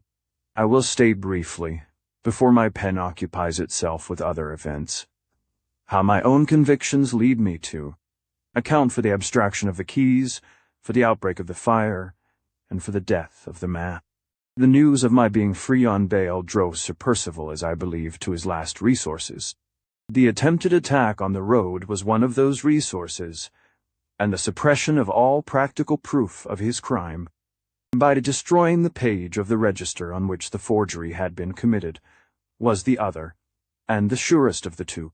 If I could produce no extract from the original book to compare with the certified copy at Knowlesbury, I could produce no positive evidence, and could threaten him with no fatal exposure. All that was necessary to the attainment of his end was that he should get into the vestry unperceived, that he should tear out the page in the register, and that he should leave the vestry again as privately as he had entered it.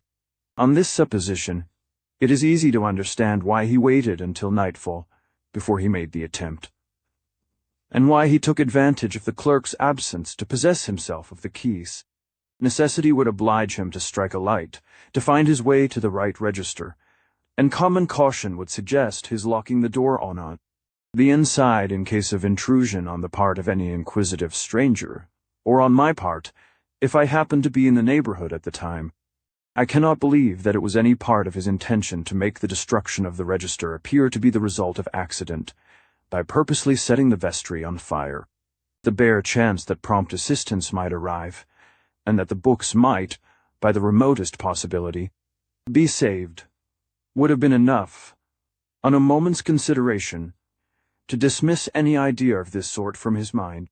Remembering the quantity of combustible objects in the vestry, the straw, the papers, the packing cases, the dry wood, the old wormy presses, all the probabilities, in my estimation, point to the fire as the result of an accident with his matches or his light. His first impulse, under these circumstances, was doubtless to try to extinguish the flames, and failing in that, his second impulse, ignorant as he was of the state of the lock, had been to attempt to escape by the door which had given him entrance. When I had called to him, the flames must have reached across the door leading into the church, on either side of which the presses extended, and close to which the other combustible objects were placed. In all probability, the smoke and flame, confined as they were to the room, had been too much for him when he tried to escape by the inner door. He must have dropped in his depths, when he must have sunk in the place where he was found just as I got on the roof to break the skylight window. Even if we had been able afterwards to get into the church and to burst open the door from that side, the delay must have been fatal. He would have been long past saving by that time. We should only have given the flames free ingress into the church, which was now preserved, but which, in that event, would have shared the fate of the vestry. There is no doubt in my mind, there can be no doubt in the mind of anyone, that he was a dead man before ever we got to the empty cottage, and worked with might and main to tear down the beam. This is the nearest approach that any theory of mine can make towards accounting for a result which was visible matter of fact. As I have described them, so events passed to us outside. As I have related it, so his body was found. The inquest was adjourned over one day, no explanation that the eye of the law could recognize having been discovered thus far to account for the mysterious circumstances of the case. It was arranged that more witnesses should be summoned, and that the London solicitor of the deceased should be invited to attend. A medical man was also charged with the duty of reporting on the mental condition of the servant, which appeared at present to debar him from giving any evidence of the least importance. He could only declare, in a dazed way, that he had been ordered, on the night of the fire, to wait in the lane, and that he knew nothing else, except that the deceased was certainly his master. My own impression was that he had been first used without any guilty knowledge on his own part to ascertain the fact of the clerk's absence from home on the previous day, and that he had been afterwards ordered to wait near the church, but out of sight of the vestry, to assist his master in the event of my escaping the attack on the road, and of a collision occurring between Sir Percival and myself. It is necessary to add that the man's own testimony was never obtained to confirm this view. The medical report of him declared that what little mental faculty he possessed was seriously shaken. Nothing satisfactory was extracted from him at the adjourned inquest, and for aught I know to the contrary, he may never have recovered to this day. I returned to the hotel at Welmingham so jaded in body and mind, so weakened and depressed by all that I had gone through, as to be quite unfit to endure the local gossip about the inquest, and to answer the trivial questions that the talkers addressed to me in the coffee-room. I withdrew from my scanty dinner to my cheap garret-chamber to secure myself a little quiet, and to think undisturbed of Laura and Marian. If I had been a richer man, I would have gone back to London, and would have comforted myself with a sight of the two dear faces again that night. But I was bound to appear, if called on, at the adjourned inquest, and doubly bound to answer my bail before the magistrate at Knowlesbury. Our slender resources had suffered already, and the doubtful future, more doubtful than ever now, made me dread decreasing our means unnecessarily by allowing myself an indulgence even at the small cost of a double railway journey in the carriages of the second class. The next day, the day immediately following the inquest, was left at my own disposal. I began the morning by again applying at the post office for my regular report from Marion. It was waiting for me as before, and it was written throughout in good spirits. I read the letter thankfully, and then set forth with my mind at ease, for the day to go to Old Welmingham, and to view the scene of the fire by the morning light. What changes met me when I got there! Through all the ways of our unintelligible world, the trivial and the terrible walk, hand in hand, together. The irony of circumstances holds no mortal catastrophe in respect. When I reached the church, the trampled condition of the burial ground was the only serious trace left to tell of the fire and the death. A rough hoarding of boards had been knocked up before the vestry doorway. Rude caricatures were scrawled on it already, and the village children were fighting and shouting for the possession of the best peephole to see through, on the spot where I had heard the cry for help from the burning room, on the spot where the panic-stricken servant had dropped on his knees. A fussy flock of poultry was now scrambling for the first choice of worms after the rain, and on the ground at my feet, where the door and its dreadful burden had been laid, a workman's dinner was waiting for him, tied up in a yellow basin, and his faithful cur in charge was yelping at me for coming near the food. The old clerk, looking idly at the slow commencement of the repairs, had only one interest that he could talk about now, the interest of escaping all blame for his own part, on account of the accident that had happened. One of the village women, whose white wild face I remembered the picture of terror when we pulled down the beam, was giggling with another woman, the picture of inanity, over an old washing tub. There's nothing serious in mortality. Solomon in all his glory was Solomon with the elements of the contemptible lurking in every fold of his robes and in every corner of his palace. As I left the place, my thoughts turned, not for the first time, to the complete overthrow that all present hope of establishing Laura's identity had now suffered through Sir Percival's death. He was gone, and with him the chance was gone, which had been the one object of all my labors, and all my hopes. Could I look at my failure from no truer point of view than this? Suppose he had lived, would that change of circumstance have altered the result?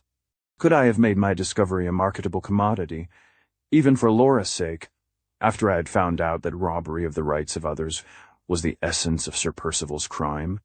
Could I have offered the price of my silence for his confession of the conspiracy, when the effect of that silence must have been to keep the right heir from the estates, and the right owner from the name? Impossible! If Sir Percival had lived, the discovery, from which in my ignorance of the true nature of the secret I had hoped so much, could not have been mine to suppress or to make public as I thought best, for the vindication of Laura's rights. In common honesty and common honor, I must have gone at once to the stranger whose birthright had been usurped, must have renounced the victory at the moment when it was mine by placing my discovery unreservedly in that stranger's hand-sand. I must have faced afresh all the difficulties which stood between me and the one object of my life, exactly as I was resolved in my heart of hearts to face them now. I returned to Welmingham with my mind composed, feeling more sure of myself and my resolution than I had felt yet. On my way to the hotel, I passed the end of the square in which Mrs. Catherick lived.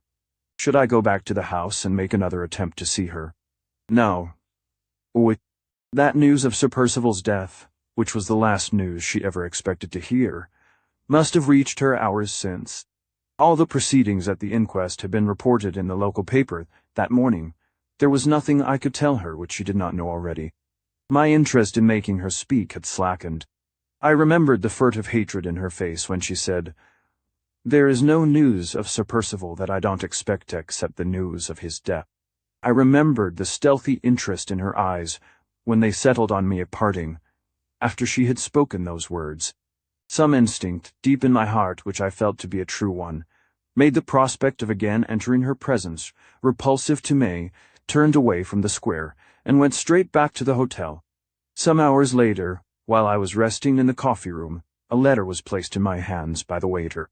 It was addressed to me by name, and I found on inquiry that it had been left at the bar by a woman just as it was near dusk, and just before the gas was lighted. She had said nothing, and she had gone away again before there was time to speak to her, or even to notice who she was. I opened the letter. It was neither dated nor signed, and the handwriting was palpably disguised. Before I had read the first sentence, however, I knew who my correspondent was, Mirs. Catherine. Dotterick. The letter ran as follows. He copied it exactly, word for word. The story continued by Mrs. Catherine. Sir, you have not come back as you said you would. No materi know the news, and I write to tell you so. Did you see anything particular in my face when you left me? I was wondering in my own mind whether the day of his downfall had come at last, and whether you were the chosen instrument for working it. You were. And you have worked it. You were weak enough, as I have heard, to try and save his life. If you had succeeded, I should have looked upon you as my enemy. Now you have failed, I hold you as my friend. Your inquiries frightened him into the vestry by night. Your inquiries, without your privity and against your will, have served the hatred and wreaked the vengeance of 23 years. Thank you, sir, in spite of yourself. I owe something to the man who has done this. How can I pay my debt? If I was a young woman still, I might say, come, put your arm round my waist, and kiss me if you like. I should have been fond enough of you even to go that length, and you would have accepted my invitation. You would, sir, 20 years ago. But I am an old woman now. Well, I can satisfy your curiosity and pay my debt in that way. You had a great curiosity to know certain private affairs of mine, when you came to see me. Private affairs which all your sharpness could not look into without my help. Private affairs which you have not discovered, even now. You shall discover them. Your curiosity shall be satisfied. I will take any trouble to please you, my estimable young friend. You were a little boy, I suppose, in the year 27? I was a handsome young woman at that time, living at Old Welmingham. I had a contemptible fool for a husband. I had also the honor of being acquainted, never mind how, with a certain gentleman, never mind whom. I shall not call him by his name. Why should I? It was not his own. He never had a name, you know that, by this time, as well as I do. It will be more to the purpose to tell you how he worked himself into my good graces. I was born with the tastes of a lady, and he gratified them. In other words, he admired me, and he made me presents. No woman can resist admiration, and presents, specially presents, provided they happen to be just the thing she wants. He was sharp enough to know that most men are. Naturally, he wanted something in return. All men do. And what do you think was the something? The merest trifle. Nothing but the key of the vestry, and the key of the press inside it, when my husband's back was turned. Of course he lied when I asked him why he wished me to get him the keys in that private way. He might have saved himself the trouble. I didn't believe him. But I liked my presents, and I wanted more. So I got him the keys without my husband's knowledge, and I watched him without his own knowledge. Once, twice, 4 times I watched him, and the 4th time I found him out. I was never over-scrupulous where other people's affairs were concerned, and I was not over-scrupulous about his adding one to the marriages in the register on his own account. Of course I knew it was wrong, but it did no harm to me, which was one good reason for not making a fuss about it. And I had not got a gold watch and chain, which was another, still better, and he had promised me one from London only the day before, which was a third, best of all. If I had known what the law considered the crime to be, and how the law punished it, I should have taken proper care of myself, and have exposed him then and there. But I knew nothing, and I longed for the gold watch. All the conditions I insisted on were that he should take me into his confidence and tell me everything. I was as curious about his affairs then as you are about mine now. He granted my conditions. Why? You will see presently. This, put in short, is what I heard from him. He did not willingly tell me all that I tell you here. I drew some of it from him by persuasion, and some of it by questions. I was determined to have all the truth, and I believe I got it. He knew no more than anyone else of what the state of things really was between his father and mother, till after his mother's death. Then his father confessed it, and promised to do what he could for his son. He died having done nothing, not having even made a will. The son, who can blame him? Wisely provided for himself. He came to England at once, and took possession of the property. There was no one to suspect him, and no one to say him nay. His father and mother had always lived as man and wife. None of the few people who were acquainted with them ever supposed them to be anything else. The right person to claim the property, if the truth had been known, was a distant relation, who had no idea of ever getting it, and who was away at sea when his father died. He had no difficulty so far he took possession, as a matter of course. But he could not borrow money on the property as a matter of course. There were two things wanted of him before he could do this. One was a certificate of his birth, and the other was a certificate of his parents' marriage. The certificate of his birth was easily got. He was born abroad, and the certificate was there in due form.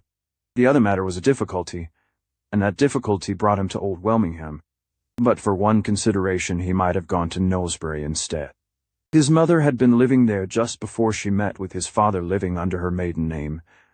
The truth being that she was really a married woman, married in Ireland, where her husband had eluded her, and had afterwards gone off with some other person. I give you this fact on good authority. Sir Felix mentioned it to his son as the reason why he had not married. You may wonder why the son, knowing that his parents had met each other at Knowlesbury, did not play his first tricks with the register of that church, where it might have been fairly presumed his father and mother were married. The reason was that the clergyman who did duty at Knowlesbury Church in the year 1803, when, according to his birth certificate, his father and mother ought to have been married, was alive still when he took possession of the property in the new year of 1827. This awkward circumstance forced him to extend his inquiries to our neighborhood. There no such danger existed, the former clergyman at our church having been dead for some years. Old Welmingham suited his purpose, as well as Knowlesbury. His father had removed his mother from Knowlesbury, and had lived with her at a cottage on the river, a little distance from our village. People who had known his solitary ways when he was single did not wonder at his solitary ways when he was supposed to be married. If he had not been a hideous creature to look at, his retired life with the lady might have raised suspicions, but, as things were, his hiding his ugliness and his deformity in the strictest privacy surprised nobody. He lived in our neighborhood till he came in possession of the park. After 23 years had passed, who was to say, the clergyman being dead, that his marriage had not been as private as the rest of his life, and that it had not taken place at Old Welmingham Church?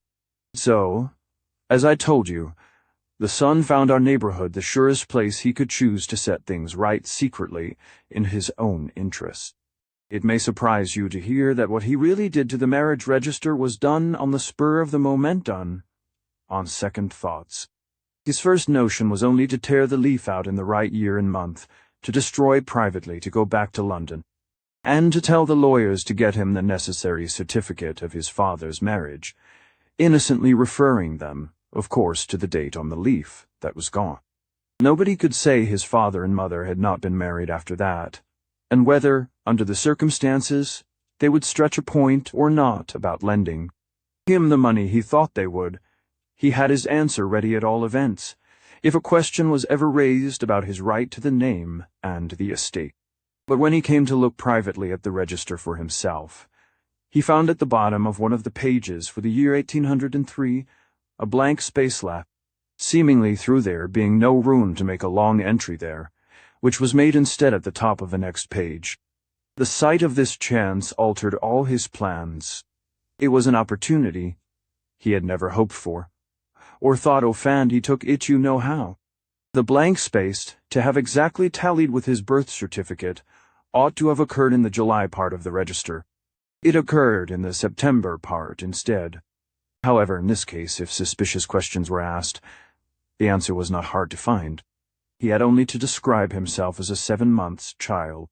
I was fool enough, when he told me his story, to feel some interest and some pity for him which was just what he calculated on, as you will see.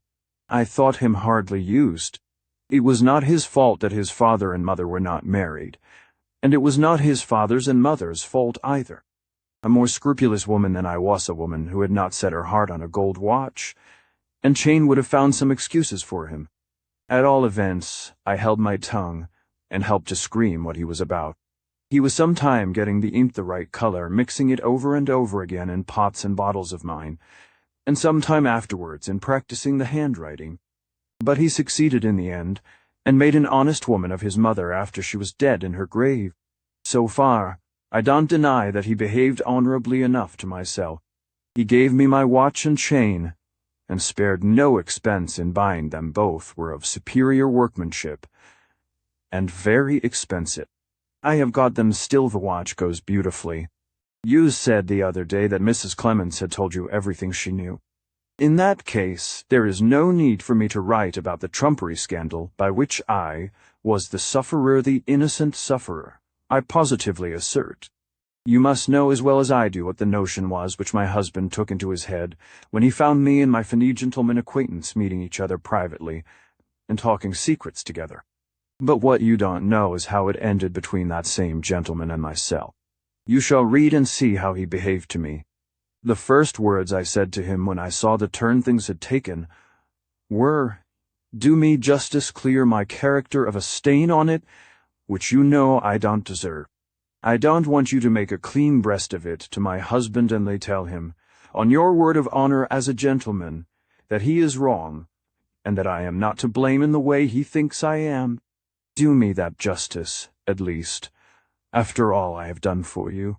He flatly refused, in so many words. He told me plainly that it was his interest to let my husband and all my neighbors believe the falsehood because, as long as they did so, they were quite certain never to suspect the truth. I had a spirit of my own, and I told him they should know the truth from my lips. His reply was short, and to the point. If I spoke, I was a lost woman, as certainly as he was a lost man. Yes, it had come to that. He had deceived me about the risk I ran in helping him. He had practiced on my ignorance. He had tempted me with his gifts. He had interested me with his story, and the result of it was that he made me his accomplice.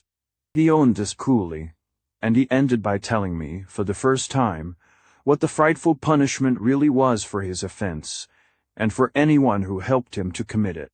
In those days the law was not so tender-hearted as I hear it is now.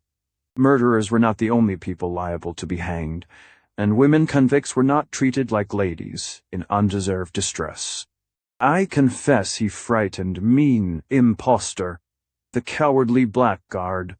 Do you understand now how I hated him? Do you understand why I am taking all this trouble thankfully, taking it to gratify the curiosity of the meritorious young gentleman who hunted him down? Well, to go on, he was hardly fool enough to drive me to downright desperation. I was not the sort of woman whom it was quite safe to hunt into a corner. Har knew that, and wisely quieted me with proposals for the future.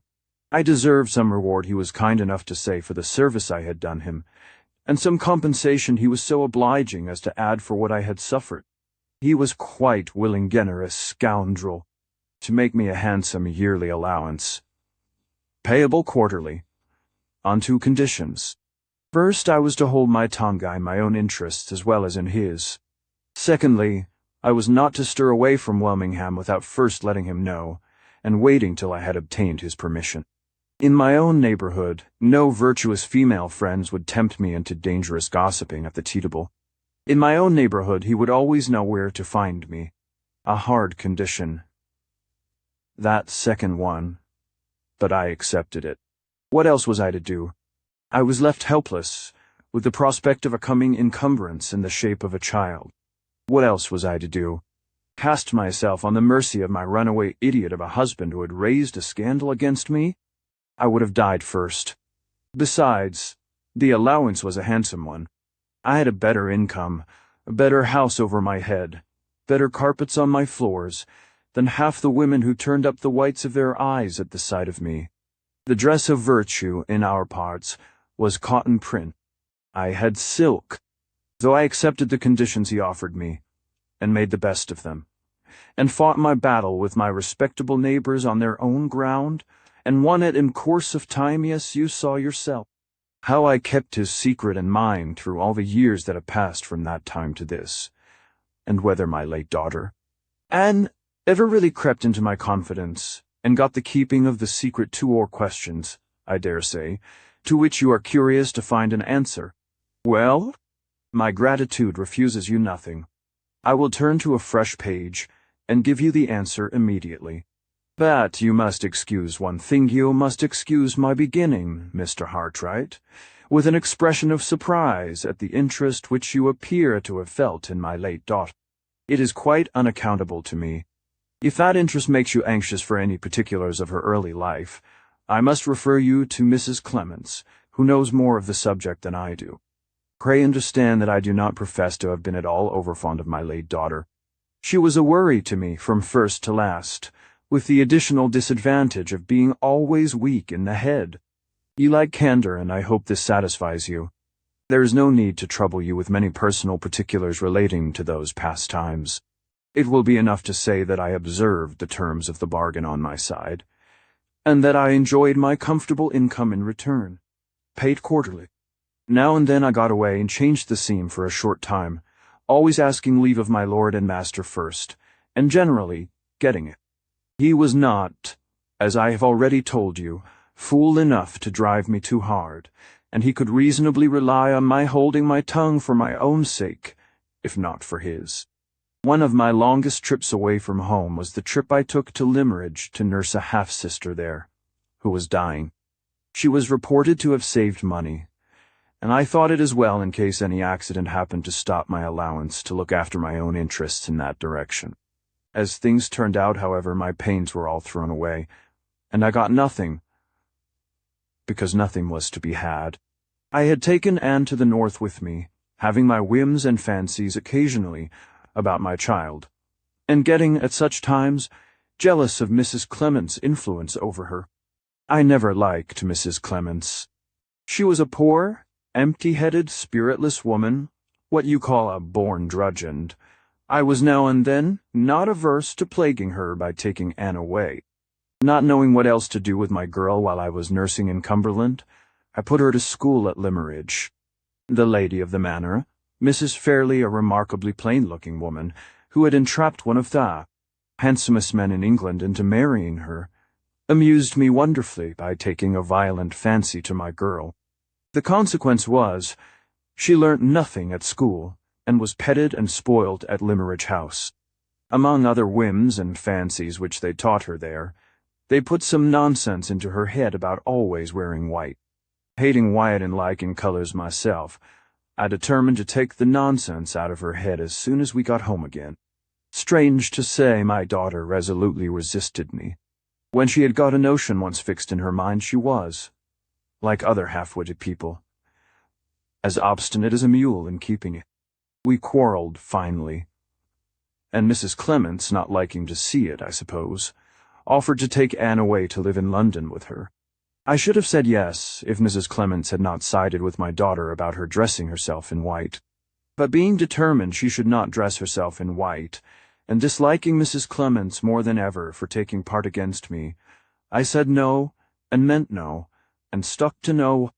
The consequence was, my daughter remained with me, and the consequence of that, in its turn, was the first serious quarrel that happened about the secret. The circumstance took place long after the time I have just been writing of. I had been settled for years in the new town, and was steadily living down my bad character, and slowly gaining ground among the respectable inhabitants. It helped me forward greatly towards this object to have my daughter with me. Her harmlessness and her fancy for dressing in white excited a certain amount of sympathy. I left off opposing her favorite whim on that account, because some of the sympathy was sure, in course of time, to fall to my share. Some of it did fall. I date my getting a choice of the 2 best sittings to let in the church from that time, and I date the clergyman's first bow from my getting the sittings.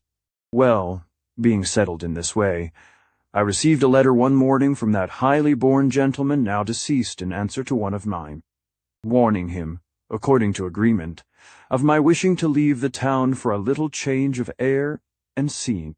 The ruffianly side of him must have been uppermost, I suppose, when he got my letter, for he wrote back, refusing me in such abominably insolent language that I lost all command over myself and abused him, in my daughter's presence, as a low impostor whom I could ruin for life if I chose to open my lips and let out his secret. I said no more about him than that, being brought to my senses as soon as those words had escaped me by the sight of my daughter's face looking eagerly and curiously at mine. I instantly ordered her out of the room until I had composed myself again. My sensations were not pleasant, I can tell you, when I came to reflect on my own folly.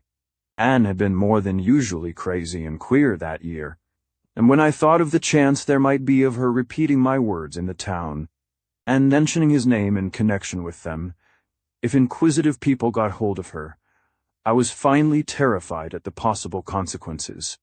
My worst fears for myself, my worst dread of what he might do, led me no farther than this. I was quite unprepared for what really did happen, only the next day. On that next day, without any warning to me to expect him, he came to the house. His first words, and the tone in which he spoke them, surly as it was, showed me plainly enough that he had repented already of his insolent answer to my application, and that he had come in a mighty bad temper to try and set matters right again before it was too late. Seeing my daughter in the room with me, I'd been afraid to let her out of my sight after what had happened the day before. He ordered her away. They neither of them liked each other, and he vented the ill temper on her, which he was afraid to show to me. "Leave us," he said, looking at her over his shoulder. She looked back over her shoulder and waited as if she didn't care to go. "Do you hear?" He roared out, "Leave the room." "Speak to me civilly," says she, getting red in the face. "Turn the idiot out," says he, looking my way. She had always had crazy notions of her own about her dignity, and that word idiot upset her in a moment. Before I could interfere, she stepped up to him in a fine passion. "Beg my pardon directly," says she, "or I'll make it the worse for you. I'll let out your secret. I can ruin you for life, if I choose to open my lips." "My own words," repeated exactly from what I had said the day before, repeated, in his presence, as if they had come from her cell. He sat speechless, as white as the paper I am writing on, while I pushed her out of the room. When he recovered himself— No, I am too respectable a woman to mention what he said when he recovered himself. "My pen is the pen of a member of the rector's congregation, and a subscriber to the Wednesday lectures on justification by Faith. How can you expect me to employ it in writing bad language? Suppose, for yourself, the raging, swearing frenzy of the lowest ruffian in England, and let us get on together, as fast as may be, to the way in which it all ended. It ended, as you probably guess by this time, in his insisting on securing his own safety by shutting her up. I tried to set things right. I told him that she had merely repeated, like a parrot, the words she had heard me say, and that she knew no particulars whatever, because I had mentioned none. I explained that she had affected, out of crazy spite against him, to know what she really did not know, that she only wanted to threaten him, and aggravate him for speaking to her as he had just spoken, and that my unlucky words gave her just the chance of doing mischief of which she was in search. I referred him to other queer ways of hers, and to his own experience of the vagaries of half-witted people it was. All to no purpose. He would not believe me. On my oath he was absolutely certain I had betrayed the whole secret. In short, he would hear of nothing but shutting her up. Under these circumstances, I did my duty as a mother. "No pauper asylum," I said. "I won't have her put in a pauper asylum. A private establishment, if you please.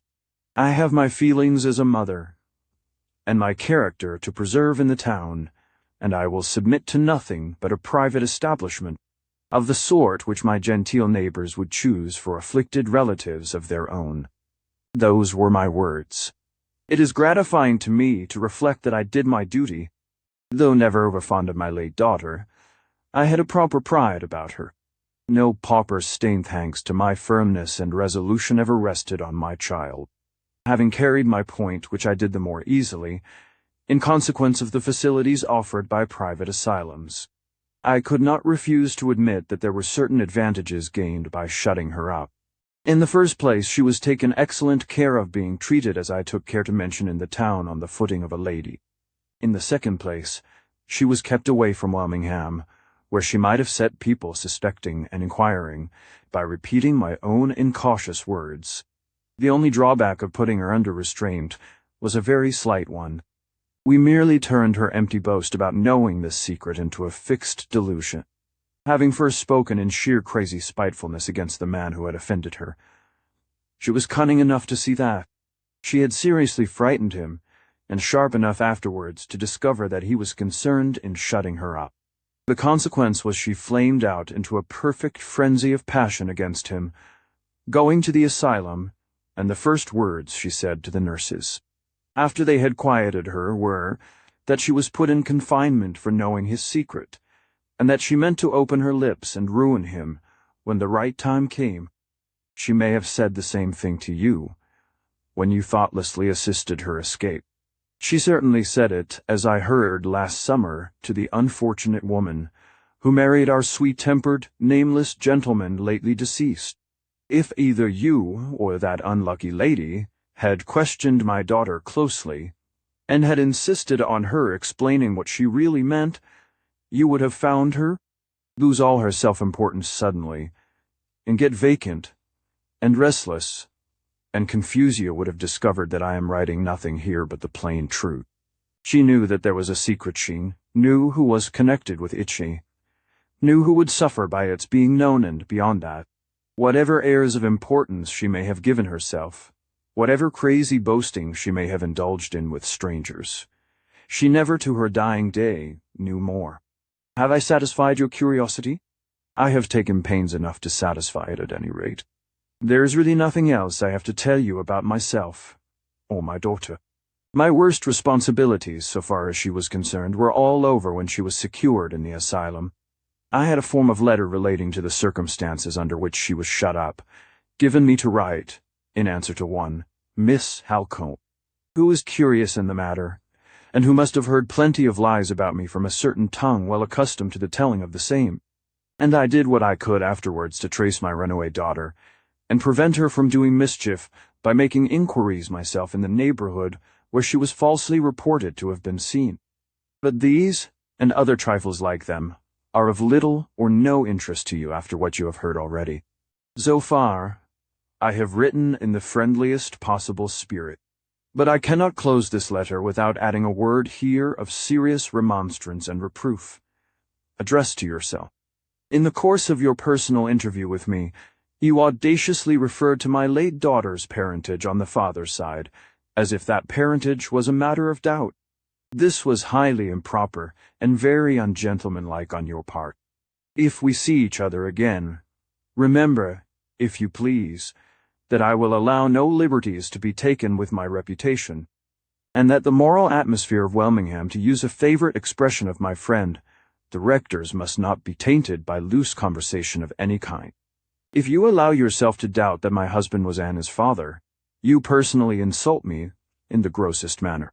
If you have felt, and if you still continue to feel, an unhallowed curiosity on this subject, I recommend you, in your own interests, to check it at once and forever. On this side of the grave, Mr. Hartright, whatever may happen on the other, that curiosity will never be gratified. Perhaps, after what I have just said, you will see the necessity of writing me an apology. Do so, and I will willingly receive it. I will afterwards, if your wishes point to a second interview with me, go a step farther and receive you.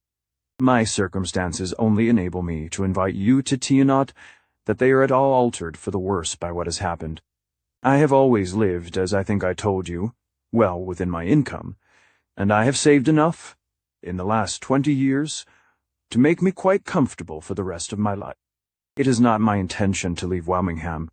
There are one or two little advantages which I have still to gain in the town. The clergyman bows to me, as you saw. He is married, and his wife is not quite so civil. I propose to join the Dorcas Society, and I mean to make the clergyman's wife bow to me next. If you favor me with your company, pray understand that the conversation must be entirely on general subjects. Any attempted reference to this letter will be quite useless. I am determined not to acknowledge having written it. The evidence has been destroyed in the fire, I know, but I think it desirable to err on the side of caution, nevertheless. On this account, no names are mentioned here, nor is any signature attached to these lines. The handwriting is disguised throughout, and I mean to deliver the letter myself, under circumstances which will prevent all fear of its being traced to my house. You can have no possible cause to complain of these precautions, seeing that they do not affect the information I here communicate. In consideration of the special indulgence which you have deserved at my hands, my hour for tea is 5:30, and my buttered toast waits for nobody. The story continued by Walter Hartright. 1. My first impulse after reading Mrs. Catherick's extraordinary narrative was to destroy it. The hardened, shameless depravity of the whole composition, from beginning to end, the atrocious perversity of mind which persistently associated me with a calamity for which I was in no sense answerable, and with a death which I had risked my life in trying to avert, so disgusted me that I was on the point of tearing the letter, when a consideration suggested itself which warned me to wait a little before I destroyed it. This consideration was entirely unconnected with Sir Percival. The information communicated to me, so far as it concerned him, did little more than confirm the conclusions at which I had already arrived. He had committed his offence as I had supposed him to have committed it, and the absence of all reference on Mrs. Catherick's part to the duplicate register at Knowlesbury strengthened my previous conviction that the existence of the book and the risk of detection which it implied must have been necessarily unknown to Sir Percival. My interest in the question of the forgery was now at an end, and my only object in keeping the letter was to make it of some future service in clearing up the last mystery that still remained to baffle the parentage of Anne Catherick on the father's side. There were 1 or 2 sentences dropped in her mother's narrative, which it might be useful to refer to again, when matters of more immediate importance allowed me leisure to search for the missing evidence.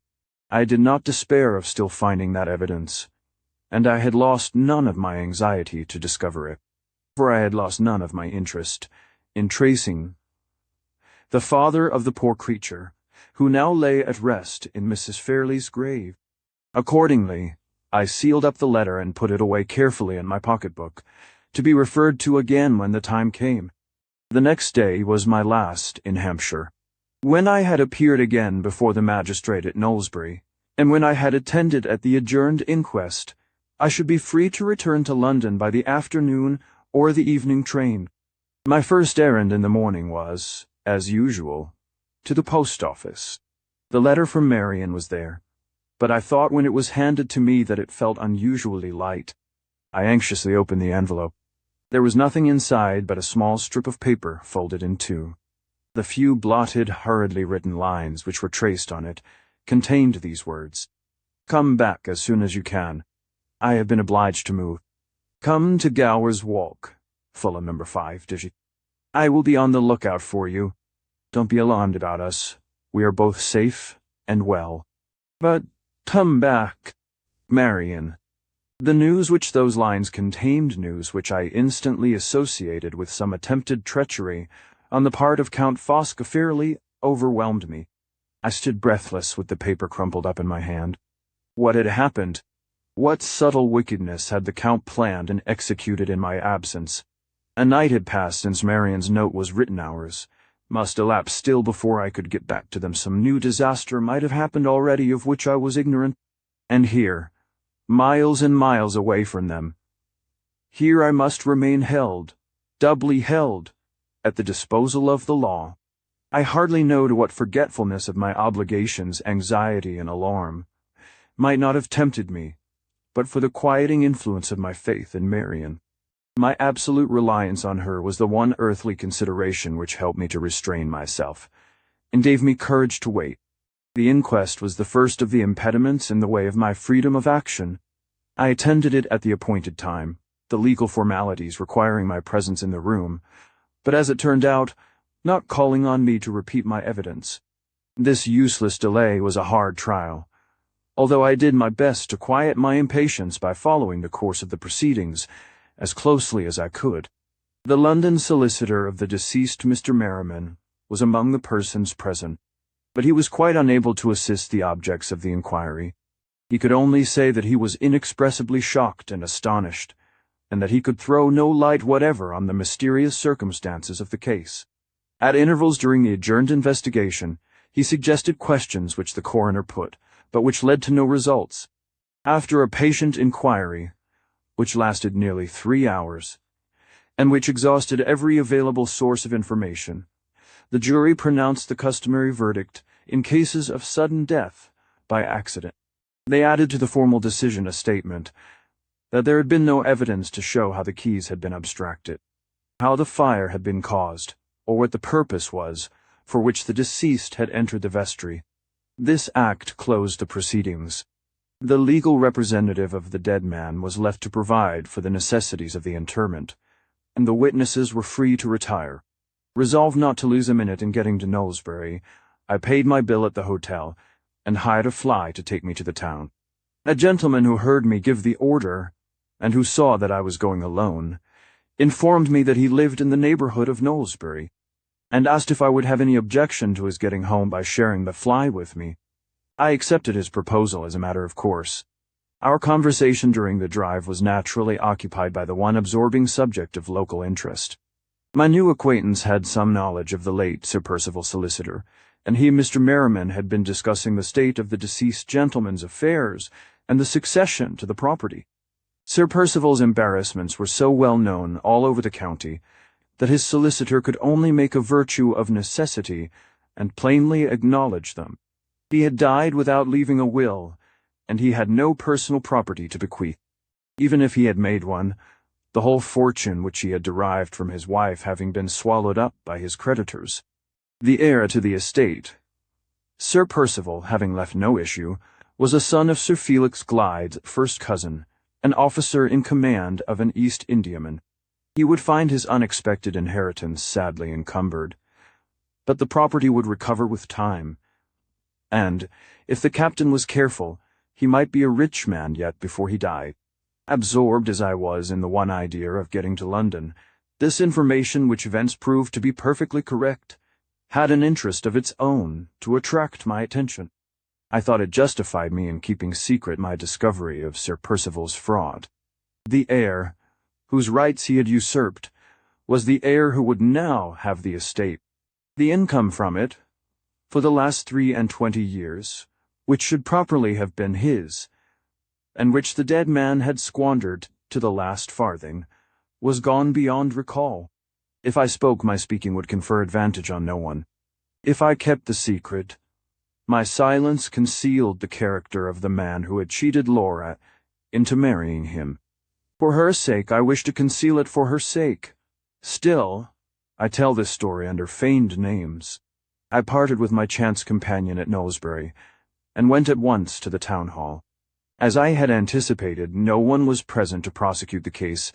Against me the necessary formalities were observed, and I was discharged. On leaving the court, a letter from Mr. Dawson was put into my hand.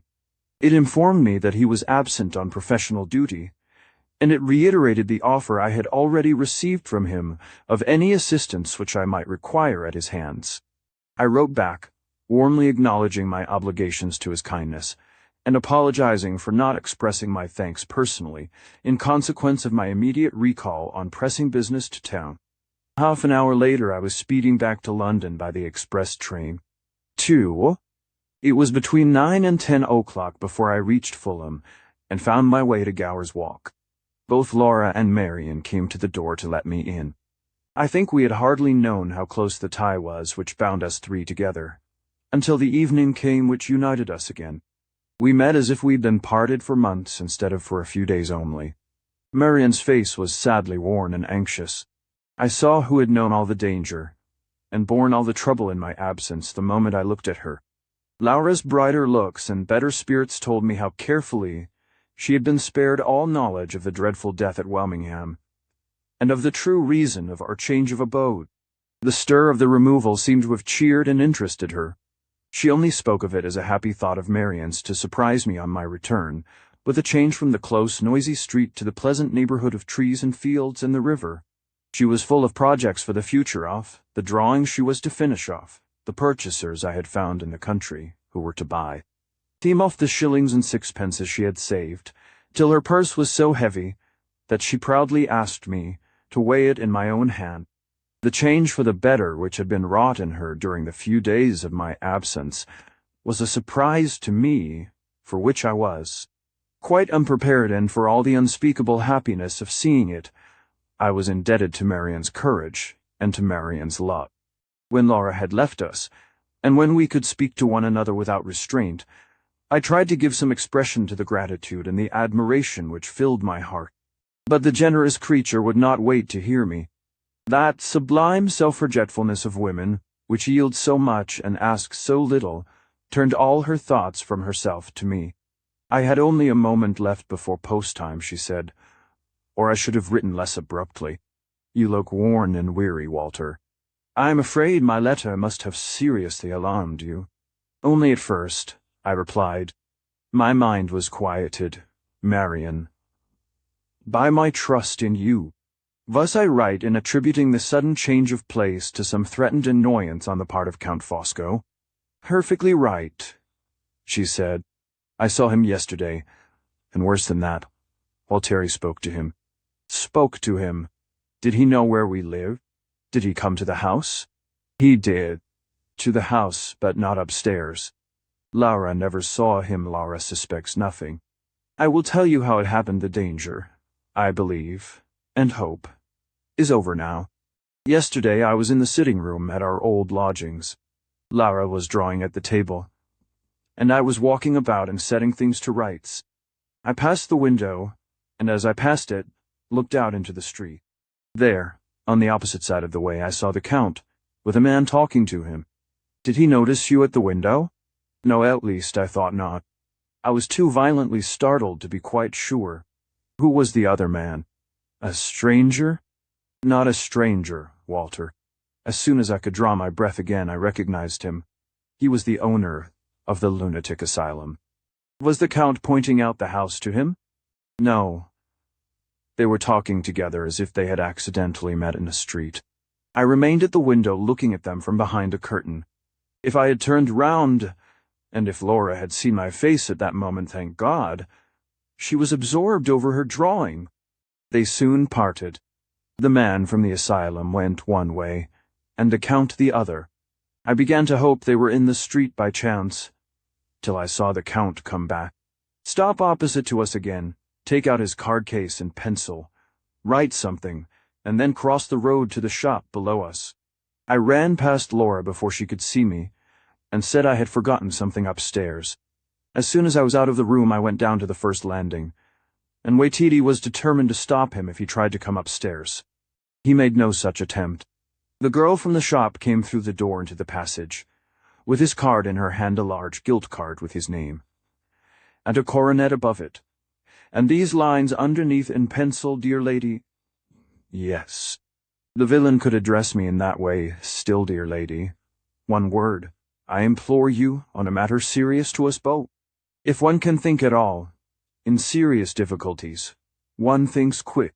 I felt directly that it might be a fatal mistake to leave myself, and to leave you in the dark, where such a man as the Count was concerned.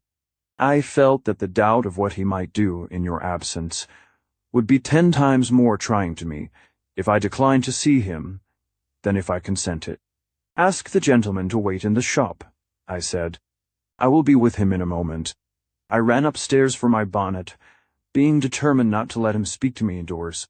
I knew his deep ringing voice, and I was afraid Laura might hear it, even in the shop. In less than a minute I was down again in the passage, and had opened the door into the street. He came round to meet me from the shop. There he was in deep mourning, with his smooth bow and his deadly smile, and some idle boys and women near him, staring at his great size, his fine black clothes, and his large cane with the gold knob to it. All the horrible time at Blackwater came back to me the moment I set eyes on him. All the old loathing crept and crawled through me, when he took off his hat with a flourish and spoke to me, as if we had parted on the friendliest terms hardly a day since. You remember what he said? I can't repeat it, Walter. You shall know directly what he said about you, but I can't repeat what he said to me. It was worse than the polite insolence of his letter. My hands tingled to strike him as if I had been a man. I only kept them quiet by tearing his card to pieces under my shawl. Without saying a word on my side, I walked away from the house for fear of Laura seeing us, and he followed, protesting softly all the way. In the first by-street I turned and asked him what he wanted with me. He wanted two things. First, if I had no objection to express his sentiments. I declined to hear them. Secondly, to repeat the warning in his letter. I asked what occasion there was for repeating it. He bowed and smiled, and said he would explain. The explanation exactly confirmed the fears I expressed before you left us. I told you, if you remember, that Sir Percival would be too headstrong to take his friend's advice where you were concerned, and that there was no danger to be dreaded from the Count till his own interests were threatened, and he was roused into acting for himself. I recollect, Marian. Well, so it has really turned out. The Count offered his advice, but it was refused. Sir Percival would only take counsel of his own violence, his own obstinacy, and his own hatred of you. The Count let him have his way, first privately ascertaining, in case of his own interests being threatened next, where we live. You were followed, Walter, on returning here, after your first journey to Hampshire, by the lawyer's men for some distance from the railway, and by the Count himself to the door of the house. How he contrived to escape being seen by you, he did not tell me, but he found us out on that occasion, and in that way. Having made the discovery, he took no advantage of it till the news reached him of Sir Percival's death, and then, as I told you, he acted for himself, because he believed you would next proceed against the dead man's partner in the conspiracy. He had once made his arrangements to meet the owner of the asylum in London, and to take him to the place where his runaway patient was hidden, believing that the results, whichever way they ended, would be to involve you in interminable legal disputes and difficulties, and to tie your hands for all purposes of offense, so far as he was concerned. That was his purpose, on his own confession to me, the only consideration which made him hesitate at the last moment. Yes, it is hard to acknowledge it, Walter, and yet I must. I was the only consideration.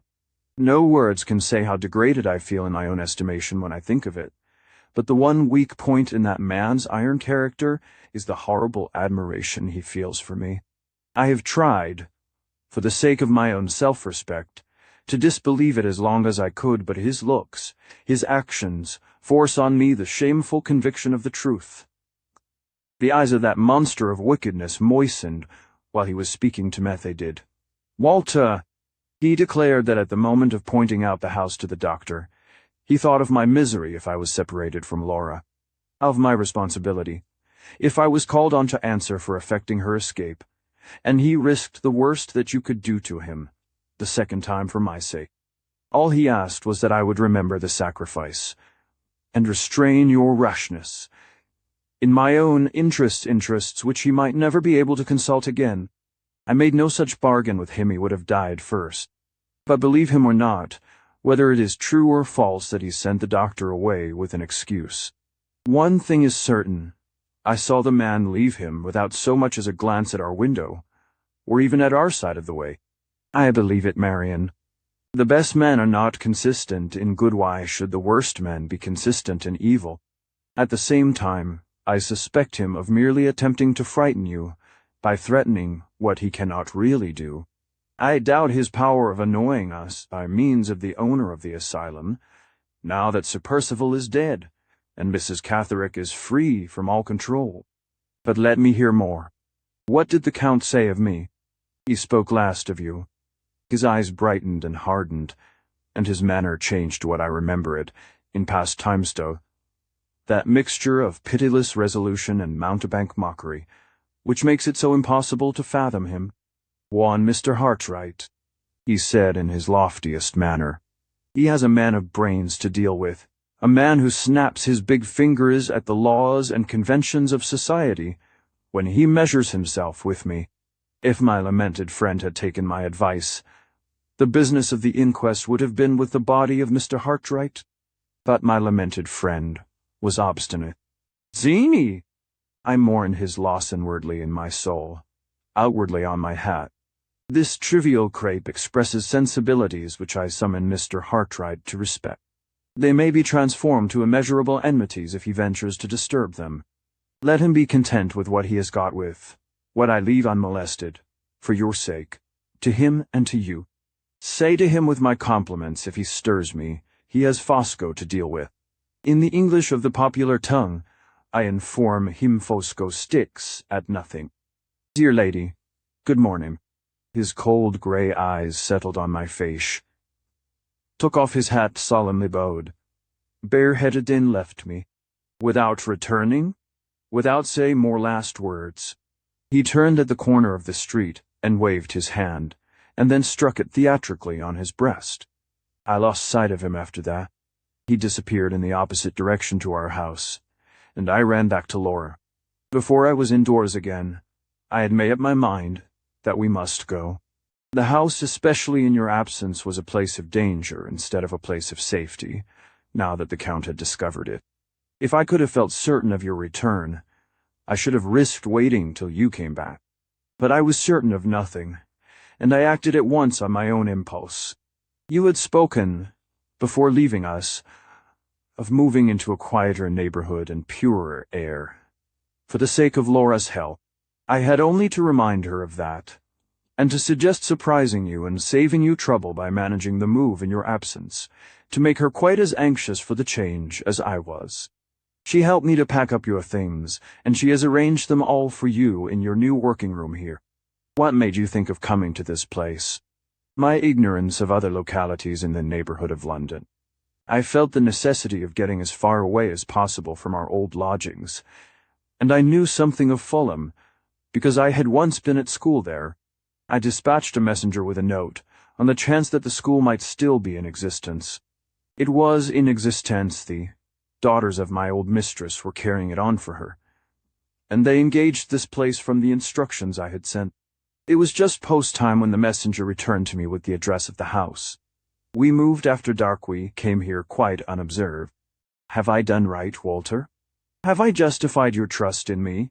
I answered her warmly and gratefully, as I really felt, but the anxious look still remained on her face while I was speaking, and the first question she asked, when I had done, related to Count Fosco.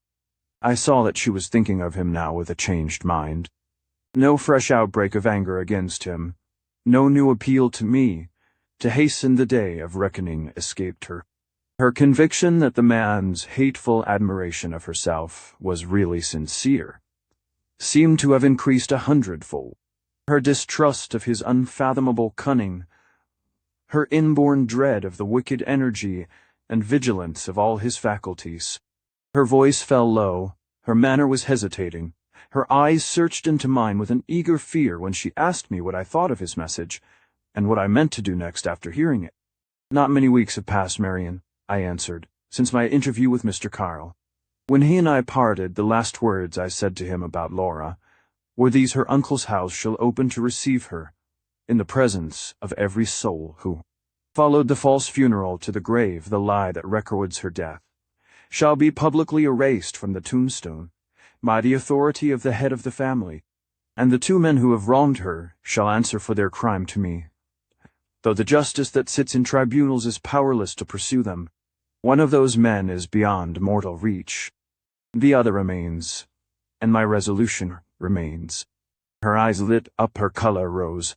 She said nothing, but I saw all her sympathies gathering to mine in her face.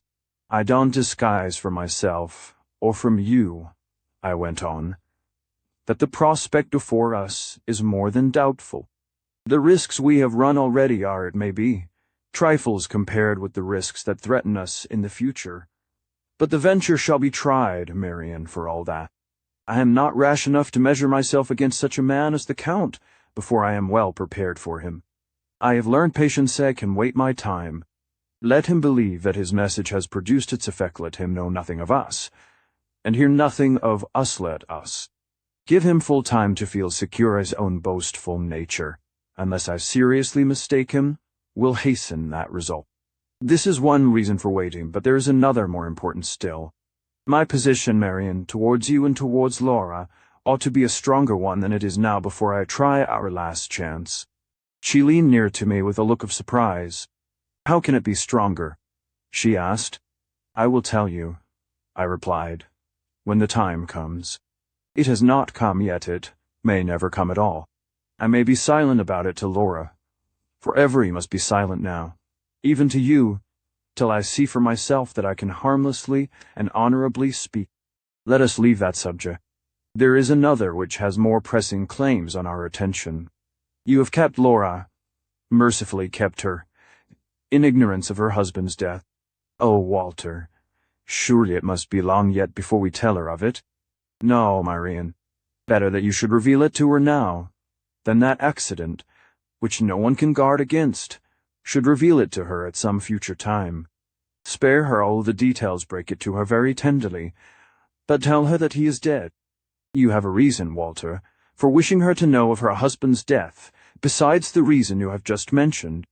I have. What? A reason connected with that subject which must not be mentioned between us yet, which may never be mentioned to Laura at all. She dwelt on the last words meaningly.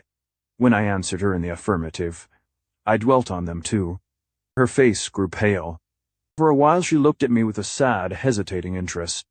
An unaccustomed tenderness trembled in her dark eyes and softened her firm lips, as she glanced aside at the empty chair in which the dear companion of all our joys and sorrows had been sitting. I think I understand, she said. I think I owe it to her and to you, Walter, to tell her of her husband's death. She sighed, and held my hand fast for a moment, then dropped it abruptly, and left the room. On the next day, Laura knew that his death had released her, and that the error and the calamity of her life lay buried in his tomb. His name was mentioned among us no more. Thenceforward, we shrank from the slightest approach to the subject of his death, and in the same scrupulous manner, Marian and I avoided all further reference to that other subject, which by her consent and mine was not to be mentioned between us yet. It was not the less present in our minds, it was rather kept alive in them by the restraint which we had imposed on ourselves. We both watched Laura more anxiously than ever, sometimes waiting and hoping, sometimes waiting and fearing, till the time came. By degrees, we returned to our accustomed way of life. I resumed the daily work, which had been suspended during my absence in Hampshire. Our new lodgings cost us more than the smaller and less convenient rooms which we had left, and the claim thus implied on my increased exertions was strengthened by the doubtfulness of our future prospects. Emergencies might yet happen which would exhaust our little fund at the banker's, and the work of my hands might be, ultimately, all we had to look to for support. More permanent and more lucrative employment than had yet been offered to me was a necessity of our position, a necessity for which I now diligently set myself to provide. It must not be supposed that the interval of rest and seclusion of which I am now writing entirely suspended, on my part, all pursuit of the one absorbing purpose with which my thoughts and actions are associated in these pages. That purpose was, for months and months yet, never to relax its claims on me. The slow ripening of it still left me a measure of precaution to take, an obligation of gratitude to perform, and a doubtful question to solve. The measure of precaution related, necessarily, to the Count. It was of the last importance to ascertain, if possible, whether his plans committed him to remaining in England or, in other words, to remaining within my reach. I contrived to set this doubt at rest by very simple means. His address in St. John's Wood being known to me, I inquired in the neighborhood, and having found out the agent who had the disposal of the furnished house in which he lived, I asked if number 5, Forest Road, was likely to be let within a reasonable time. The reply was in the negative. I was informed that the foreign gentleman then residing in the house had renewed his term of occupation for another 6 months, and would remain in possession until the end of June in the following year. We were then at the beginning of December only. I left the agent with my mind relieved from all present fear of the Count's escaping me. The obligation I had to perform took me once more into the presence of Mrs. Clements. I had promised to return, and to confide to her those particulars relating to the death and burial of Anne Catterick, which I had been obliged to withhold at our first interview. Changed as circumstances now were, there was no hindrance to my trusting the good woman with as much of the story of the conspiracy as it was necessary to tell. I had every reason that sympathy and friendly feeling could suggest to urge on me the speedy performance of my promise, and I did conscientiously and carefully perform it. There is no need to burden these pages with any statement of what passed at the interview. It will be more to the purpose to say that the interview itself necessarily brought to my mind the one doubtful question still remaining to be solved, the question of Anne Catterick's parentage on the father's side. A multitude of small considerations in connection with this subject, trifling enough in themselves, but strikingly important when massed together, had latterly led my mind to a conclusion which I resolved to verify. I obtained Marian's permission to write to Major Donthorne, of Varnick Hall, where Mrs. Catterick had lived in service for some years, previous to her marriage, to ask him certain questions. I made the inquiries in Marian's name, and described them as relating to matters of personal history in her family, which might explain and excuse my application. When I wrote the letter, I had no certain knowledge that Major Donthorne was still alive. I dispatched it, on the chance that he might be living, and able and willing to reply. After a lapse of 2 days, proof came in the shape of a letter that the Major was living, and that he was ready to help us. The idea in my mind when I wrote to him, and the nature of my inquiries, will be easily inferred from his reply. His letter answered my questions by communicating these important facts. In the first place, the late Sir Percival Glyde of Blackwater Park had never set foot in Varnick Hall. The deceased gentleman was a total stranger to Major Donthorne, and to all his family. In the second place, the late Mr. Philip Fairley of Limmeridge House had been, in his younger days, the intimate friend and constant guest of Major Donthorne. Having refreshed his memory by looking back to old letters and other papers, the Major was in a position to say positively that Mr. Philip Fairley was staying at Varnick Hall in the month of August, 1826, and that he remained there for the shooting during the month of September and part of October following. He then left, to the best of the Major's belief, for Scotland, and did not return to Varnick Hall till after a lapse of time, when he reappeared in the character of a newly married man. Taken by itself, this statement was, perhaps, of little positive value, but taken in connection with certain facts, every one of which either Marian or I knew to be true, it suggested one plain conclusion that was, to our minds, irresistible. Knowing now that Mr. Philip Fairley had been at Varnick Hall in the autumn of 1826, and that Mrs. Catterick had been living there in service at the same time, we knew also, first, that Anne had been born in June, 1827, secondly, that she had always presented an extraordinary personal resemblance to Laura, and thirdly, that Laura herself was strikingly like her father. Mr. Philip Fairley had been one of the notoriously handsome men of his time. In disposition entirely unlike his brother Frederick, he was the spoiled darling of society, especially of the women in easy, light-hearted, impulsive, affectionate, and generous to a fault constitutionally lax in his principles, and notoriously thoughtless of moral obligations where women were concerned. Such were the facts, we knew such was the character of the man. Surely the plain inference that follows needs no pointing out. Read by the new light which had now broken upon me, even Mrs. Catterick's letter, in despite of herself, rendered its might of assistance towards strengthening the conclusion at which I had arrived. She had described Mrs. Fairley in writing to me as plain-looking, and as having entrapped the handsomest man in England into marrying her. Both assertions were gratuitously made, and both were false. Jealous dislike, which, in such a woman as Mrs. Catterick, would express itself in petty malice rather than not express itself at all, appeared to me to be the only assignable cause for the peculiar insolence of her reference to Mrs. Fairley, under circumstances which did not necessitate any reference at all. The mention here of Mrs. Fairley's name naturally suggests one other question. Did she ever suspect whose child the little girl brought to her at Limmeridge might be? Marian's testimony was positive on this point. Mrs. Fairley's letter to her husband, which had been read to me in former days' letter, describing Anne's resemblance to Laura, and acknowledging her affectionate interest in the little stranger, had been written, beyond all question, in perfect innocence of heart. It even seemed doubtful, on consideration, whether Mr. Philip Fairley himself had been nearer than his wife to any suspicion of the truth.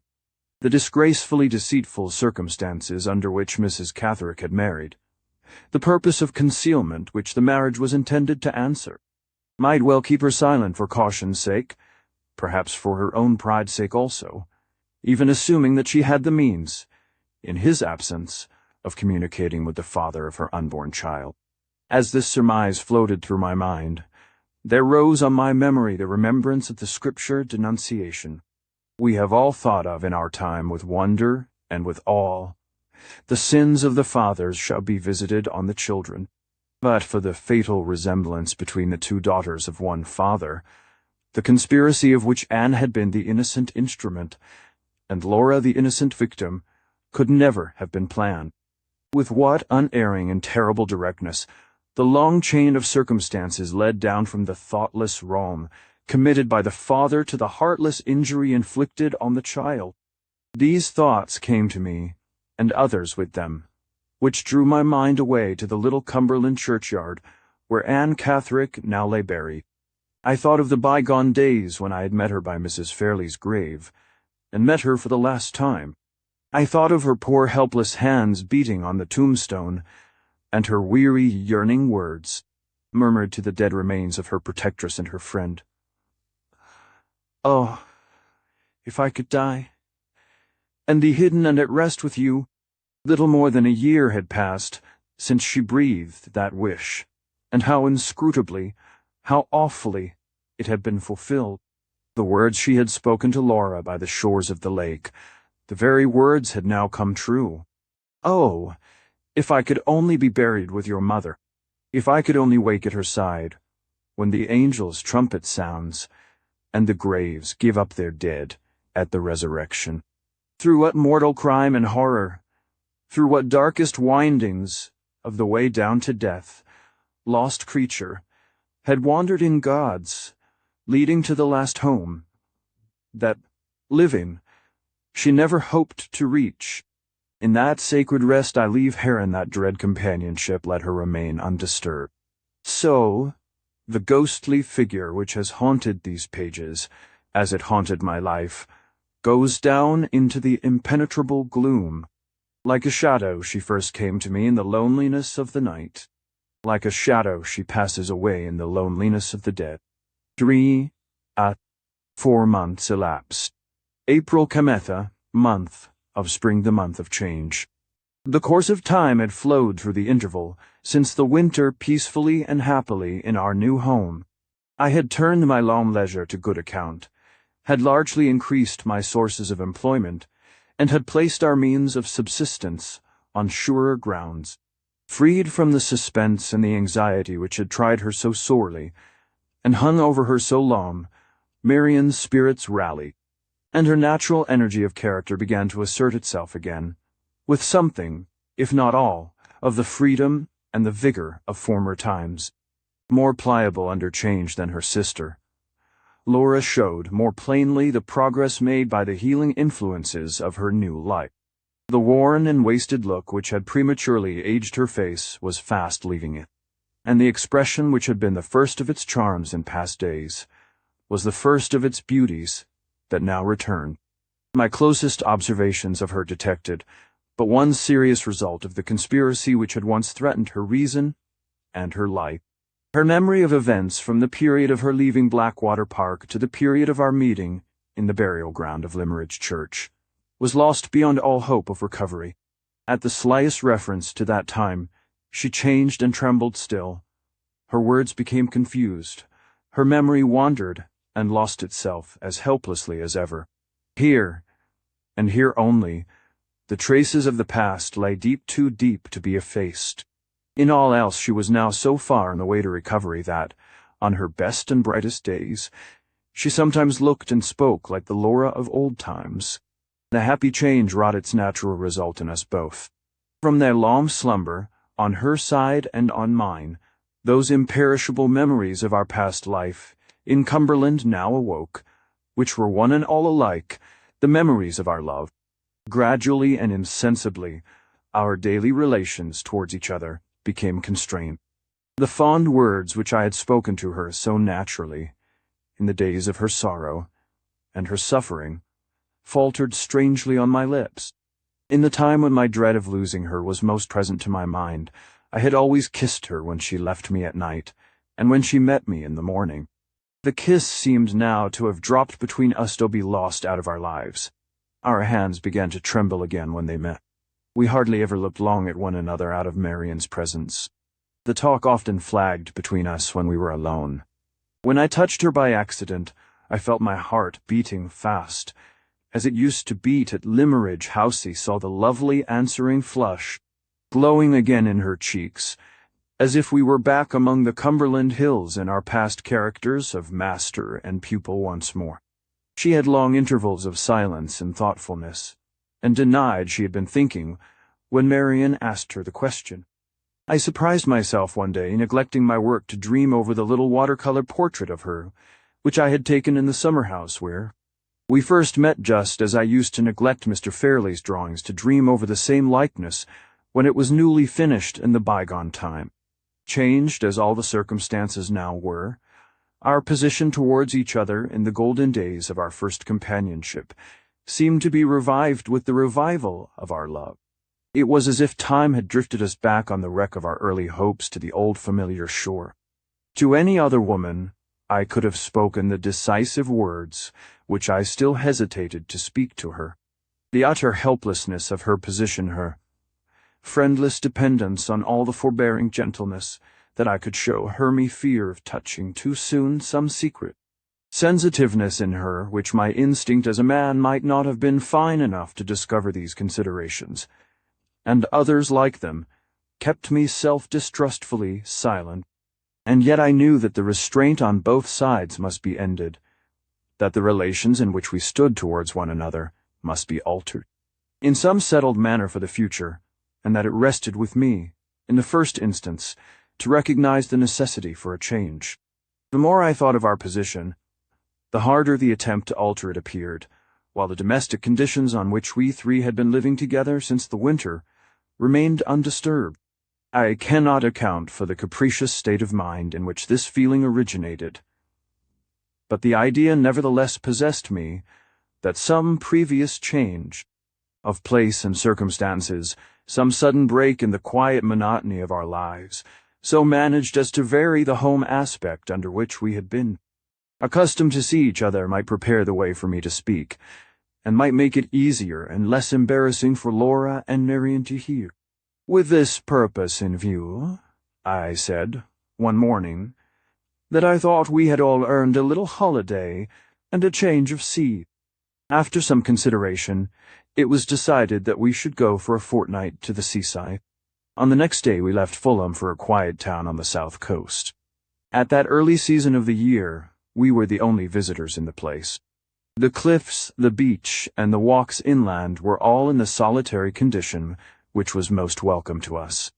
The air was mild, the prospects over hill and wood and down were beautifully varied by the shifting April light and shade, and the restless sea lapped under our windows as if it felt, like the land, the glow and freshness of spring.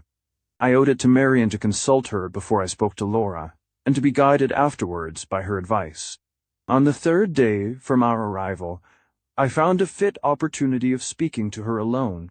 The moment we looked at one another, her quick instinct detected the thought in my mind before I could give it expression. With her customary energy and directness, she spoke at once, and spoke first. "You are thinking of that subject which was mentioned between us on the evening of your return from Hampshire," she said. "I have been expecting you to allude to it for some time past. There must be a change in our little household, Walter. We cannot go on much longer as we are now. I see it as plainly as you do, as plainly as Laura sees it, though she says nothing. How strangely the old times in Cumberland seem to have come back. You and I are together again, and the one subject of interest between us is Laura once more.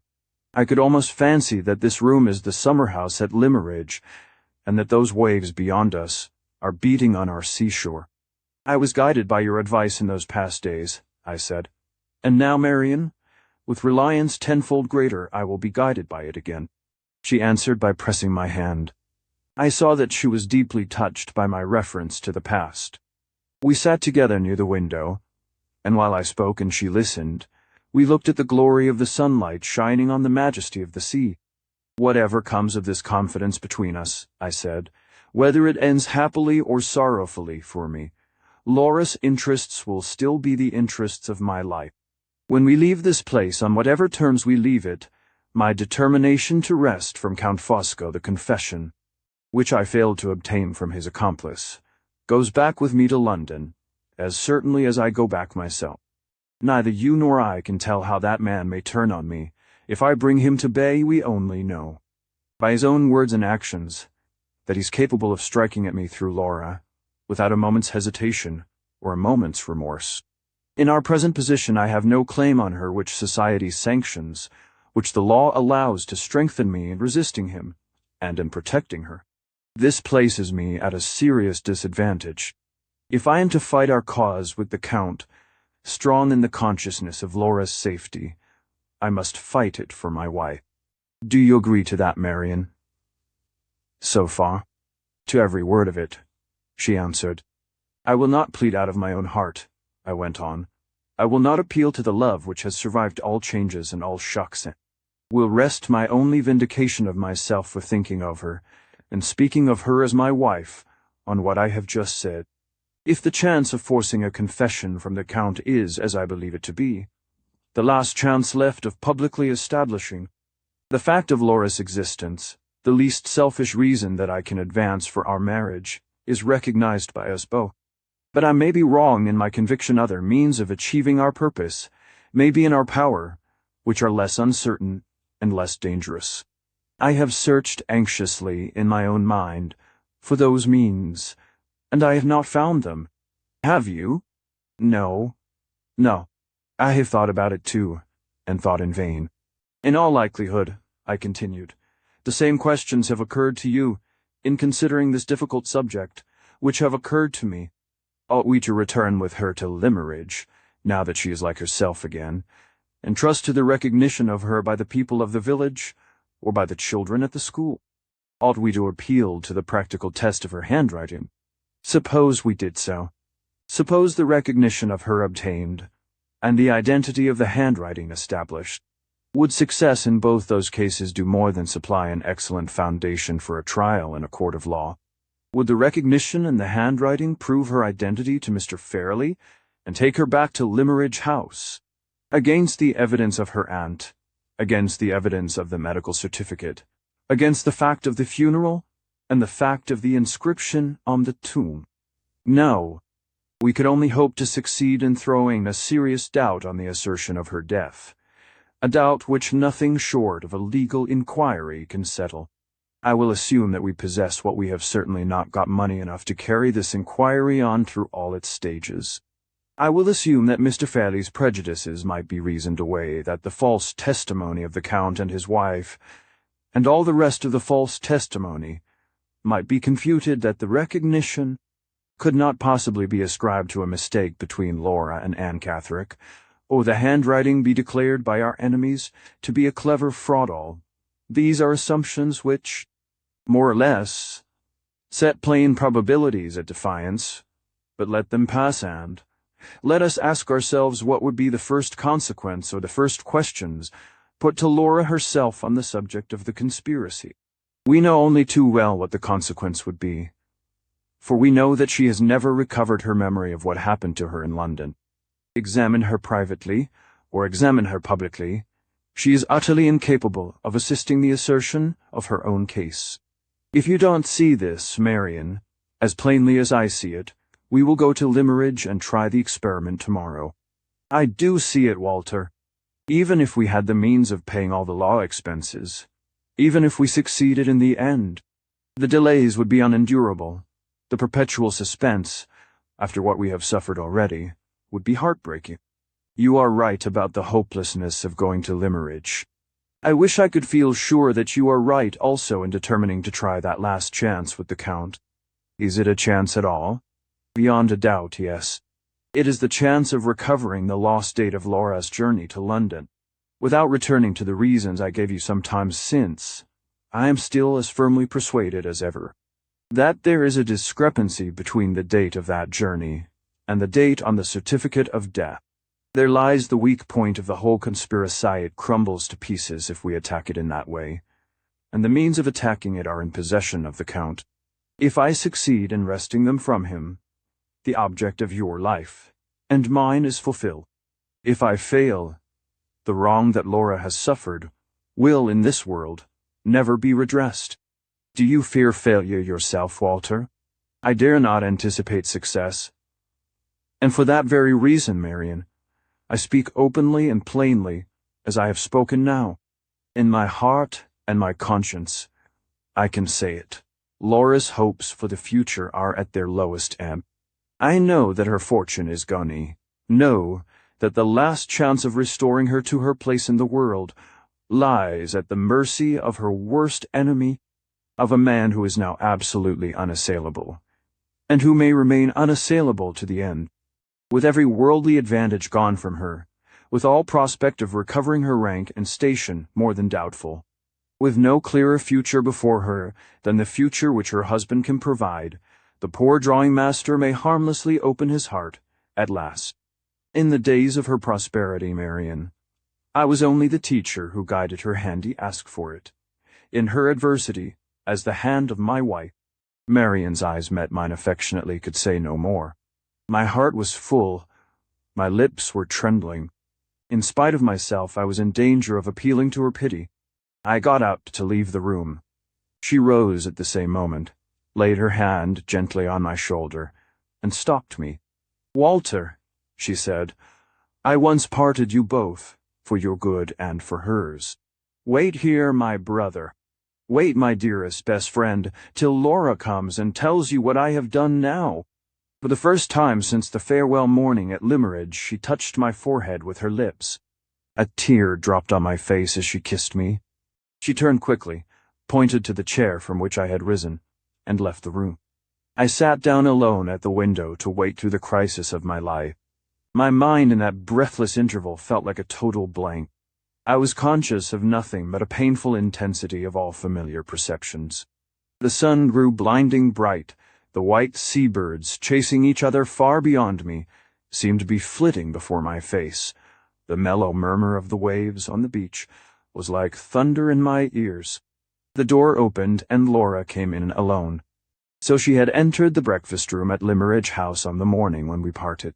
Slowly and falteringly, in sorrow and in hesitation, she had once approached me.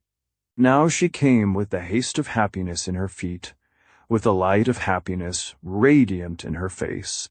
Of their own accord those dear arms clasped themselves round me. Of their own accord the sweet lips came to meet mine. My darling, she whispered, we may own, we love each other now. Her head nestled with a tender contentedness on my bosom. Oh, she said innocently, I am so happy at last. 10 days later we were happier still. We were married. So, the course of this narrative, steadily flowing on, bears me away from the morning time of our married life, and carries me forward to the end. In a fortnight more we three were back in London, and the shadow was stealing over us of the struggle to come. Marian and I were careful to keep Laura in ignorance of the cause that had hurried us back, the necessity of making sure of the Count. It was now the beginning of May, and his term of occupation at the house in Forest Road expired in June. If he renewed it, and I had reasons, shortly to be mentioned, for anticipating that he would, I might be certain of his not escaping me. But, If by any chance he'd disappointed my expectations and left the country, then I had no time to lose in arming myself to meet him, as I best might. In the first fullness of my new happiness, there had been moments when my resolution faltered, moments when I was tempted to be safely content. Now that the dearest aspiration of my life was fulfilled in the possession of Laura's love, for the first time I thought faint-heartedly of the greatness of the risk, of the adverse chances arrayed against me, of the fair promise of our new life, and of the peril in which I might place the happiness which we had so hardly earned. Yes, let me own it honestly. For a brief time I wandered, in the sweet guiding of love, far from the purpose to which I had been true under sterner discipline, and in darker days. Innocently Laura had tempted me aside from the hard path. Innocently she was destined to lead me back again. At times, dreams of the terrible past still disconnectedly recalled to her, in the mystery of sleep, the events of which her waking memory had lost all trace. One night, barely 2 weeks after our marriage, when I was watching her at rest, I saw the tears come slowly through her closed eyelids. I heard the faint murmuring words escape her which told me that her spirit was back again on the fatal journey from Blackwater Park. That unconscious appeal, so touching and so awful in the sacredness of her sleep, ran through me like fire. The next day was the day we came back to London, the day when my resolution returned to me with tenfold strength. The first necessity was to know something of the man. Thus far, the true story of his life was an impenetrable mystery to me. I began with such scanty sources of information as were at my own disposal. The important narrative written by Mr. Frederick Fairley, which Marian had obtained by following the directions I had given to her in the winter, proved to be of no service to the special object with which I now looked at it. While reading it, I reconsidered the disclosure revealed to me by Mrs. Clements of the series of deception, which had brought Anne Catterick to London, and which had there devoted her to the interests of the conspiracy. Here again the Count had not openly committed himself here. Again he was, to all practical purpose, out of my reach. I next returned to Marian's journal at Blackwater Park. At my request she read to me again a passage which referred to her past curiosity about the Count, and to the few particulars which she had discovered relating to him. The passage to which I allude occurs in that part of her journal which delineates his character and his personal appearance. She describes him as not having crossed the frontiers of his native country for years, past us anxious to know if any Italian gentlemen were settled in the nearest town to Blackwater, Parkus receiving letters with all sorts of odd stamps on them, and one with a large official-looking seal on it. She's inclined to consider that his long absence from his native country may be accounted for by assuming that he is a political exile. But she is, on the other hand, unable to reconcile this idea with the reception of the letter from abroad bearing the large official-looking letters from the continent addressed to political exiles being usually the last to court attention from foreign post offices in that way. The considerations thus presented to me in the diary, joined to certain surmises of my own that grew out of them, suggested a conclusion which I wondered I had not arrived at before. I now said to myself what Laura had once said to Marian at Blackwater Park, what Madame Fosco had overheard by listening at the door: "The Count is a spy." Laura had applied the word to him at hazard, in natural anger at his proceedings towards herself. I applied it to him with the deliberate conviction that his vocation in life was the vocation of a spy. On this assumption, the reason for his extraordinary stay in England, so long after the objects of the conspiracy had been gained, became, to my mind, quite intelligible. The year of which I am now writing was the year of the famous Crystal Palace exhibition in Hyde Park. Foreigners in unusually large numbers had arrived already, and were still arriving in England. Men were among us by hundreds whom the ceaseless distrustfulness of their governments had followed privately, by means of appointed agents, to our shores. My surmises did not for a moment class a man of the Count's abilities and social position with the ordinary rank and file of foreign spies. I suspected him of holding a position of authority, of being entrusted by the government which he secretly served with the organization and management of agents specially employed in this country, both men and women, and I believed Mrs. Rubel, who had been so opportunely found to act as nurse at Blackwater Park, to be, in all probability, one of the number. Assuming that this idea of mine had a foundation in truth, the position of the Count might prove to be more assailable than I had hitherto ventured to hope. To whom could I apply to know something more of the man's history, and of the man himself than I knew now? In this emergency it naturally occurred to my mind that a countryman of his own, on whom I could rely, might be the fittest person to help me. The first man whom I thought of under these circumstances was also the only Italian with whom I was intimately acquainted, me quaint little friend, Professor Pesca. The professor has been so long absent from these pages that he has run some risk of being forgotten altogether. It is the necessary law of such a story as mine that the persons concerned in it only appear when the course of events takes them up. They come and go, not by favor of my personal partiality, but by right of their direct connection with the circumstances to be detailed. For this reason, not Pesca alone, but my mother and sister as well, have been left far in the background of the narrative. My visits to the Hampstead cottage, my mother's belief in the denial of Laura's identity, which the conspiracy had accomplished, my vain efforts to overcome the prejudice on her part and on my sister's, to which, in their jealous affection for me, they both continued to adhere, the painful necessity which that prejudice imposed on me of concealing my marriage from them till they had learned to do justice to my wife. All these little domestic occurrences have been left unrecorded, because they were not essential to the main interest of the story. It is nothing that they added to my anxieties, and embittered my disappointments. The steady march of events has inexorably passed them by. For the same reason I have said nothing here of the consolation that I found in Pesca's brotherly affection for me, when I saw him again after the sudden cessation of my residence at Limmeridge House.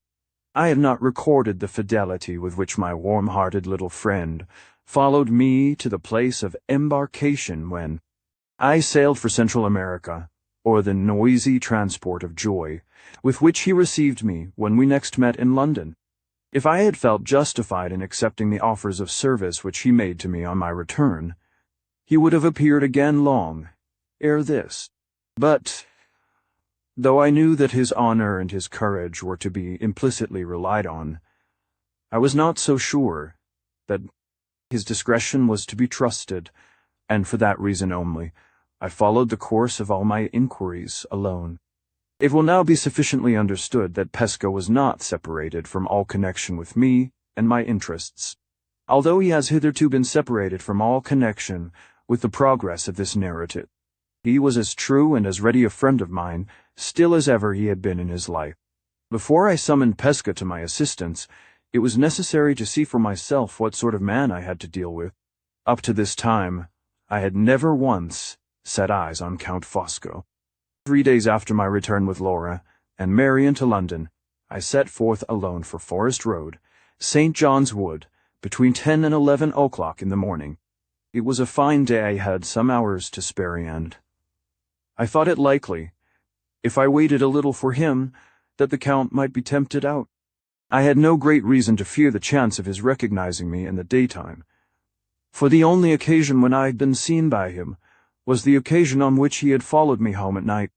No one appeared at the windows in the front of the house. I walked down a turning which ran past the side of it and looked over the low garden wall.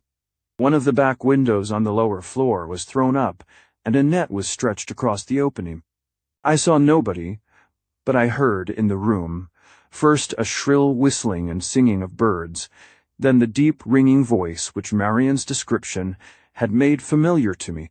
"Come out on my little finger, my pretties," cried the voice.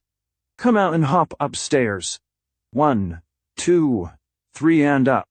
3, 2, 1 and down. 1, 2, 3, wit. The Count was exercising his canaries as he used to exercise them in Marian's time at Blackwater Park. I waited a little while, and the singing and the whistling ceased. "Come, kiss me, my pretties," said the deep voice. There was a responsive twittering and chirping, a low, oily laugh, a silence of a minute or so, and then I heard the opening of the house door. I turned and retraced my steps. The magnificent melody of the prayer in Rossini's Moses, sung in a sonorous bass voice, rose grandly through the suburban silence of the place. The front garden gate opened and closed. The Count had come out. He crossed the road and walked towards the western boundary of the Regent's Park. I kept on my own side of the way, a little behind him, and walked in that direction also. Marian had prepared me for his high stature, his monstrous corpulence, and his ostentatious mourning garments, but not for the horrible freshness and cheerfulness and vitality of the man. He carried his 60 years as if they had been fewer than 40. He sauntered along, wearing his hat a little on one side, with a light, jaunty step, swinging his big stick, humming to himself, looking up from time to time at the houses and gardens on either side of him with superb, smiling patronage. If a stranger had been told that the whole neighborhood belonged to him, that stranger would not have been surprised to hear it. He never looked back. He paid no apparent attention to me, no apparent attention to anyone who passed him on his own side of the road, except now and then, when he smiled and smirked with an easy paternal good humor at the nursery maids and the children whom he met. In this way he led me on, till we reached a colony of shops outside the western terraces of the park. Here he stopped at a pastry-cook's, went in probably to give an order, and came out again immediately with a tart in his hand. An Italian was grinding an organ before the shop, and a miserable little shriveled monkey was sitting on the instrument. The Count stopped, bit a piece for himself out of the tart, and gravely handed the rest to the monkey. "My poor little man," he said with grotesque tenderness, "you look hungry. In the sacred name of humanity, I offer you some lunch." The organ grinder piteously put in his claim to a penny from the benevolent stranger. The Count shrugged his shoulders contemptuously, and passed on. We reached the streets, and the better class of shops between the New Road and Oxford Street. The Count stopped again and entered a small optician's shop, with an inscription in the window announcing that repairs were neatly executed inside. He came out again with an opera glass in his hand, walked a few paces on, and stopped to look at a bill of the opera placed outside a music seller's shop. He read the bill attentively, considered a moment, and then hailed an empty cab as it passed him. "Opera box office," he said to the man, and was driven away. I crossed the road, and looked at the bill in my turn.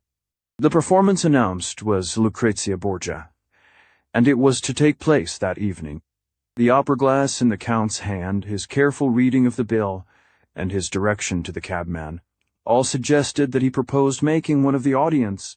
I had the means of getting an admission for myself and a friend to the pit by applying to one of the scene painters attached to the theatre, with whom I had been well acquainted in past times. There was a chance at least that the Count might be easily visible among the audience to me, and to anyone with me, and in this case I had the means of ascertaining whether Pesca knew his countrymen or not that very night. This consideration at once decided the disposal of my evening. I procured the tickets, leaving a note at the professor's lodgings on the way. At 7:45 I called to take him with me to the theatre. My little friend was in a state of the highest excitement, with a festive flower in his buttonhole, and the largest opera glass I ever saw hugged up under his arm. "Are you ready?" I asked. "Right, all right," said Pesca. We started for the theatre. 5. The last notes of the introduction to the opera were being played, and the seats in the pit were all filled, when Pesca and I reached the theatre. There was plenty of room, however, in the passage that ran round the pit, precisely the position best calculated to answer the purpose for which I was attending the performance. I went first to the barrier separating us from the stalls, and looked for the Count in that part of the theatre. He was not there. Returning along the passage on the left-hand side from the stage, and looking about me attentively, I discovered him in the pit. He occupied an excellent place, some 12 or 14 seats from the end of a bench, within 3 rows of the stalls. I placed myself exactly on a line with him, Pesca standing by my side. The professor was not yet aware of the purpose for which I had brought him to the theater, and he was rather surprised that we did not move nearer to the stage. The curtain rose, and the opera began. Throughout the whole of the first act we remained in our position, the Count, absorbed by the orchestra and the stage, never casting so much as a chance glance at us. Not a note of Donizetti's delicious music was lost on him. There he sat, high above his neighbors, smiling, and nodding his great head enjoyingly from time to time. When the people near him applauded the close of an air, as an English audience, in such circumstances, always will applaud, without the least consideration for the orchestral movement which immediately followed it, he looked round at them with an expression of compassionate remonstrance, and held up one hand with a gesture of polite entreaty. At the more refined passages of the singing, at the more delicate phases of the music, which passed unapplauded by others, his fat hands, adorned with perfectly fitting black kid gloves, softly patted each other, in token of the cultivated appreciation of a musical man. At such times his oily murmur of approval, "Bravo! Bra!" hummed through the silence, like the purring of a great cat. His immediate neighbors on either side, hardy, ruddy-faced people from the country, basking amazedly in the sunshine of fashionable London seeing, and hearing him, began to follow his lead. Many a burst of applause from the pit that night started from the soft, comfortable patting of the black-gloved hands. The man's voracious vanity devoured this implied tribute to his local and critical supremacy, with an appearance of the highest relish. Smiles rippled continuously over his fat face. He looked about him, at the pauses in the music, serenely satisfied with himself and his fellow creatures. Yes, yes, these barbarous English people are learning something from me. Here, there, and everywhere. If Oscoman influence that is felt, a man who sits supreme. If ever face spoke, his face spoke then, and that was its language. The curtain fell on the first act, and the audience rose to look about them. This was the time I had waited for, the time to try if Pesca knew him. He rose with the rest, and surveyed the occupants of the boxes grandly with his opera-glass. At first his back was towards us, but he turned round in time, to our side of the theater, and looked at the boxes above us, using his glass for a few minutes, then removing it, but still continuing to look up. This was the moment I chose, when his full face was in view, for directing Pesca's attention to him. "Do you know that man?" I asked. "Which man, my friend?" The tall, fat man, standing there with his face towards us. Pesca raised himself on tiptoe and looked at the Count. "No," said the professor. "The big fat man is a stranger to me. Is he famous? Why do you point him out?" "Because I have particular reasons for wishing to know something of him. He is a countryman of your chief's name, is Count Fosco. Do you know that name?" "Not I, Walter. Neither the name nor the man is known to me." "Are you quite sure you don't recognize him?" "Look again, look carefully. I will tell you why I am so anxious about it when we leave the theater." "Stop! Let me help you up here, where you can see him better." I helped the little man to perch himself on the edge of the raised dais, upon which the pit seats were all placed. His small stature was no hindrance to him here. He could see over the heads of the ladies, who were seated near the outermost part of the bench. A slim, light-haired man standing by us, whom I had not noticed before, a man with a scar on his left cheek, looked attentively at Pesca as I helped him up, and then looked still more attentively, following the direction of Pesca's eyes, at the Count. Our conversation might have reached his ears, and might, as it struck me, have roused his curiosity. Meanwhile, Pesca fixed his eyes earnestly on the broad, full, smiling face, turned a little upward, exactly opposite to him. "No," he said, "I have never set my two eyes on that big fat man before in all my life." As he spoke, the Count looked downwards towards the boxes behind us on the pit tier. The eyes of the two Italians met. The instant before I had been perfectly satisfied, from his own reiterated assertion, that Pesca did not know the Count. The instant afterwards I was equally certain that the Count knew Pesca, knew him, and more surprising still feared him as well. There was no mistaking the change that passed over the villain's face. The leaden hue that altered his yellow complexion in a moment, the sudden rigidity of all his features, the furtive scrutiny of his cold grey eyes, the motionless stillness of him from head to foot told their own tale. A mortal dread had mastered him body, and Sewell and his own recognition of Pesca was the cause of it. The slim man with the scar on his cheek was still close by us. He had apparently drawn his inference from the effect produced on the Count by the sight of Pesca, as I had drawn mine. He was a mild, gentlemanlike man, looking like a foreigner, and his interest in our proceedings was not expressed in anything approaching to an offensive manner.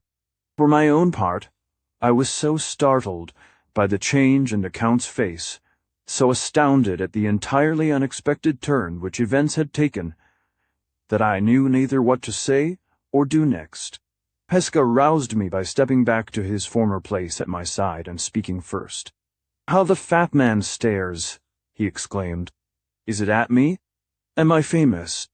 How can he know me when I don't know him?" I kept my eyes still on the Count. I saw him move for the first time when Pesca moved, so as not to lose sight of the little man in the lower position in which he now stood. I was curious to see what would happen if Pesca's attention under these circumstances was withdrawn from him, and I accordingly asked the professor if he recognized any of his pupils that evening among the ladies in the boxes. Pesca immediately raised the large opera glass to his eyes and moved it slowly all round the upper part of the theatre, searching for his pupils with the most conscientious scrutiny. The moment he showed himself to be thus engaged, the Count turned round, slipped past the persons who occupied seats on the farther side of him from where we stood, and disappeared in the middle passage down the center of the pit. I caught Pesca by the arm, and to his inexpressible astonishment, hurried him round with me to the back of the pit, to intercept the Count before he could get to the door. Somewhat to my surprise, the slim man hastened out before us, avoiding a stoppage caused by some people on our side of the pit leaving their places, by which Pesca and myself were delayed. When we reached the lobby, the Count had disappeared, and the foreigner with the scar was gone too. "Come home," I said. "Come home, Pesca, to your lodgings. I must speak to you in private, must speak directly." "Mais obles meso," cried the professor, in a state of the extremest bewilderment. "What on earth is the matter?" I walked on rapidly without answering. The circumstances under which the Count had left the theatre suggested to me that his extraordinary anxiety to escape Pesca might carry him to further extremities still. He might escape me, too, by leaving London. I doubted the future if I allowed him so much as a day's freedom to act as he pleased. And I doubted that foreign stranger, who had got the start of us, and whom I suspected of intentionally following him out. With this double distrust in my mind, I was not long in making Pesca understand what I wanted. As soon as we two were alone in his room, I increased his confusion and amazement 100-fold by telling him what my purpose was, as plainly and unreservedly as I have acknowledged it here. "My friend, what can I do?" cried the professor, piteously appealing to me with both hands. "Dois what deduis? How can I help you, Walter, when I don't know the man? He knows you, he is afraid of you, who has left the theatre to escape you. Pesca, there must be a reason for this. Look back into your own life before you came to England. You left Italy, as you have told me yourself, for political reasons. You have never mentioned those reasons to me, and I don't inquire into them now. I only ask you to consult your own recollections, and to say if they suggest no past cause for the terror which the first sight of you produced in that man." To my unutterable surprise, these words, harmless as they appeared to me, produced the same astounding effect on Pesca which the sight of Pesca had produced on the Count. The rosy face of my little friend whitened in an instant, and he drew back from me slowly, trembling from head to foot. "Walter," he said, "you don't know what you ask." He spoke in a whisper, looked at me, as if I had suddenly revealed to him some hidden danger to both of us. In less than 1 minute of time, he was so altered from the easy, lively, quaint little man of all my past experience, that if I had met him in the street, changed as I saw him now, I should most certainly not have known him again. "Forgive me if I have unintentionally pained and shocked you," I replied. "Remember the cruel wrong my wife has suffered at Count Fosco's hands. Remember that the wrong can never be redressed, unless the means are in my power of forcing him to do her justice. I spoke in her interests. Pesque I ask you again to forgive me, can say no more." I rose to go. He stopped me before I reached the door. "Wait," he said. "You have shaken me from head to foot. You don't know how I left my country, and why I left my country. Let me compose myself. Let me think, if I can."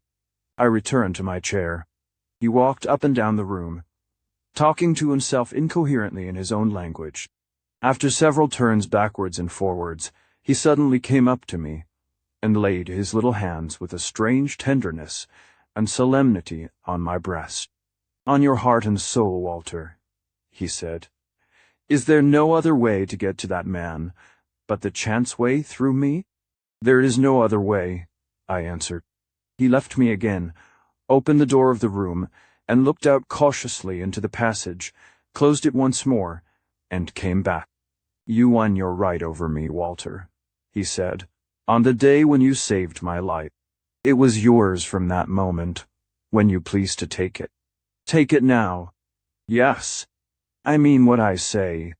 My next words, as true as the good God is above us, will put my life into your hands." The trembling earnestness with which he uttered this extraordinary warning carried with it, to my mind, the conviction that he spoke the truth. "Mind this," he went on, shaking his hands at me in the vehemence of his agitation. "I hold no thread, in my own mind, between that man Fosco and the past time which I call back to me for your sake. If you find the thread, keep it to yourself, tell me. Nothing I knees. I beg and pray. Let me be ignorant. Let me be innocent. Let me be blind to all the future, as I am now." He said a few words more, hesitatingly and disconnectedly, then stopped again. I saw that the effort of expressing himself in English, on an occasion too serious to permit him the use of the quaint turns, phrases of his ordinary vocabulary, was painfully increasing the difficulty he had felt from the first in speaking to me at all. Having learned to read and understand his native language, though not to speak it, in the earlier days of our intimate companionship, I now suggested to him that he should express himself in Italian, while I used English in putting any questions which might be necessary to my enlightenment. He accepted the proposal. In his smooth flowing language, spoken with a vehement agitation which betrayed itself in the perpetual working of his features, in the wildness and the suddenness of his foreign gesticulations, but never in the raising of his voice, I now heard the words which armed me to meet the last struggle. That is left for this story to record. 3. It is only right to mention here that I repeat Pesco's statement to me with the careful suppressions and alterations which the serious nature of the subject and my own sense of duty to my friend demand. My first and last concealments from the reader are those which caution renders absolutely necessary in this portion of the narrative. "You know nothing of my motive for leaving Italy," he began, "except that it was for political reasons. If I had been driven to this country by the persecution of my government, I should not have kept those reasons a secret from you or from any one.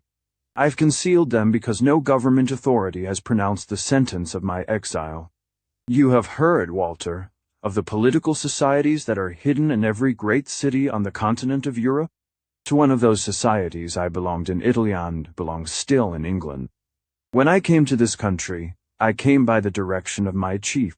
I was overzealous in my younger time, ran the risk of compromising myself and others. For those reasons I was ordered to emigrate to England and to wait.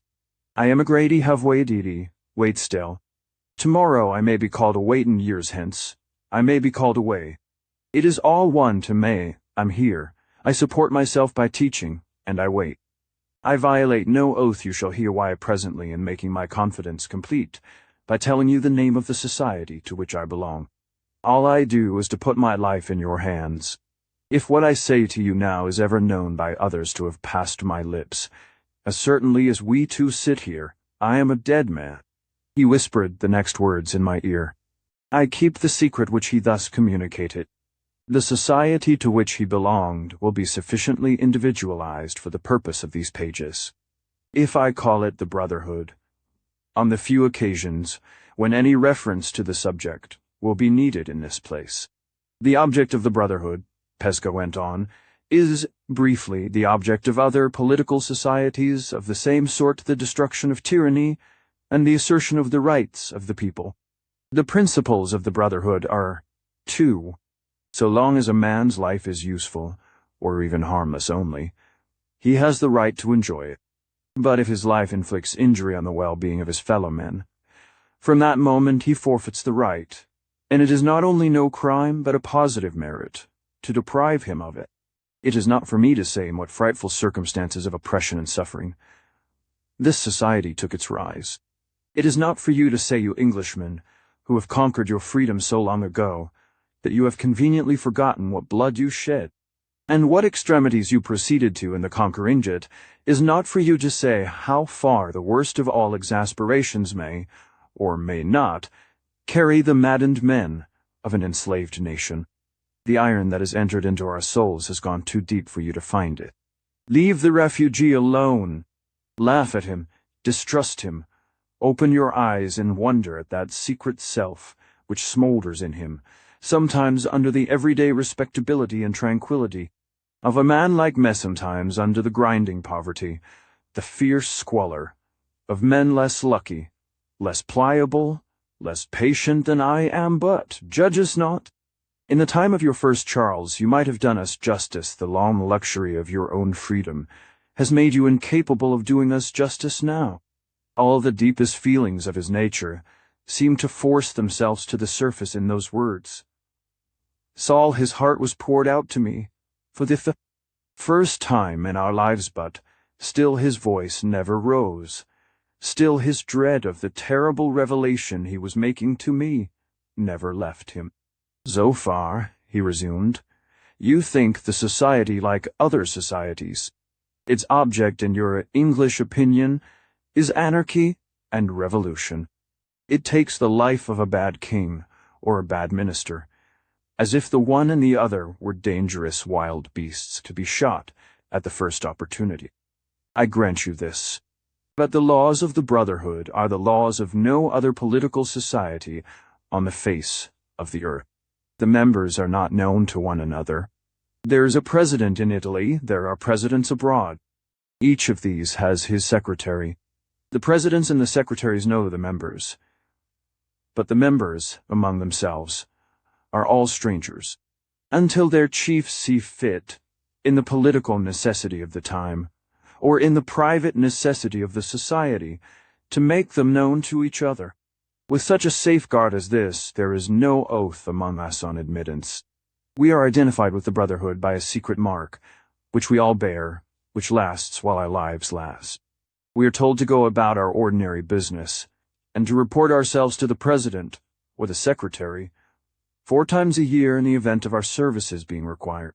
We are warned, if we betray the Brotherhood, or if we injure it by serving other interests, that we die by the principles of the Brotherhood, by the hand of a stranger who may be sent from the other end of the world to strike the blow, or by the hand of our own bosom friend, who may have been a member unknown to us through all the years of our intimacy. Sometimes the death is delayed, sometimes it follows close on the treachery. It is our first business to know how to wait, or second business to know how to obey when the word is spoken. Some of us may wait our lives through and may not be wanted. Some of us may be called to the work, or to the preparation for the work, the very day of our admission.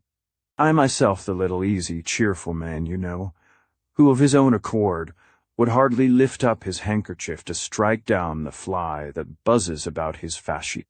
In my younger time, under provocation so dreadful that I will not tell you of it, entered the Brotherhood by an impulse, as I might have killed myself by an impulse. I must remain in it now it has got me, whatever I may think of it in my better circumstances and my cooler manhood, to my dying day. While I was still in Italy, I was chosen secretary, and all the members of that time, who were brought face to face with my president, were brought face to face also with me. I began to understand. He saw the end towards which his extraordinary disclosure was now tending. He waited a moment, watching me, earnestly watching till he had evidently guessed what was passing in my mind before he resumed. "You have drawn your own conclusion already," he said. "I see it in your face.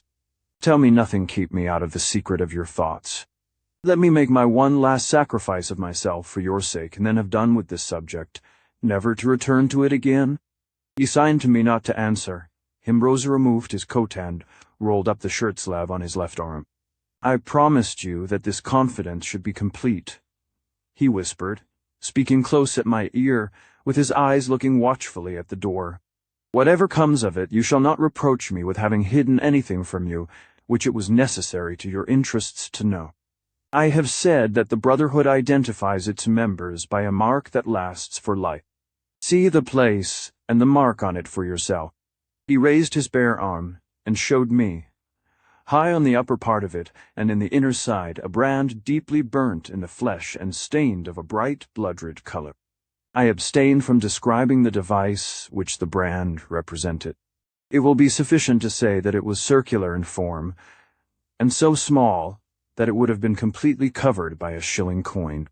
"A man who has this mark, branded in this place," he said, covering his arm again, "is a member of the Brotherhood. A man who has been false to the Brotherhood is discovered sooner or later by the chiefs who know him, presidents or secretaries, as the case may be. And a man discovered by the chiefs is dead. No human laws can protect him. Remember what you have seen, and heard, draw what conclusions you like, act as you please.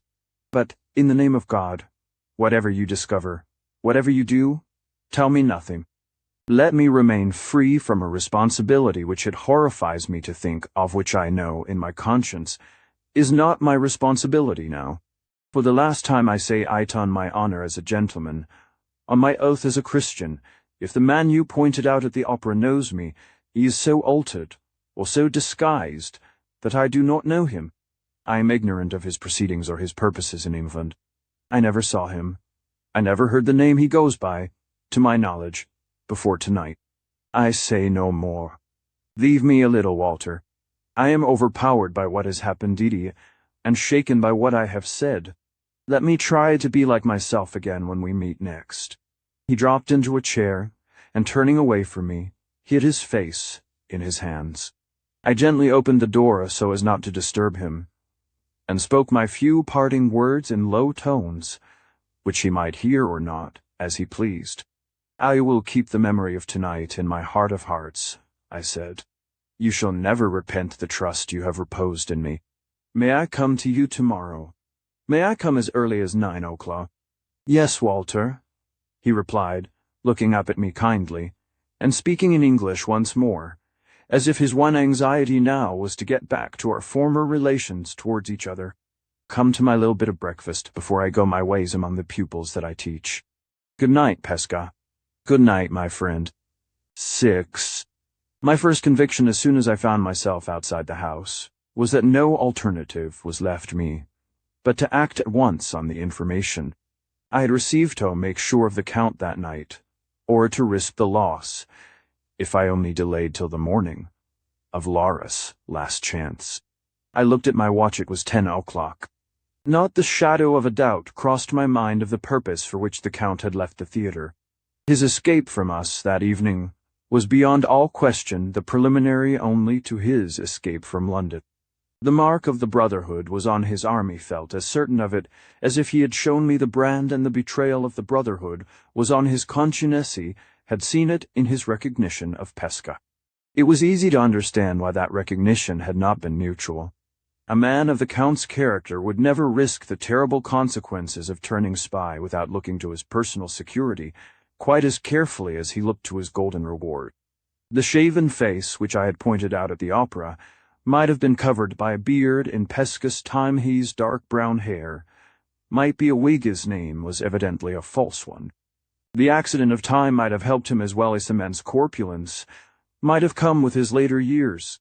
There was every reason why Pesca should not have known him, again every reason, also why he should have known Pesca, whose singular personal appearance made a marked man of him, go where he might. I have said that I felt certain of the purpose in the Count's mind when he escaped us at the theatre. How could I doubt it when I saw, with my own eyes, that he believed himself, in spite of the change in his appearance, to have been recognized by Pesca, and to be therefore in danger of his life. If I could get speech of him that night, if I could show him that I, too, knew of the mortal peril in which he stood, what result would follow?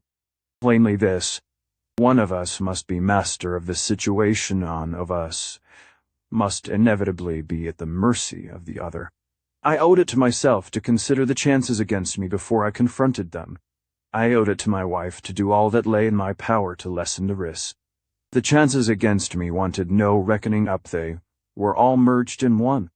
If the Count discovered, by my own avowal, that the direct way to his safety lay through my life, he was probably the last man in existence who would shrink from throwing me off my guard and taking that way when he had me alone within his reach. The only means of defense against him on which I could at all rely to lessen the risk presented themselves, after a little careful thinking, clearly enough. Before I made any personal acknowledgment of my discovery in his presence, I must place the discovery itself where it would be ready for instant use against him, and safe from any attempt at suppression on his part. If I laid the mine under his feet before I approached him, and if I left instructions with a third person to fire it on the expiration of a certain time, unless directions to the contrary were previously received under my own hand, or from my own lips, in that event the Count's security was absolutely dependent upon mine, and I might hold the vantage ground over him securely, even in his own house. This idea occurred to me when I was close to the new lodgings which we had taken on returning from the seaside. I went in without disturbing anyone, by the help of my key. A light was in the hall, and I stole up with it to my workroom to make my preparations, and absolutely to commit myself to an interview with the Count, before either Laura or Marian could have the slightest suspicion of what I intended to do. A letter addressed to Pesca represented the surest measure of precaution which it was now possible for me to take. I wrote as follows: "The man whom I pointed out to you at the opera is a member of the Brotherhood, and has been false to his trust. Put both these assertions to the test instantly. You know the name he goes by in England. His address is No. 5 Forest Road, St. John's Wood, Dock. On the love you once bore me, use the power entrusted to you without mercy, and without delay against that man. I risked all, and lost, Alan. The forfeit of my failure has been paid with my life." I signed and dated these lines, enclosed them in an envelope, and sealed it up. On the outside I wrote this direction: keep the enclosure unopened until 9 o'clock tomorrow morning. If you do not hear from me, or see me, before that time, break the seal when the clock strikes, and read the contents. I added my initials, and protected the whole by enclosing it in a second sealed envelope, addressed to Pesca at his lodgings. Nothing remained to be done after this but to find the means of sending my letter to its destination immediately. I should then have accomplished all that lay in my power. If anything happened to me in the Count's house, I had now provided for his answering it with his life. That the means of preventing his escape, under any circumstances whatever, were at Pesca's disposal, if he chose to exert them, I did not for an instant doubt. The extraordinary anxiety which he had expressed to remain unenlightened as to the Count's identity, or, in other words, to be left uncertain enough about facts to justify him to his own conscience in remaining passive, betrayed plainly that the means of exercising the terrible justice of the Brotherhood were ready to his hand, although as a naturally humane man, he had shrunk from plainly saying as much in my presence. The deadly certainty with which the vengeance of foreign political societies can hunt down a traitor to the cause hide himself where he may, had been too often exemplified, even in my superficial experience, to allow of any doubt. Considering the subject only as a reader of newspapers, cases recurred to my memory, both in London and in Paris, of foreigners found stabbed in the streets, whose assassins could never be. Traced off bodies and parts of bodies thrown into the Thames and the Seine, by hands that could never be discovered off deaths, by secret violence, which could only be accounted for in one way. I have disguised nothing relating to myself in these pages, and I do not disguise here that I believed I had written Count Fosco's death warrant, if the fatal emergency happened which authorized Pesca to open my enclosure. I left my room to go down to the ground floor of the house and speak to the landlord about finding me a messenger.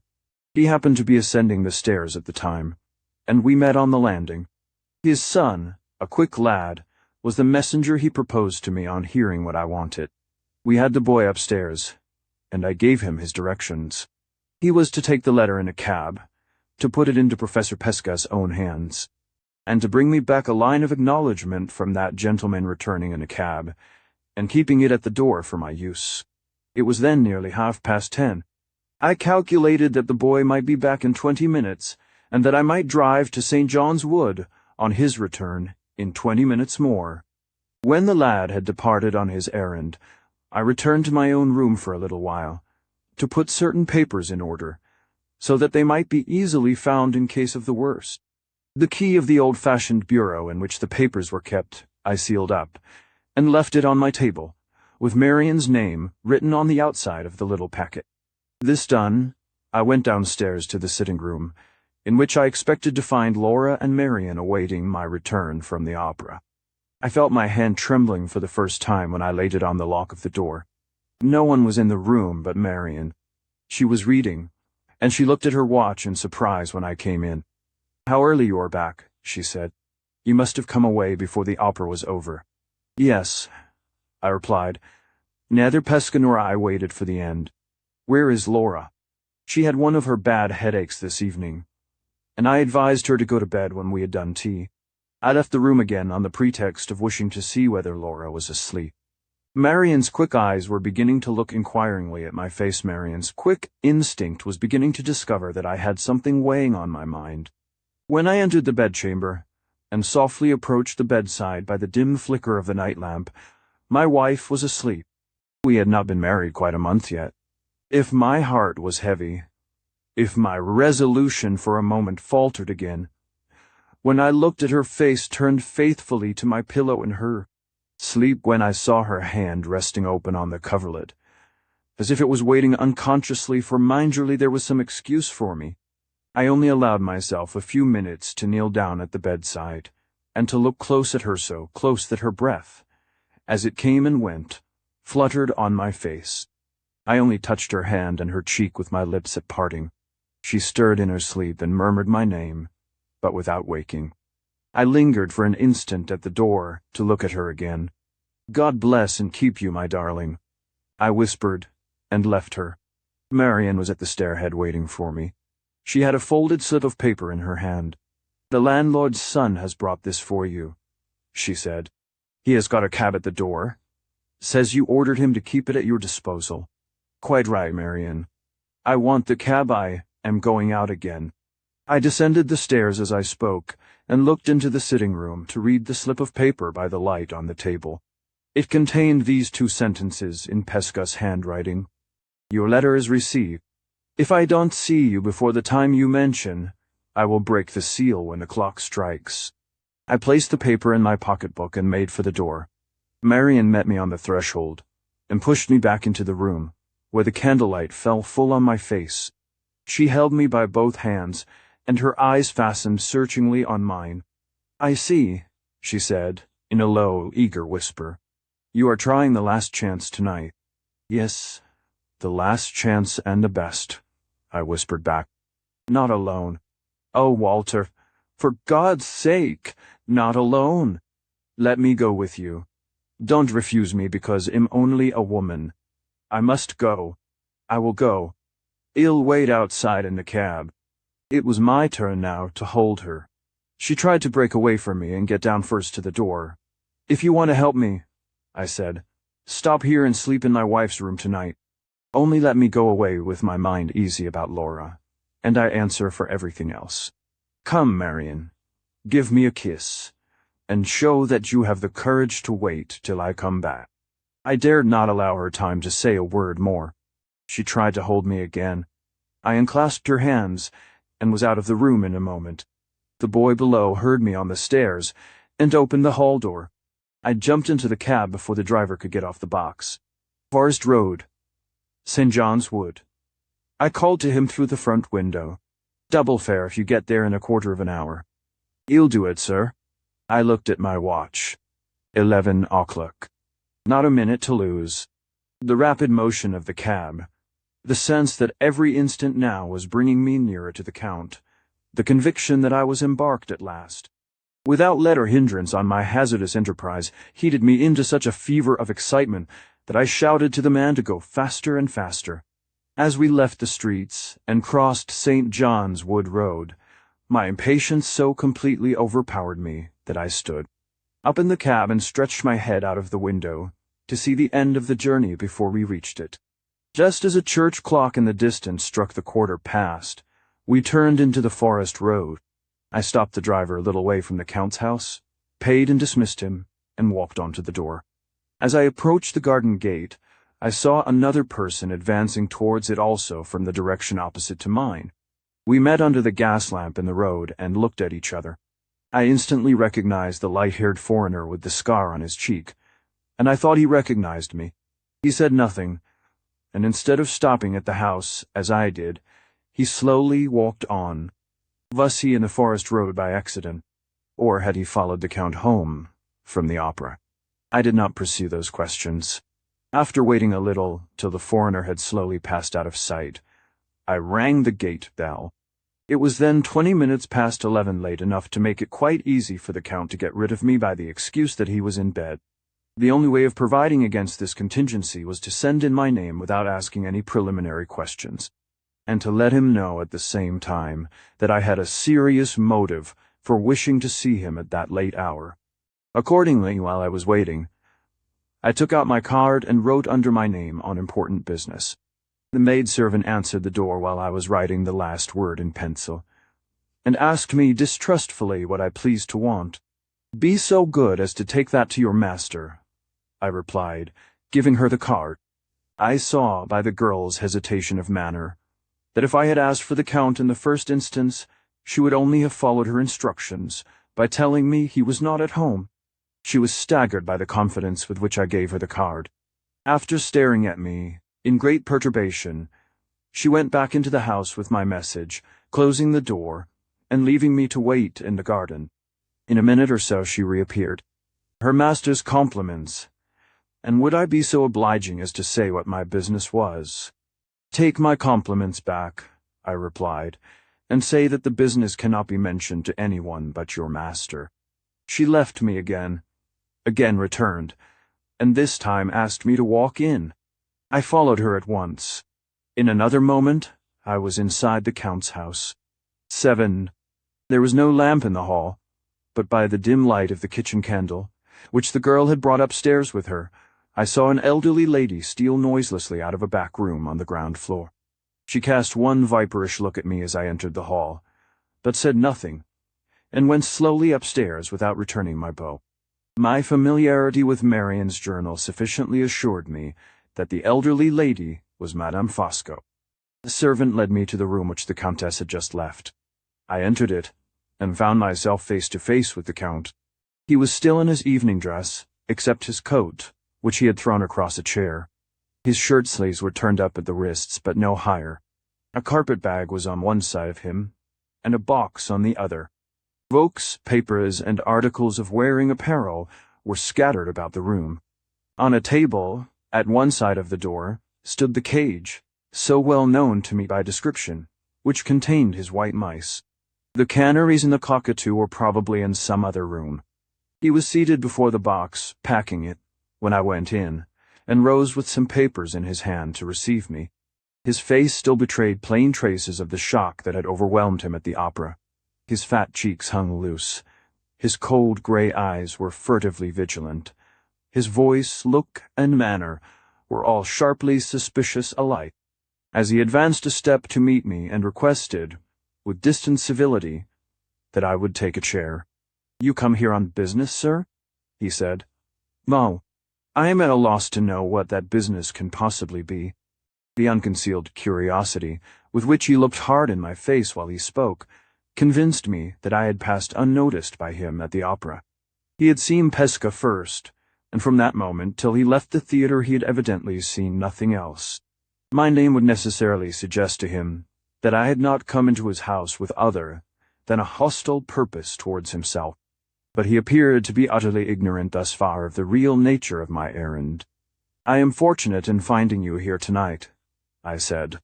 "You seem to be on the point of taking a journey. Is your business connected with my journey?" "In some degree."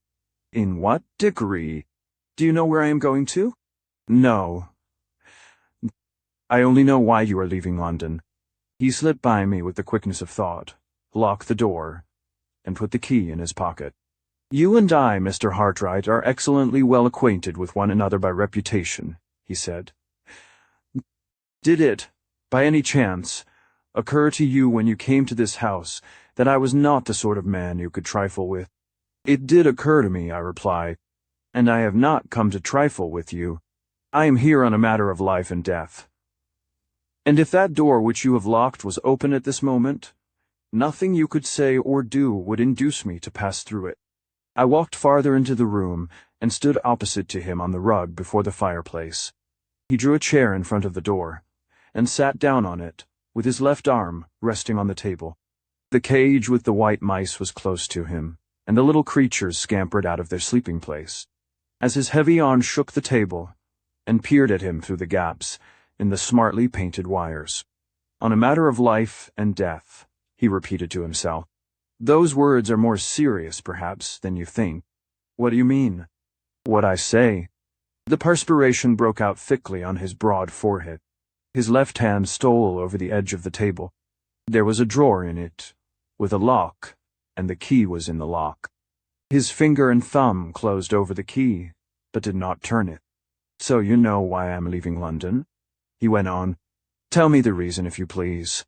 He turned the key and unlocked the drawer as he spoke. "I can do better than that," I replied. "I can show you the reason, if you like." "How can you show it?" "You have got your coat off," I said. "Roll up the shirt sleeve on your left arm, and you will see it there." The same livid leaden change passed over his face, which I had seen pass over it at the theatre. The deadly glitter in his eyes shone steady and straight into mine. He said nothing, but his left hand slowly opened the table drawer and softly slipped into it. The harsh grating noise of something heavy that he was moving unseen to me sounded for a moment, then ceased. The silence that followed was so intense that the faint ticking nibble of the white mice at their wires was distinctly audible where I stood. My life hung by a thread, and I knew it. At that final moment, I thought with his mind, I felt with his fingers see, was as certain as if I had seen it of what he kept hidden from me, in the drawer. "Wait a little," I said. "You have got the door, look, you see I don't move you, see my hands are empty. Wait a little. I have something more to say."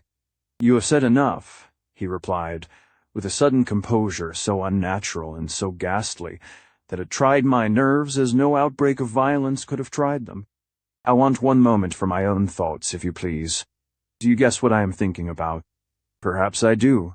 "I am thinking," he remarked quietly, "whether I shall add to the disorder in this room by scattering your brains about the fireplace."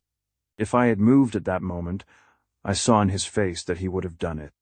"I advise you to read 2 lines of writing which I have about me," I rejoined, "before you finally decide that question." The proposal appeared to excite his curiosity.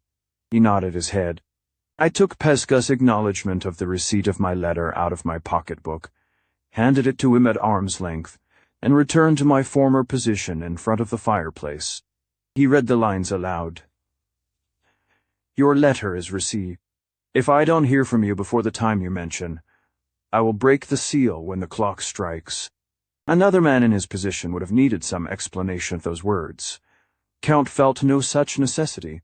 One reading of the note showed him the precaution that I had taken as plainly as if he had been present at the time when I adopted it. The expression of his face changed on the instant, and his hand came out of the drawer empty. "I don't lock up my drawer, Mr. Hartright," he said, "and I don't say that I may not scatter your brains about the fireplace yet. But I am a just man even to my enemy, and I will acknowledge beforehand that they are cleverer brains than I thought them. Come to the point, sir. You want something of me. I do, and I mean to have it. On conditions? On no conditions." His hand dropped into the drawer again. "Da, we are traveling in a circle," he said, "and those clever brains of yours are in danger again. Your tone is deplorably imprudent, sir. Moderate it on the spot. The risk of shooting you on the place where you stand is less tone than the risk of letting you out of this house, except on conditions that I dictate and approve. You have not got my lamented friend to deal with. Now you are face to face with Fosco. If the lives of 20 Mr. Hartrights were the stepping stones to my safety, over all those stones I would go, sustained by my sublime indifference, self-balanced by my impenetrable calm. Respect me, if you love your own life. I summon you to answer 3 questions before you open your lips again. Hear them, they are necessary to this interview. Answer them, they are necessary to me." He held up one finger of his right hand. "First question," he said. "You come here possessed of information, which may be true or may be false. Where did you get it?" "I decline to tell you. No materi shall find out. If that information is true-mind, I say, with the whole force of my resolution. If you are making your market of it here by treachery of your own, or by treachery of some other man, I note that circumstance for future use in my memory, which forgets nothing, and proceed." He held up another finger. "Second question. Those lines you invited me to read are without signature. Who wrote them? A man whom I have every reason to depend on, and whom you have every reason to fear." My answer reached him to some purpose. His left hand trembled audibly in the drawer. "How long do you give me?" he asked, putting his third question in a quieter tone. "Before the clock strikes, and the seal is broken." "Time enough for you to come to my terms," I replied. "Give me a plainer answer, Mr. Hartright. What hour is the clock to strike?" 9. Tomorrow morning." 9. Tomorrow morning? Yes. Yes, your trap is laid for me before I can get my passport regulated and leave London. It is not earlier, I suppose. We will see about that presently. I can keep you hostage here, and bargain with you to send for your letter before I let you go. In the meantime, be so good next as to mention your terms. You shall hear them. They are simple, and soon stated. You know whose interests I represent in coming here?" He smiled with the most supreme composure, and carelessly waved his right hand. "I consent to hazard a guess," he said jeeringly. "A lady's interests, of course." "My wife's interests." He looked at me with the first honest expression that had crossed his face in my presence, an expression of blank amazement. I could see that I sank in his estimation as a dangerous man from that moment. He shut up the drawer at once, folded his arms over his breast, and listened to me with a smile of satirical attention. "You are well enough aware," I went on, "of the course which my inquiries have taken for many months past, to know that any attempted denial of plain facts would be quite useless in my presence. You are guilty of an infamous conspiracy, and the gain of a fortune of £10,000 was your motive for it." He said nothing, but his face became overclouded suddenly by a lowering anxiety. "Keep your gain," I said. His face lightened again immediately, and his eyes opened on me in wider and wider astonishment. "I am not here to disgrace myself by bargaining for money which has passed through your hands, and which has been the price of a vile crime. Gently, Mr. Hartright. Your moral claptraps have an excellent effect in England. Keep them for yourself and your own countrymen, if you please. The £10,000 was a legacy left to my excellent wife by the late Mr. Fairley. Place the affair on those grounds, and I will discuss it if you like. To a man of my sentiments, however, the subject is deplorably sordid. I prefer to pass it over. I invite you to resume the discussion of your terms. What do you demand? In the first place, I demand a full confession of the conspiracy, written and signed in my presence by yourself. He raised his finger again. 1, he said, checking me off with the steady attention of a practical man. In the second place, I demand a plain proof, which does not depend on your personal asseveration, of the date at which my wife left Blackwater Park and travelled to London. So. You can lay your finger, I see, on the weak place, he remarked composedly. Any more? At present, no more. Good. You have mentioned your terms, now listen to mine. The responsibility to myself of admitting what you are pleased to call the conspiracy is less, perhaps upon the whole, than the responsibility of laying you dead on that hearthrug. Let us say that I meet your proposal on my own conditions. The statement you demand of me shall be written, and the plain proof shall be produced. You call a letter from my late lamented friend, informing me of the day and hour of his wife's arrival in London, written, signed, and dated by himself. A proof, I suppose. I can give you this. I can also send you to the man of whom I hired the carriage to fetch my visitor from the railway. On the day when she arrived, his order book may help you to your date, even if his coachman who drove me proves to be of no use. These things I can do, and will do, on conditions. I recite them. First condition: Madame Fosco and I leave this house when and how we please, without interference of any kind on your part. Second condition: you wait here in company with me to see my agent, who is coming at 7 o'clock in the morning to regulate my affairs. You give my agent a written order to the man who has got your sealed letter to resign his possession of it. You wait here till my agent places that letter unopened in my hands, and you then allow me one clear half-hour to leave the house, after which you resume your own freedom of action and go where you please. Third condition: you give me the satisfaction of a gentleman for your intrusion into my private affairs, and for the language you have allowed yourself to use to me at this conference. The time and place abroad, to be fixed in a letter from my hand when I am safe on the continent, and that letter to contain a strip of paper measuring accurately the length of my sword. Those are my terms. Inform me if you accept them, yes or no. The extraordinary mixture of prompt decision, far-sighted cunning, and mountebank bravado in this speech staggered me for a moment, and only for a moment. The one question to consider was whether I was justified or not in possessing myself of the means of establishing Laura's identity at the cost of allowing the scoundrel who had robbed her of it to escape me with impunity. I knew that the motive of securing the just recognition of my wife in the birthplace, from which she had been driven out as an impostor, and of publicly erasing the lie that still profaned her mother's tombstone, was far purer in its freedom from all taint of evil passion than the vindictive motive which had mingled itself with my purpose from the first. And yet I cannot honestly say that my own moral convictions were strong enough to decide the struggle in me by themselves. They were helped by my remembrance of Sir Percival's death. How awfully at the last moment had the working of the retribution there been snatched from my feeble hands! What right had I to decide, in my poor mortal ignorance of the future, that this man too must escape with impunity because he escaped me? I thought of these things perhaps with the superstition inherent in my nature, perhaps with a sense worthier of me than superstition. It was hard, when I had fastened my hold on him at last, to loosen it again of my own accord, but I forced myself to make the sacrifice.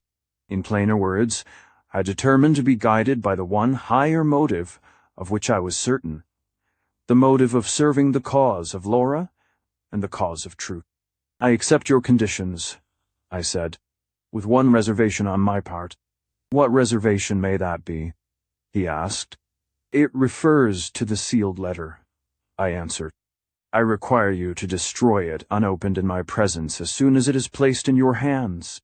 My object in making this stipulation was simply to prevent him from carrying away written evidence of the nature of my communication with Pesca. The fact of my communication he would necessarily discover when I gave the address to his agent in the morning. But he could make no use of it on his own unsupported testimony, and if he really ventured to try the experiment which need excite in me the slightest apprehension on Pesca's account.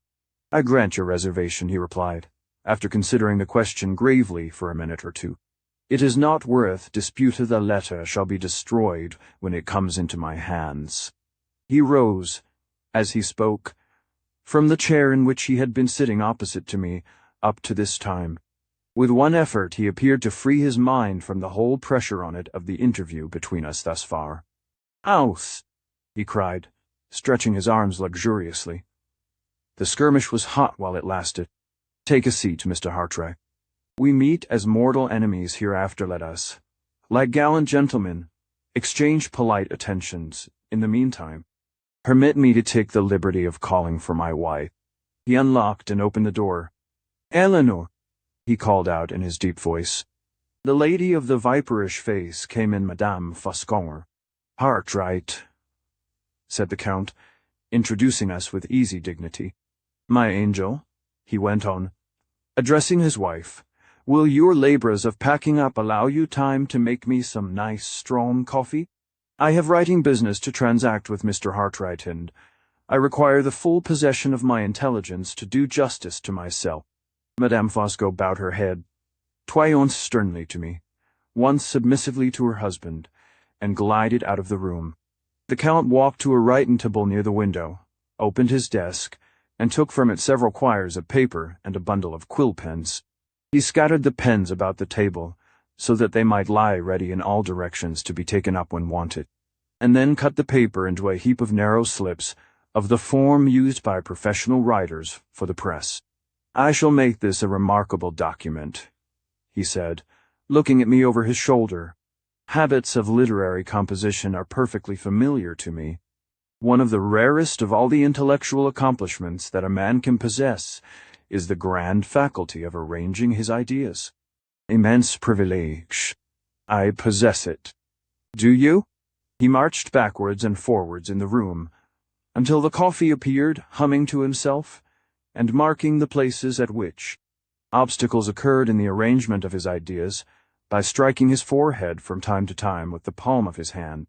The enormous audacity with which he seized on the situation in which I placed him, and made it the pedestal on which his vanity mounted for the one cherished purpose of self-display, mastered my astonishment by main force. Sincerely as I loathed the man, the prodigious strength of his character, even in its most trivial aspects, impressed me in spite of myself. The coffee was brought in by Madame Fosco. He kissed her hand in grateful acknowledgment, and escorted her to the door, returned, poured out a cup of coffee for himself, and took it to the writing table. "May I offer you some coffee, Mr. Hartright?" he said before he sat down. I declined. "What? You think I shall poison you?" he said gaily. "The English intellect is sound, so far as it goes," he continued, seating himself at the table. "But it has one grave defect. It is always cautious in the wrong place." He dipped his pen in the ink, placed the first slip of paper before him, with a thump of his hand on the desk, cleared his throat, and began. He wrote with great noise and rapidity, in so large and bold a hand, and with such wide spaces between the lines, that he reached the bottom of the slip in not more than 2 minutes, certainly from the time when he started at the top.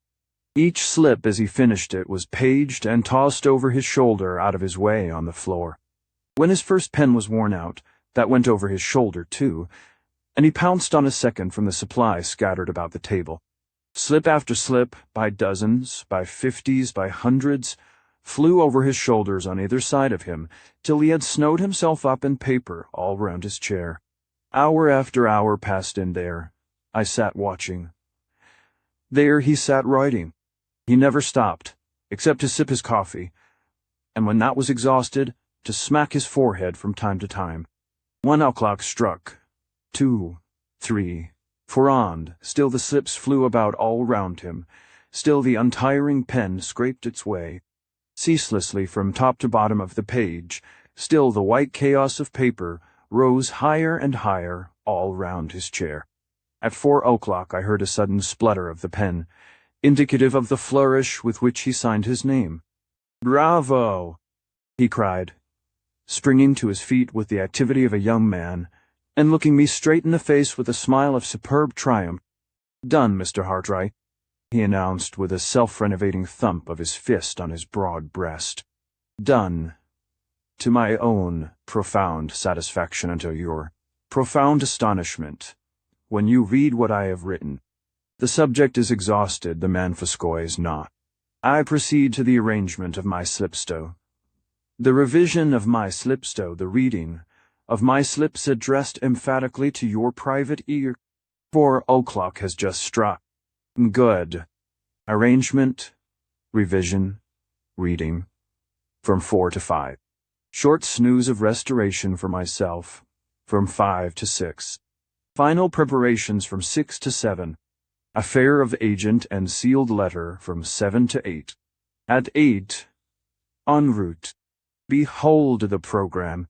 He sat down cross-legged on the floor among his papers, strung them together with a bodkin, and a piece of string revised them, wrote all the titles and honors by which he was personally distinguished at the head of the first page, and then read the manuscript to me with loud theatrical emphasis and profuse theatrical gesticulation.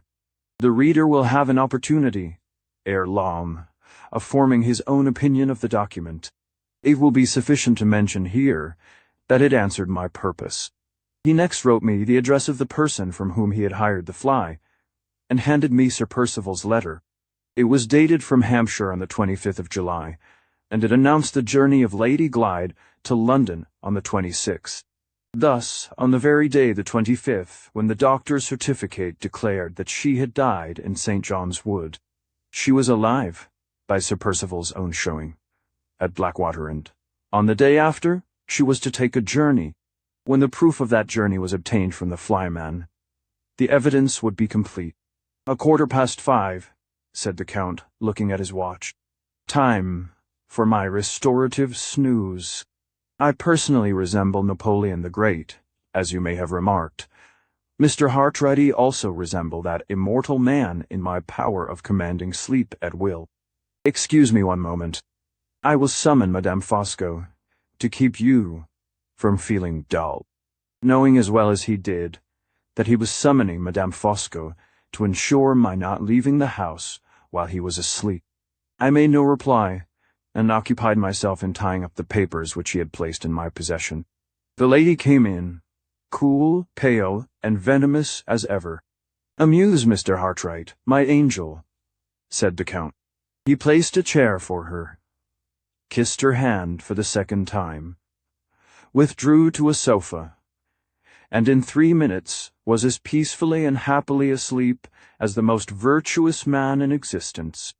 Madame Fosco took a book from the table, sat down, and looked at me with the steady vindictive malice of a woman who never forgot and never forgave. "I have been listening to your conversation with my husband," she said. "If I had been in his place, he would have laid you dead on the hearthrug." With those words, she opened her book, and never looked at me, or spoke to me from that time till the time when her husband woke. He opened his eyes and rose from the sofa, accurately to an hour from the time when he had gone to sleep. "I feel infinitely refreshed," he remarked. "Eleanor, my good wife, are you already upstairs? That is well. My little packing here can be completed in 10 minutes, me traveling dress assumed in 10 minutes more. What remains before the agent comes?" He looked about the room, and noticed the cage with his white mice in it. "Ah," he cried piteously. A last laceration of my sympathy still remains. "My innocent pets, my little cherished children. What am I to do with them? For the present we are settled nowhere. For the present we travel incessantly. The less baggage we carry, the better for ourselves. My cockatoo, my canaries, and my little mice who will cherish them when their good papa is gone? He walked about the room, deep in thought.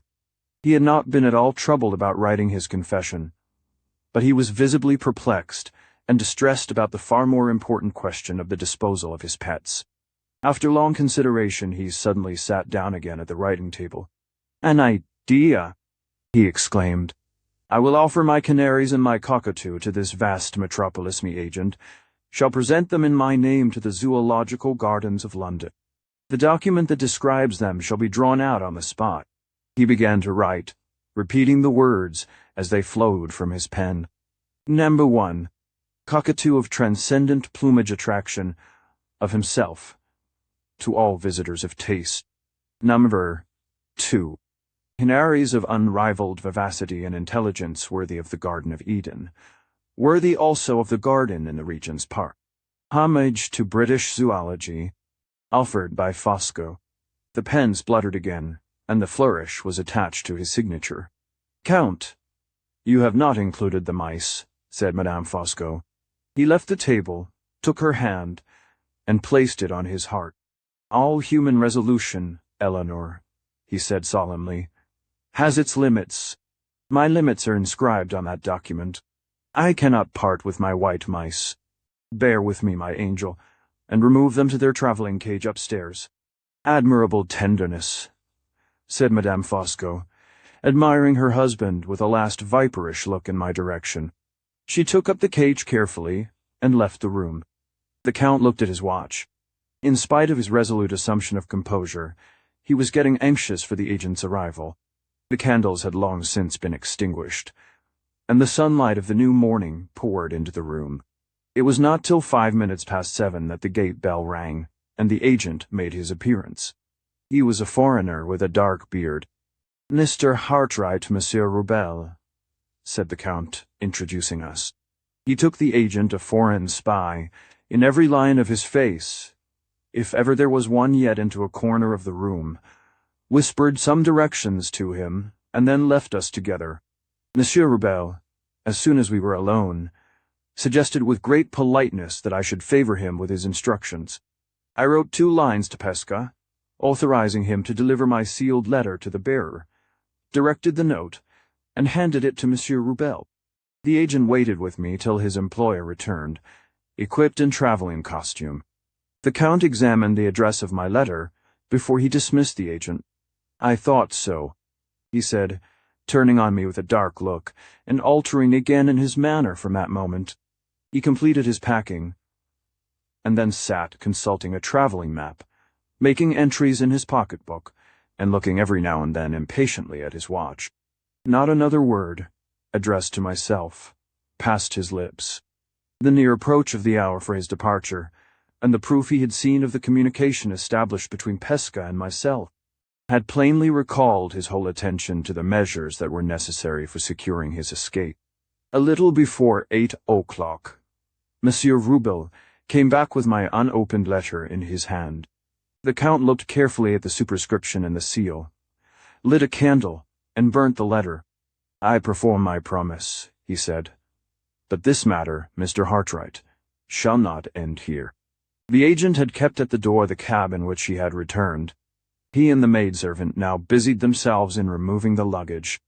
Madame Fosco came downstairs, thickly veiled, with the traveling cage of the white mice in her hand. She neither spoke to me nor looked towards me. Her husband escorted her to the cab. "Follow me as far as the passage," he whispered in my ear. "I may want to speak to you at the last moment." I went out to the door, the agent standing below me in the front garden.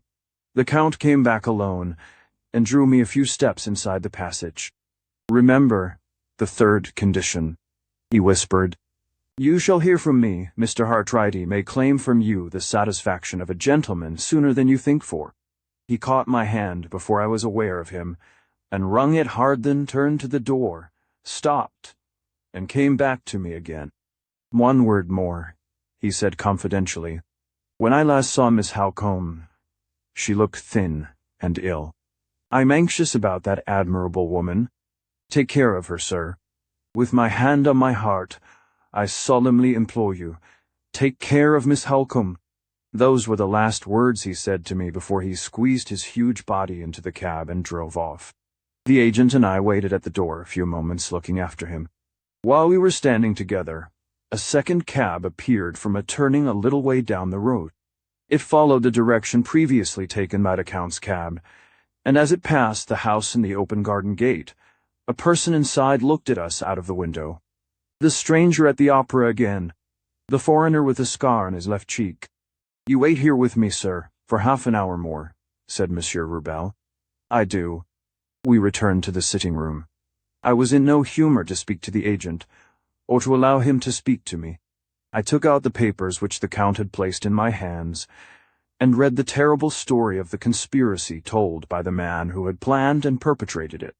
The story continued by Isidore, Ottavio Baldassare Fosco, Count of the Holy Roman Empire, Knight Grand Cross of the Order of the Brazen Crown, Perpetual Archmaster of the Rosicrucian Masons of Mesopotamia, attached, in honorary capacities to societies, musical, societies medical, societies philosophical, and societies general benevolent, throughout Europe, etc. Dan, etc. Do, etc. Countryway. The Count's narrative. In the summer of 1850 I arrived in England, charged with a delicate political mission from abroad. Confidential persons were semi-officially connected with me, whose exertions I was authorized to direct, Monsieur and Madame Rubel being among the number. Some weeks of spare time were at my disposal, before I entered on my functions by establishing myself in the suburbs of London. Curiosity may stop here to ask for some explanation of those functions on my part. I entirely sympathize with the request. I also regret that diplomatic reserve forbids me to comply with it. I arranged to pass the preliminary period of repose, to which I just referred, in the superb mansion of my late lamented friend, Sir Percival Glyde. He arrived from the continent with his wife. I arrived from the continent with mine. England is the land of domestic happiness show. Appropriately we entered it under these domestic circumstances. The bond of friendship which united Percival and myself was strengthened, on this occasion, by a touching similarity in the pecuniary position on his side and on mine. We both wanted money. Immense necessity. Universal want. Is there a civilized human being who does not feel for us? How insensible must that man be? Or how rich? I enter into no sordid particulars in discussing this part of the subject.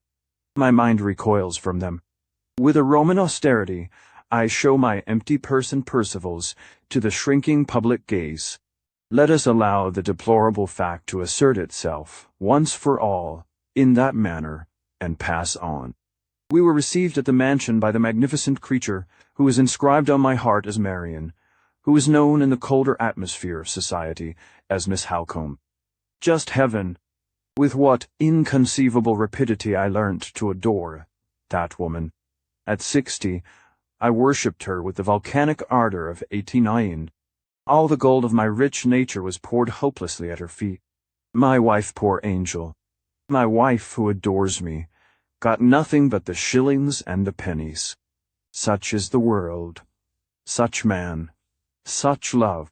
What are we, I asked, but puppets in a showbox? Oh, omnipotent destiny, pull our strings gently. Dance us mercifully off our miserable little stage. The preceding lines, rightly understood, express an entire system of philosophy. It is mine. I resume. The domestic position at the commencement of our residence at Blackwater Park has been drawn with amazing accuracy, with profound mental insight, by the hand of Marian herself. Pass me the intoxicating familiarity of mentioning this sublime creature by her Christian name.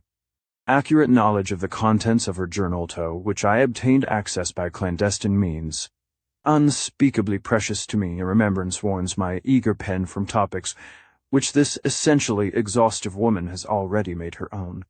The interests, breathless and immense, with which I am here concerned, begin with the deplorable calamity of Marian's illness. The situation at this period was emphatically a serious one. Large sums of money, due at a certain time, were wanted by Percival, I say nothing of the modicum equally necessary to myself. And the one source to look to for supplying them was the fortune of his wife, of which not 1 farthing was at his disposal until her death. Sad so far, and worse still farther on. My lamented friend had private troubles of his own, into which the delicacy of my disinterested attachment to him forbade me from inquiring too curiously. I knew nothing but that a woman, named Anne Catherick, was hidden in the neighborhood, that she was in communication with Lady Glyde, and that the disclosure of a secret, which would be the certain ruin of Percival, might be the result. He had told me himself that he was a lost man, unless his wife was silenced, and unless Anne Catherick was found.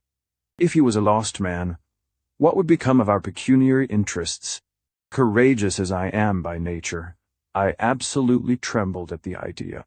The whole force of my intelligence was now directed to the finding of Anne Catherick. Our money affairs, important as they were, admitted of delay, but the necessity of discovering the woman admitted of none. I only knew her by description as presenting an extraordinary personal resemblance to Lady Glyde. The statement of this curious fact intended merely to assist me in identifying the person of whom we were in search when, coupled with the additional information that Anne Catherick had escaped from a madhouse, started the first immense conception in my mind, which subsequently led to such amazing results.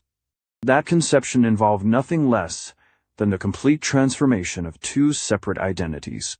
Lady Glyde and Anne Catherick were to change names, places, and destinies, the one with the other prodigious consequences, contemplated by the change being the gain of £30,000, and the eternal preservation of Sir Percival's secret. My instincts, which seldom err, suggested to me, on reviewing the circumstances, that our invisible Anne would, sooner or later, return to the boathouse at the Blackwater Lake. There I posted myself, previously mentioning to Mrs. Michelson, the housekeeper, that I might be found when wanted, immersed in study, in that solitary place. It is my rule never to make unnecessary mysteries, and never to set people suspecting me, for want of a little seasonable candor on my part. Mrs. Michelson believed in me from first to last. This ladylike person, widow of a Protestant priest, overflowed with faith. Touched by such superfluity of simple confidence in a woman of her mature years, I opened the ample reservoirs of my nature, and absorbed it all. I was rewarded for posting myself sentinel at the lake by the appearance not of Anne Catherick herself, but of the person in charge of her. This individual also overflowed with simple faith, which I absorbed in myself. As in the case already mentioned, I leave her to describe the circumstances, if she has not done so already, under which she introduced me to the object of her maternal care. When I first saw Anne Catherick, she was asleep. I was electrified by the likeness between this unhappy woman and Lady Glyde. The details of the grand scheme, which had suggested themselves in outline only, up to that period occurred to me in all their masterly combination, at the sight of the sleeping face. At the same time, my heart, always accessible to tender influences, dissolved in tears at the spectacle of suffering before me. I instantly set myself to impart relief. In other words, I provided the necessary stimulant for strengthening Anne Catherick to perform the journey to London. The best years of my life have been passed in the ardent study of medical and chemical science. Chemistry especially has always had irresistible attractions for me, from the enormous, the illimitable power which the knowledge of it confers. Chemists, he asserted, emphatically might sway, if they pleased, the destinies of humanity. Let me explain this before I go further. Mind, they say, rules the world. But what rules the mind? The body, follow me closely here, lies at the mercy of the most omnipotent of all potentates, the chemist. Give me Fosca chemistry, and when Shakespeare has conceived Hamlet, and sits down to execute the conception with a few grains of powder dropped into his daily food, I will reduce his mind by the action of his body, till his pen pours out the most abject drivel that has ever degraded paper. Under similar circumstances, revive me the illustrious Newton. I guarantee that when he sees the apple fall, he shall eat it, instead of discovering the principle of gravitation. Nero's dinner shall transform Nero into the mildest of men before he has done digesting it, and the morning draught of Alexander the Great shall make Alexander run for his life at the first sight of the enemy the same afternoon. On my sacred word of honor, it is lucky for society that modern chemists are, by incomprehensible good fortune, the most harmless of mankind. The mass are worthy fathers of families who keep shops. The few are philosophers besotted with admiration for the sound of their own lecturing voices, visionaries who waste their lives on fantastic impossibilities, or quacks whose ambition soars no higher than our corn. Thus society escapes, and the illimitable power of chemistry remains the slave of the most superficial and the most insignificant ends. Why this outburst? Why this withering eloquence? Because my conduct has been misrepresented, because my motives have been misunderstood. It has been assumed that I used my vast chemical resources against Anne Catherick, and that I would have used them if I could against the magnificent Marian herself. Odious insinuations both. All my interests were concerned, as will be seen presently, in the preservation of Anne Catherick's life. All my anxieties were concentrated on Marian's rescue from the hands of the licensed imbecile who attended her, and who found my advice confirmed from first to last by the physician from London. On 2 occasions, only both equally harmless to the individual on whom I practiced did, I summoned to myself the assistance of chemical knowledge. On the first of the 2, after following Marian to the inn at Blackwater studying, behind a convenient wagon which hid me from her, the poetry of motion, as embodied in her walk, I availed myself of the services of my invaluable wife, to copy one, and to intercept the other of 2 letters which my adored enemy had entrusted to a discarded maid. In this case, the letters being in the bosom of the girl's dress, Madame Fosco could only open them, read them, perform her instructions, seal them, and put them back again by scientific assistance, which assistance I rendered in a half-ounce bottle. The second occasion when the same means were employed was the occasion to which I shall soon refer of Lady Glyde's arrival in London. Never at any other time was I indebted to my art as distinguished from myself. To all other emergencies and complications, my natural capacity for grappling, single-handed, with circumstances, was invariably equal. I affirm the all-pervading intelligence of that capacity. At the expense of the chemist, I vindicate the man. Respect this outburst of generous indignation. It has inexpressibly relieved me. En route. Let us proceed.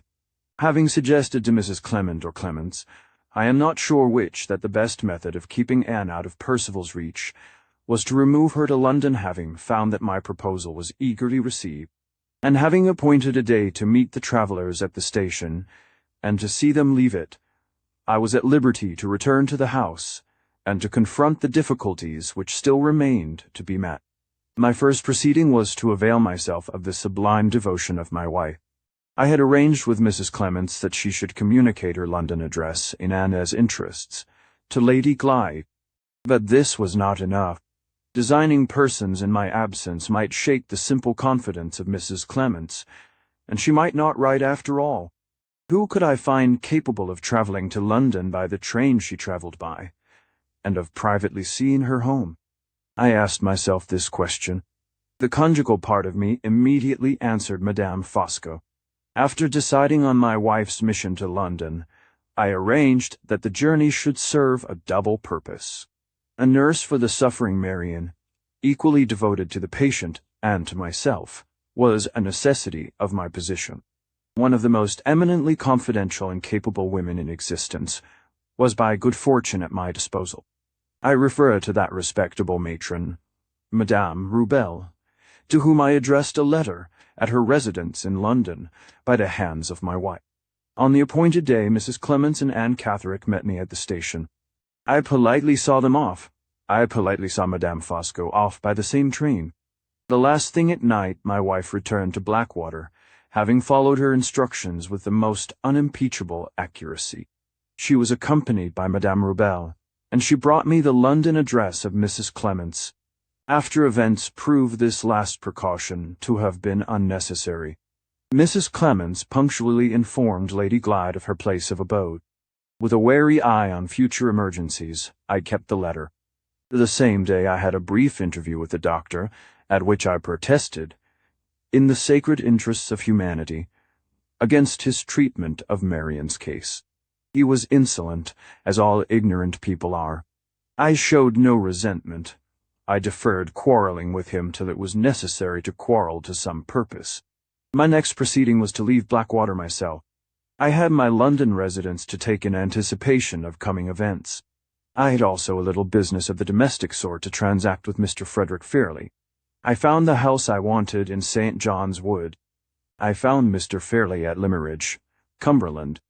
My own private familiarity with the nature of Marian's correspondence had previously informed me that she had written to Mr. Fairley, proposing, as a relief to Lady Glyde's matrimonial embarrassments, to take her on a visit to her uncle in Cumberland.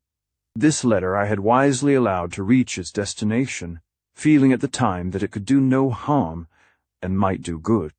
I now presented myself before Mr. Fairley to support Marian's own proposal with certain modifications which, happily for the success of my plans, were rendered really inevitable by her illness. It was necessary that Lady Glyde should leave Blackwater alone by her uncle's invitation, and that she should rest a night on the journey at her aunt's house, the house I had in St. John's Wood by her uncle's express advice. To achieve these results, and to secure a note of invitation which could be shown to Lady Glyde, were the objects of my visit to Mr. Fairley. When I have mentioned that this gentleman was equally feeble in mind and body, and that I let loose the whole force of my character on him, I have said enough.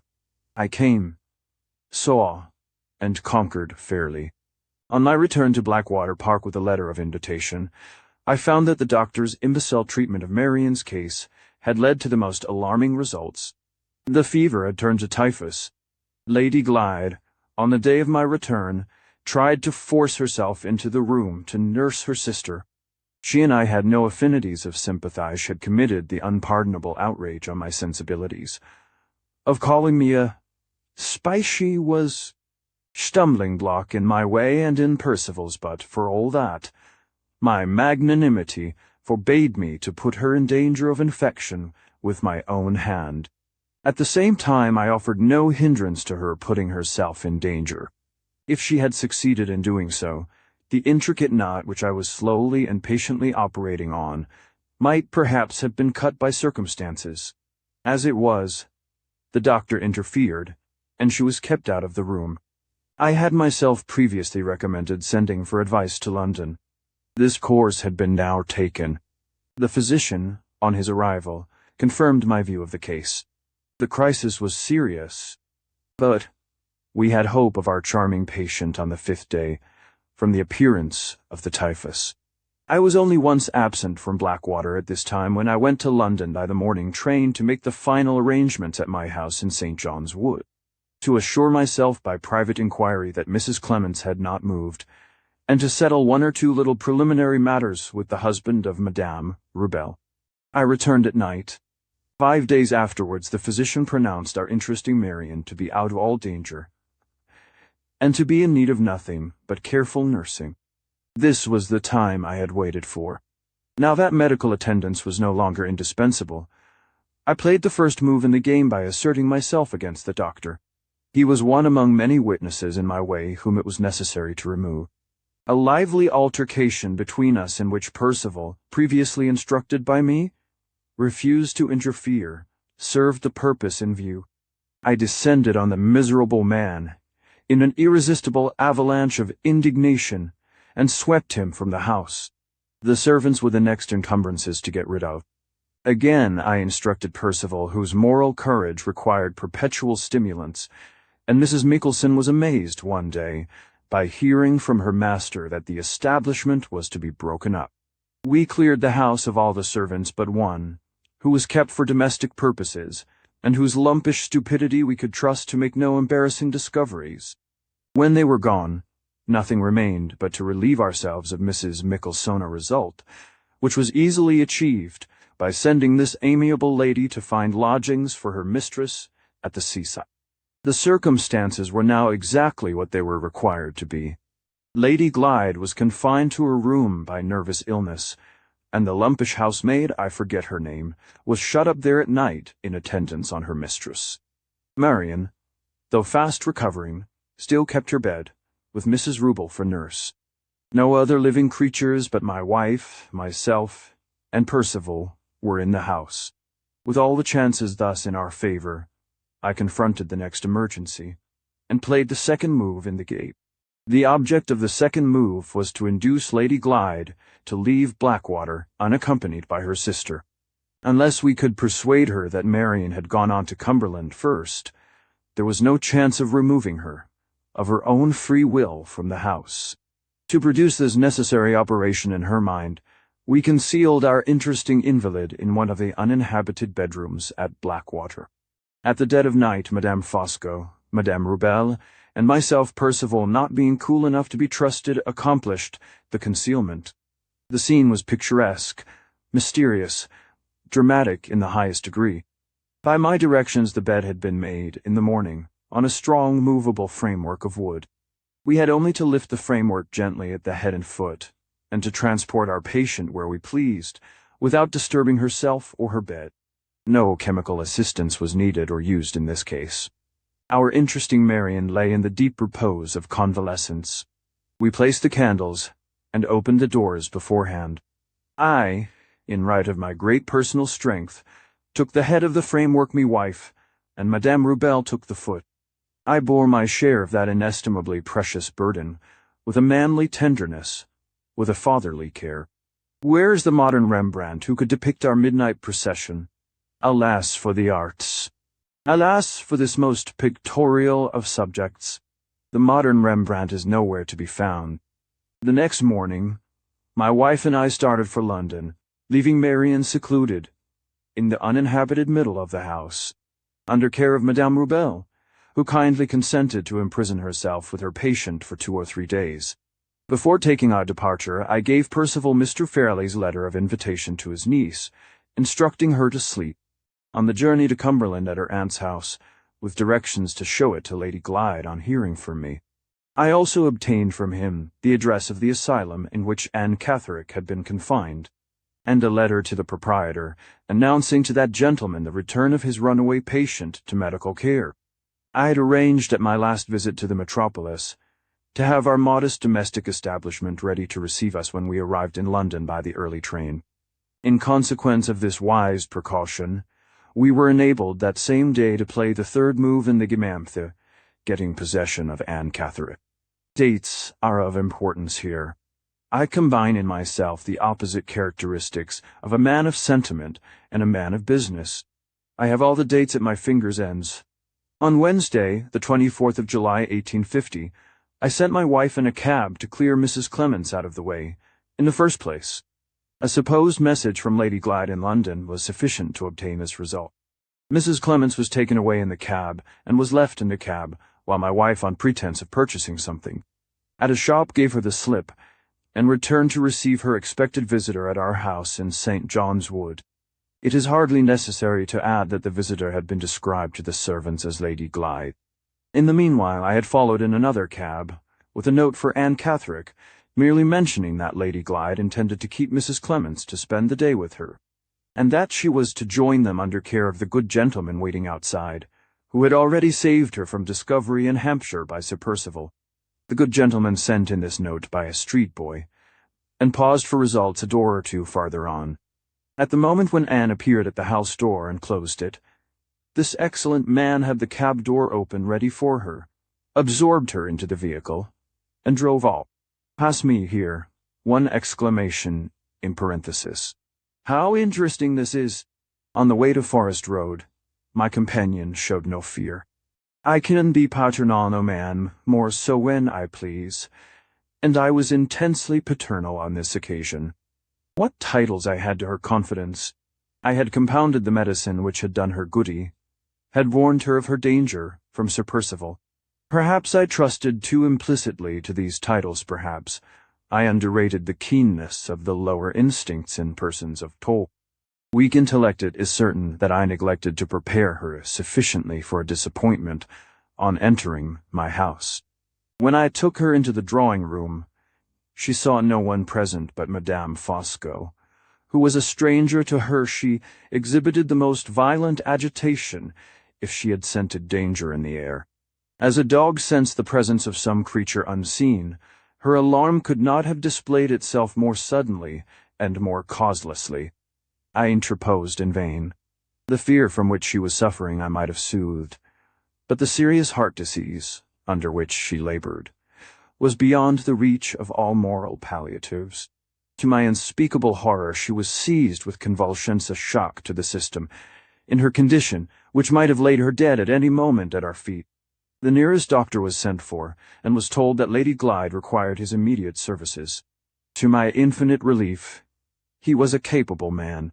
I represented my visitor to him as a person of weak intellect, and subject to delusions, and I arranged that no nurse but my wife should watch in the sick-room. The unhappy woman was too ill, however, to cause any anxiety about what she might say. The one dread which now oppressed me was the dread that the false Lady Glyde might die before the true Lady Glyde arrived in London. I had written a note in the morning to Madame Rubel, telling her to join me at her husband's house on the evening of Friday the 26th, with another note to Percival, warning him to show his wife her uncle's letter of invitation, to assert that Marian had gone on before her, and to dispatch her to town by the midday train on the 26th also. On reflection, I had felt the necessity, in Anne Catherick's state of health, of precipitating events, and of having Lady Glyde at my disposal earlier than I had originally contemplated. What fresh directions in the terrible uncertainty of my position could I now issue? I could do nothing but trust to chance and the doctor. My emotions expressed themselves in pathetic apostrophes, which I was just self-possessed enough to couple, in the hearing of other people, with the name of Lady Glyde. In all other respects, Fosco, on that memorable day, was Fosco shrouded in total eclipse. She passed a bad night. She awoke worn out, but later in the day she revived amazingly. My elastic spirits revived with her. I could receive no answers from Percival and Madame Rubel till the morning of the next day, the 26th, in anticipation of their following my directions, which, accident apart, I knew they would do. I went to secure a fly to fetch Lady Glyde from the railway, directing it to be at my house on the 26th, at 2 o'clock. After seeing the order entered in the book, I went on to arrange matters with Monsieur Rubel. I also procured the services of 2 gentlemen who could furnish me with the necessary certificates of lunacy. One of them I knew personally, the other was known to Monsieur Rubel. Both were men whose vigorous minds soared superior to narrow scruples. Both were laboring under temporary embarrassments. Both believed in me. It was past 5 o'clock in the afternoon before I returned from the performance of these duties. When I got back, Anne Catherick was dead. Dead on the 25th, and Lady Glyde was not to arrive in London till the 26th. I was stunned. Meditate on that. Fosco stunned. It was too late to retrace our steps. Before my return, the doctor had officiously undertaken to save me all trouble by registering the death, on the date when it happened, with his own hand. My grand scheme, unassailable hitherto, had its weak place. Now no efforts on my part could alter the fatal event of the 25th. I turned manfully to the future, Percival's interests and mine being still at stake. Nothing was left but to play the game through to the end. I recalled my impenetrable calm and played it. On the morning of the 26th, Percival's letter reached me, announcing his wife's arrival by the midday train.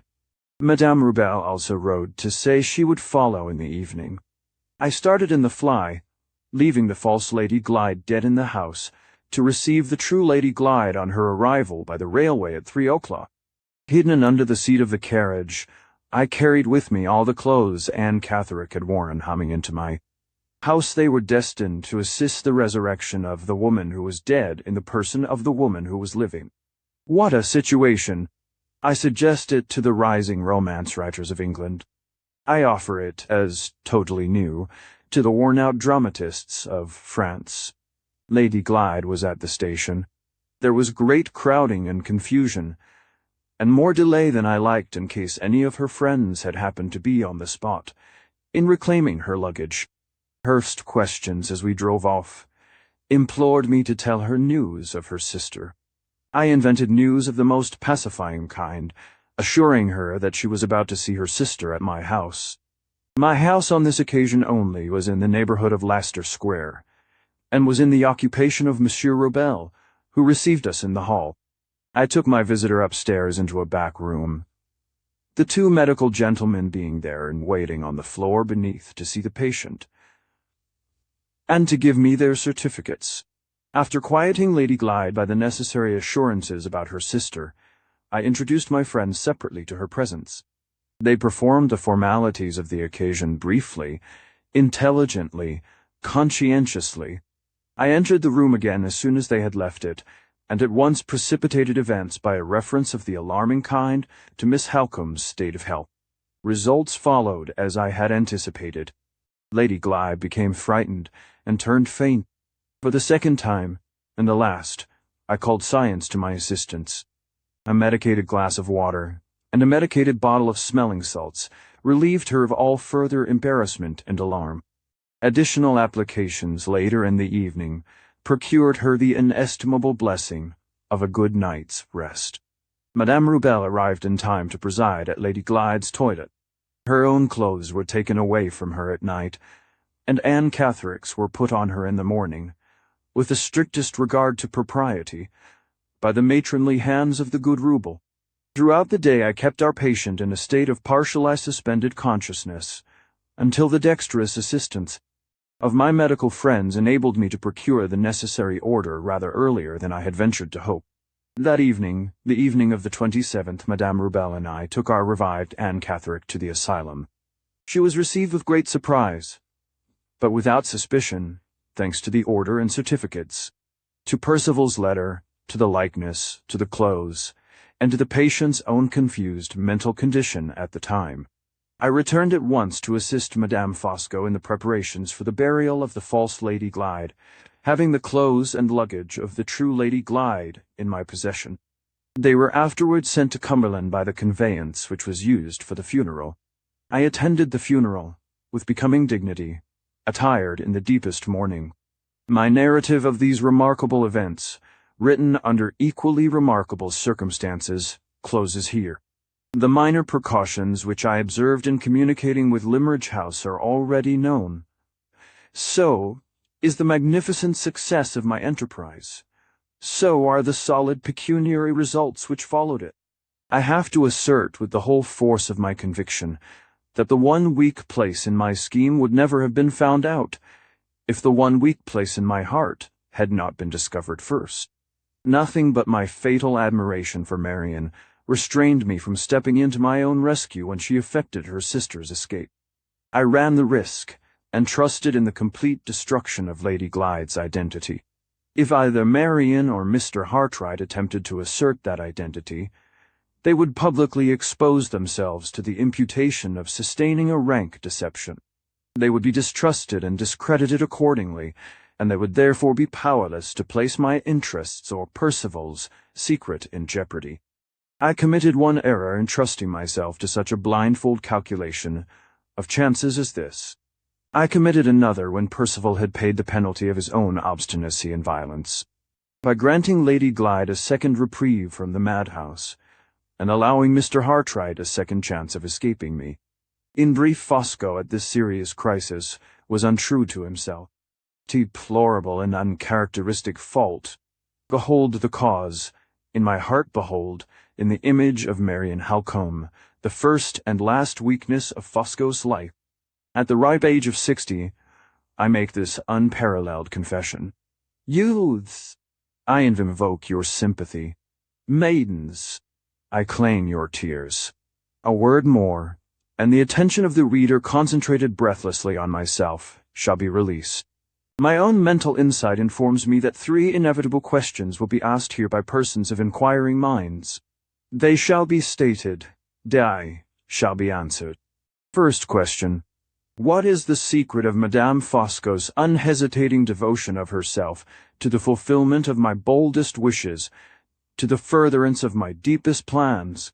I might answer this by simply referring to my own character, and by asking in my turn, where, in the history of the world, has a man of my order ever been found without a woman in the background, self-immolated on the altar of his life? But I remember that I am writing in England. I remember that I was married in England. And I ask if a woman's marriage obligations in this country provide for her private opinion of her husband's principles? No. They charge her unreservedly to love, honor, and obey him. That is exactly what my wife has done. I stand here on a supreme moral elevation, and I loftily assert her accurate performance of her conjugal duties. Silence, calumny, your sympathy, wives of England, for Madame Fosco. Second question. If Anne Catherick had not died when she did, what should I have done? I should, in that case, have assisted worn-out nature in finding permanent repose. I should have opened the doors of the prison of life, and have extended to the captive, incurably afflicted in mind and body both, a happy release.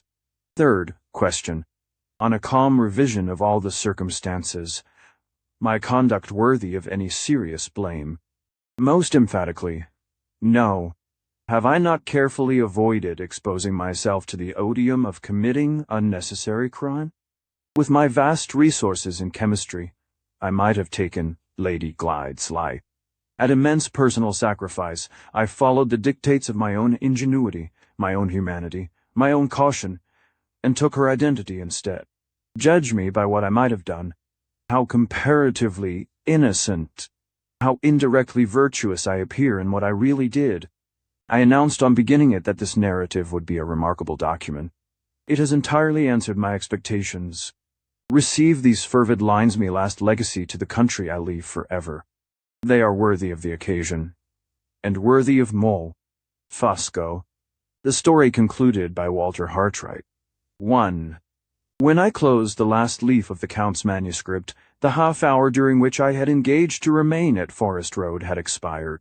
Monsieur Rourbel looked at his watch and bowed. I rose immediately, and left the agent in possession of the empty house. I never saw him again, he never heard more of him or of his wife. Out of the dark byways of villainy and deceit, they had crawled across our path in tow, the same byways they crawled back, secretly, and were lost. In a quarter of an hour after leaving Forest Road, I was at home again. But few words sufficed to tell Laura and Marian how my desperate venture had ended, and what the next event in our lives was likely to be. I left all details to be described later in the day, and hastened back to St. John's Wood, to see the person of whom Count Fosco had ordered the fly, when he went to meet Laura at the station. The address in my possession led me to some livery stables, about a quarter of a mile distant from Forest Road. The proprietor proved to be a civil and respectable man. When I explained that an important family matter obliged me to ask him to refer to his books for the purpose of ascertaining a date with which the record of his business transactions might supply me, he offered no objection to granting my request. The book was produced, and there, under the date of July 26, 1850, the order was entered in these words: Rowan to Count Fosco, 5 Forest Road, 2 o'clock. John Owen. I found on inquiry that the name of John Owen, attached to the entry, referred to the man who had been employed to drive the fly. He was then at work in the stable yard, and was sent for to see me at my request. Do you remember driving a gentleman, in the month of July last, from No. 5 Forest Road to the Waterloo Bridge Station? I asked. Well, sir, said the man, I can't exactly say I do. Perhaps you remember the gentleman himself.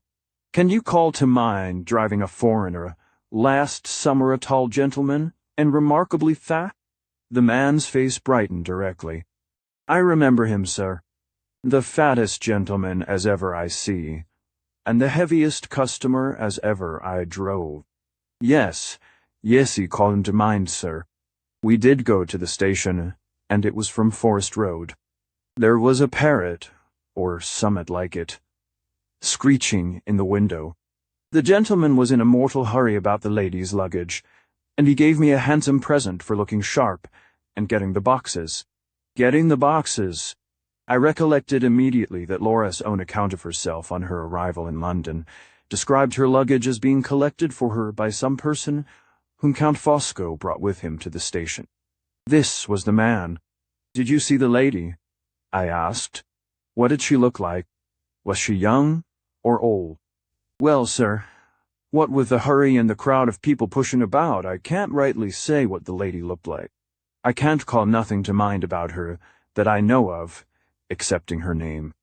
"You remember her name?" "Yes, sir. Her name was Lady Glyde." "How do you come to remember that when you have forgotten what she looked like?" The man smiled, and shifted his feet in some little embarrassment. "Why, to tell you the truth, sir," he said, "I hadn't been long married at that time, and my wife's name, before she changed it for mine, was the same as the lady's meaning the name of Glyde, sir. The lady mentioned it herself. 'Is your name on your boxes, ma'am?' says I. 'Yes,' says she. 'My name is on my luggage-eat as Lady Glyde.' 'Come,' I says to myself, 'I've a bad head for gentlefolks' names in general, but this one comes like an old friend at any rate. I can't say nothing about the time, sir. It might be nigh on a year ago, or it mightn't. But I can swear to the stout gentleman, and swear to the lady's name.' There was no need that he should remember the time. The date was positively established by his master's order book. I felt at once that the means were now in my power of striking down the whole conspiracy at a blow with the irresistible weapon of plain fact. Without a moment's hesitation, I took the proprietor of the livery stables aside, and told him what the real importance was of the evidence of his order book and the evidence of his driver. An arrangement to compensate him for the temporary loss of the man's services was easily made, and a copy of the entry in the book was taken by myself, and certified as true by the master's own signature. I left the livery stables, having settled that John Owen was to hold himself at my disposal for the next 3 days, or for a longer period if necessity required it. I now had in my possession all the papers that I wanted: the district registrar's own copy of the certificate of death, and Sir Percival's dated letter to the Count, being safe in my pocket-book. With this written evidence about me, and with the coachman's answers fresh in my memory, I next turned my steps, for the first time since the beginning of all my inquiries, in the direction of Mr. Kyle's office. One of my objects in paying him the second visit was, necessarily, to tell him what I had done. The other was to warn him of my resolution to take my wife to Limmeridge the next morning, and to have her publicly received and recognized in her uncle's house.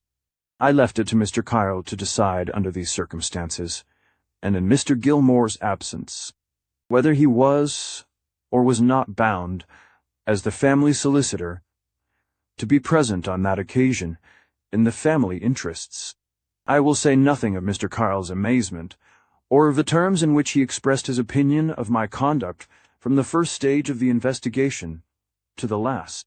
It is only necessary to mention that he at once decided on accompanying us to Cumberland.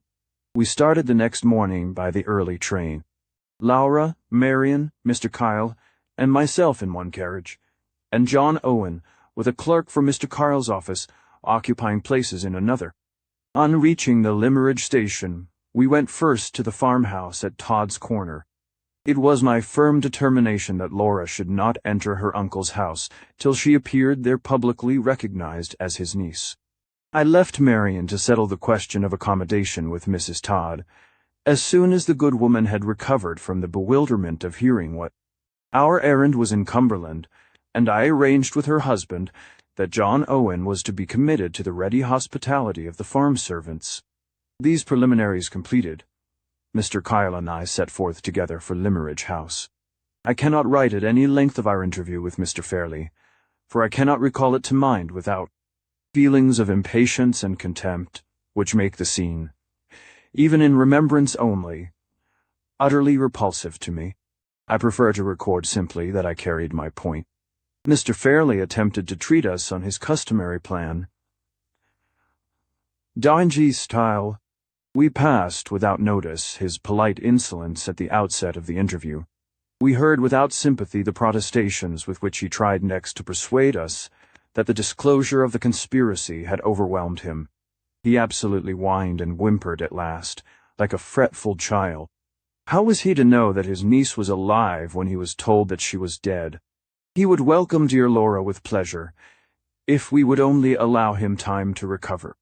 Did we think he looked as if he wanted hurrying into his grave? No. Then, why hurry him? He iterated these remonstrances at every available opportunity, until I checked them once for all, by placing him firmly between two inevitable alternatives. I gave him his choice between doing his niece justice on my terms, or facing the consequence of a public assertion of her existence in a court of law. Mr. Kyle, to whom he turned for help, told him plainly that he must decide the question then and there, characteristically choosing the alternative which promised soonest to release him from all personal anxiety. He announced with a sudden outburst of energy that he was not strong enough to bear any more bullying, and that we might do as we pleased. Mr. Kyle and I at once went downstairs, and agreed upon a form of letter, which was to be sent round to the tenants who had attended the false funeral, summoning them, in Mr. Fairley's name, to assemble in Limeridge House on the next day. But one. An order referring to the same date was also written, directing a statuary in Carlisle to send a man to Limeridge churchyard for the purpose of erasing an inscription or Kyle, who had arranged to sleep in the house, undertaking that Mr. Fairley should hear these letters read to him, and should sign them with his own hand. I occupied the interval day at the farm in writing a plain narrative of the conspiracy, and in adding to it a statement of the practical contradiction which facts offered to the assertion of Laura's death. This I submitted to Mr. Kyle before I read it the next day to the assembled tenants. We also arranged the form in which the evidence should be presented at the close of the reading. After these matters were settled, Mr. Kyle endeavored to turn the conversation next to Laura's affairs, knowing and desiring to know nothing of those affairs, and doubting whether he would approve, as a man of business, of my conduct in relation to my wife's life interest in the legacy left to Madame Fosco. I begged Mr. Kyle to excuse me if I abstained from discussing the subject. It was connected, as I could truly tell him, with those sorrows and troubles of the past which we never referred to among ourselves, and which we instinctively shrank from discussing with others.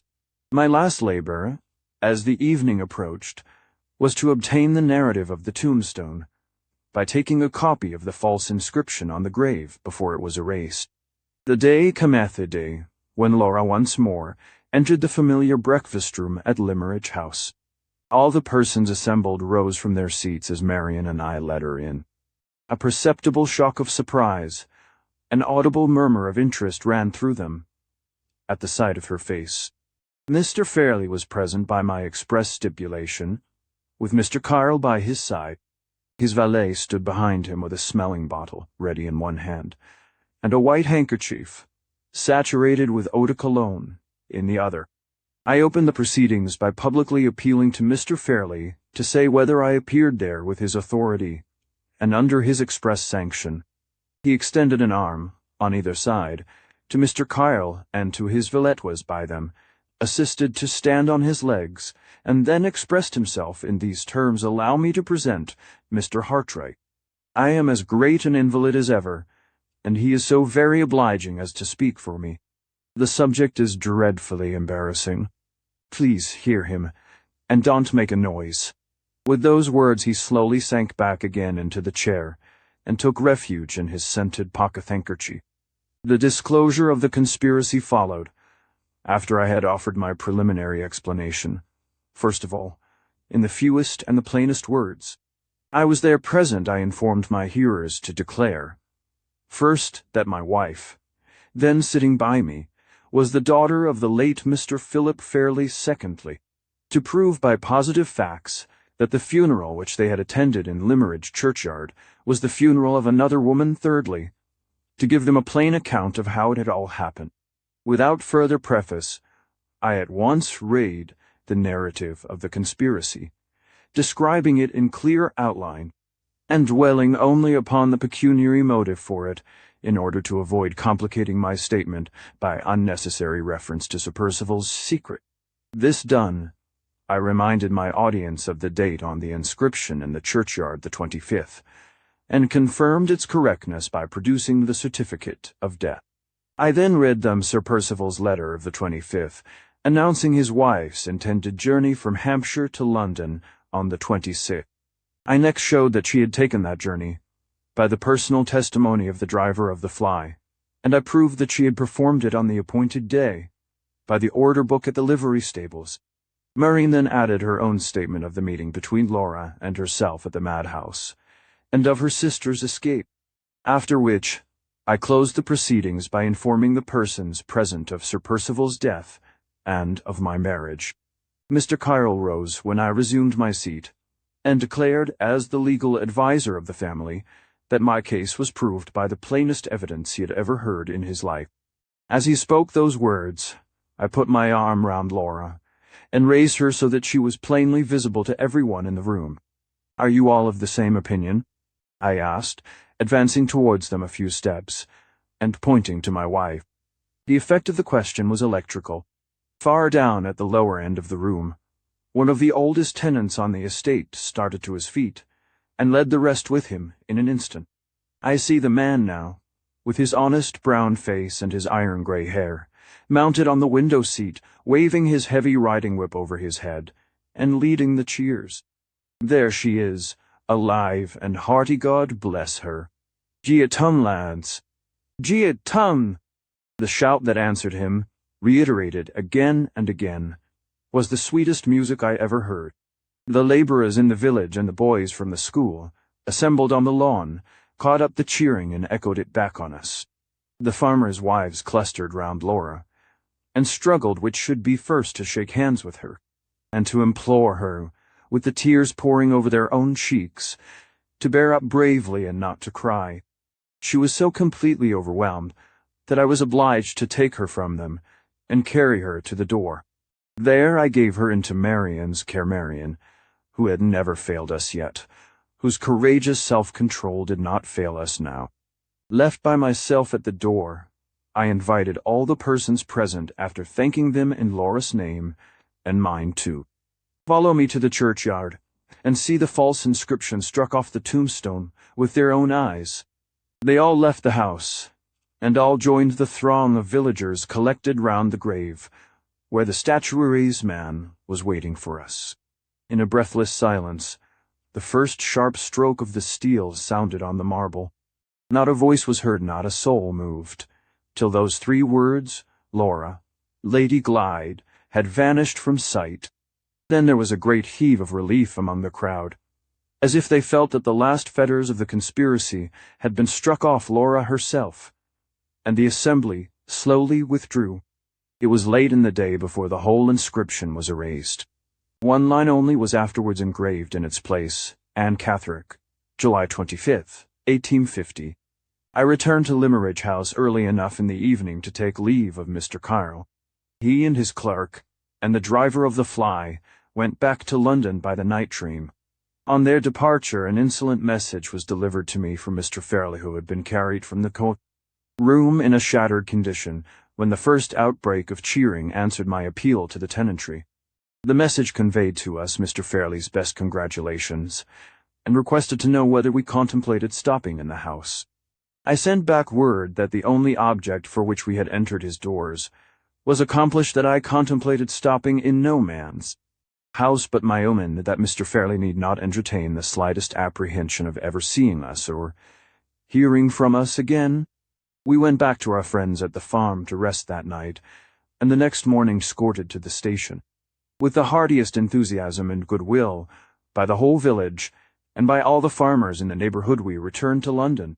As our view of the Cumberland hills faded in the distance, I thought of the first disheartening circumstances under which the long struggle that was now past and over had been pursued. It was strange to look back and to see now that the poverty which had denied us all hope of assistance had been the indirect means of our success, by forcing me to act for myself.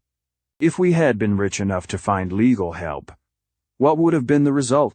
The gain on Mr. Kyle's own showing would have been more than doubtful. The loss, judging by the plain test of events as they had really happened, certain. The law would never have obtained me my interview with Mrs. Catherine.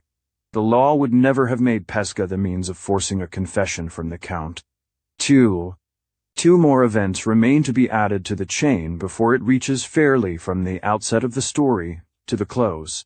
While our new sense of freedom from the long oppression of the past was still strange to us, I was sent for by the friend who had given me my first employment in wood engraving to receive from him a fresh testimony of his regard for my welfare. He had been commissioned by his employers to go to Paris and to examine for them a fresh discovery in the practical application of his art, the merits of which they were anxious to ascertain. His own engagements had not allowed him leisure time to undertake the errand, and he had most kindly suggested that it should be transferred to me.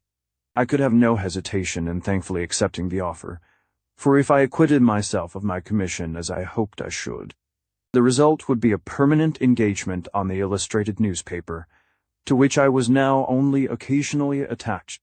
I received my instructions and packed up for the journey the next day. On leaving Laura once more under what changed circumstances. In her sister's care, a serious consideration recurred to me, which had more than once crossed my wife's mind, as well as my own. Already I mean the consideration of Marian's future. Had we any right to let our selfish affection accept the devotion of all that generous life? Was it not our duty, our best expression of gratitude, to forget ourselves, and to think only of her? I tried to say this when we were alone for a moment before I went away. She took my hand and silenced me at the first words. After all that we three have suffered together, she said, there can be no parting between us till the last parting of all. My heart and my happiness, Walter, are with Laura and you. Wait a little till there are children's voices at your fireside. I will teach them to speak for me in their language, and the first lesson they say to their father and mother shall be, we can't spare our aunt. My journey to Paris was not undertaken alone. At the 11th hour, Pesca decided that he would accompany me. He had not recovered his customary cheerfulness since the night at the opera, and he determined to try what a week's holiday would do to raise his spirits. I performed the errand entrusted to me, and drew out the necessary report on the 4th day from our arrival in Paris. The 5th day I arranged to devote to sightseeing and amusements in Pesca's company. Our hotel had been too full to accommodate us both on the same floor. My room was on the 2nd story, and Pesca's was above me, on the 3rd. On the morning of the 5th day, I went upstairs to see if the professor was ready to go out. Just before I reached the landing, I saw his door opened from the inside. A long, delicate, nervous hand, not my friend's hand, certainly held it ajar. At the same time I heard Pesca's voice saying eagerly, in low tones, and in his own language, "You remember the name, but I don't know the man. You saw at the opera he was so changed that I could not recognize him. I will forward the report. He can do no more." "No more need be done," answered the second voice. The door opened wide, and the light-haired man with the scar on his cheek, the man I had seen following Count Fosco's cab a week before, came out. He bowed as I drew aside to let him pass. His face was fearfully pale, and he held fast by the banisters as he descended the stairs. I pushed open the door and entered Pesca's room. He was crouched up, in the strangest manner, in a corner of the sofa. He seemed to shrink from me when I approached him. "Am I disturbing you?" I asked. "I did not know you had a friend with you till I saw him come out." "No friend," said Pesca eagerly. "I see him today for the first time and the last. I am afraid he has brought you bad news." "Horrible news, Walter. Let us go back to London. I don't want to stop. Harry, I'm sorry I ever came. The misfortunes of my youth are very hard upon me," he said, turning his face to the wall, "very hard upon me in my later time. I try to forget them, and they will not forget me. We can't return, I am afraid, before the afternoon," I replied. "Would you like to come out with me in the meantime?" "No, my friend, I will wait here. But let us go back, Cadet, pray. Let us go back." I left him with the assurance that he should leave Paris that afternoon. We had arranged the evening before to ascend the Cathedral of Notre Dame, with Victor Hugo's noble romance for our guide. There was nothing in the French capital that I was more anxious to see, and I departed by myself for the church. Approaching Notre Dame by the riverside, I passed on my way the terrible dead house of Paris Mort. A great crowd clamored and heaved round the door. There was evidently something inside which excited the popular curiosity, and fed the popular appetite for horror. I should have walked on to the church if the conversation of two men and a woman on the outskirts of the crowd had not caught my ear. They had just come out from seeing the sight in the morgue, and the account they were giving of the dead body too. Their neighbors described it as the corpse of a man of immense size, with a strange mark on his left arm. The moment those words reached me, I stopped, and took my place with the crowd going in. Some dim foreshadowing of the truth had crossed my mind when I heard Pesca's voice through the open door, and when I saw the stranger's face as he passed me on the stairs of the hotel. Now the truth itself was revealed to me, revealed in the chance words that had just reached my ears. Other vengeance than mine had followed that fated man from the theater to his own door, from his own door to his refuge in Paris. Other vengeance than mine had called him to the day of reckoning, and had exacted from him the penalty of his life. The moment when I had pointed him out to Pesca at the theater in the hearing of that stranger by our side, who was looking for him too, was the moment that sealed his doom. I remembered the struggle in my own heart, when he and I stood face to face. The struggle, before I could let him escape, me, and shuddered as I recalled it. Slowly, inch by inch, I pressed in with the crowd, moving nearer and nearer to the great glass screen that parts the dead from the living at the morgue, nearer and nearer, till I was close behind the front row of spectators, and could look in. There he lay, unarmed, unknown, exposed to the flippant curiosity of a French mob. There was the dreadful end of that long life of degraded ability and heartless crime. Hushed in the sublime repose of death, the broad, firm, massive face and head fronted us so grandly that the chattering Frenchwomen about me lifted their hands in admiration, and cried in shrill chorus, "Ah, what a handsome man!" The wound that had killed him had been struck with a knife, or dagger, exactly over his heart. No other traces of violence appeared about the body except on the left arm, and there, exactly in the place where I had seen the brand on Pesca's arm, were two deep cuts in the shape of the letter T, which entirely obliterated the mark of the Brotherhood. His clothes, hung above him, showed that he had been himself conscious of his danger. They were clothes that had disguised him as a French artisan. For a few moments, but not for longer, I forced myself to see these things through the glass screen. I can write of them at no greater length, for I saw no more.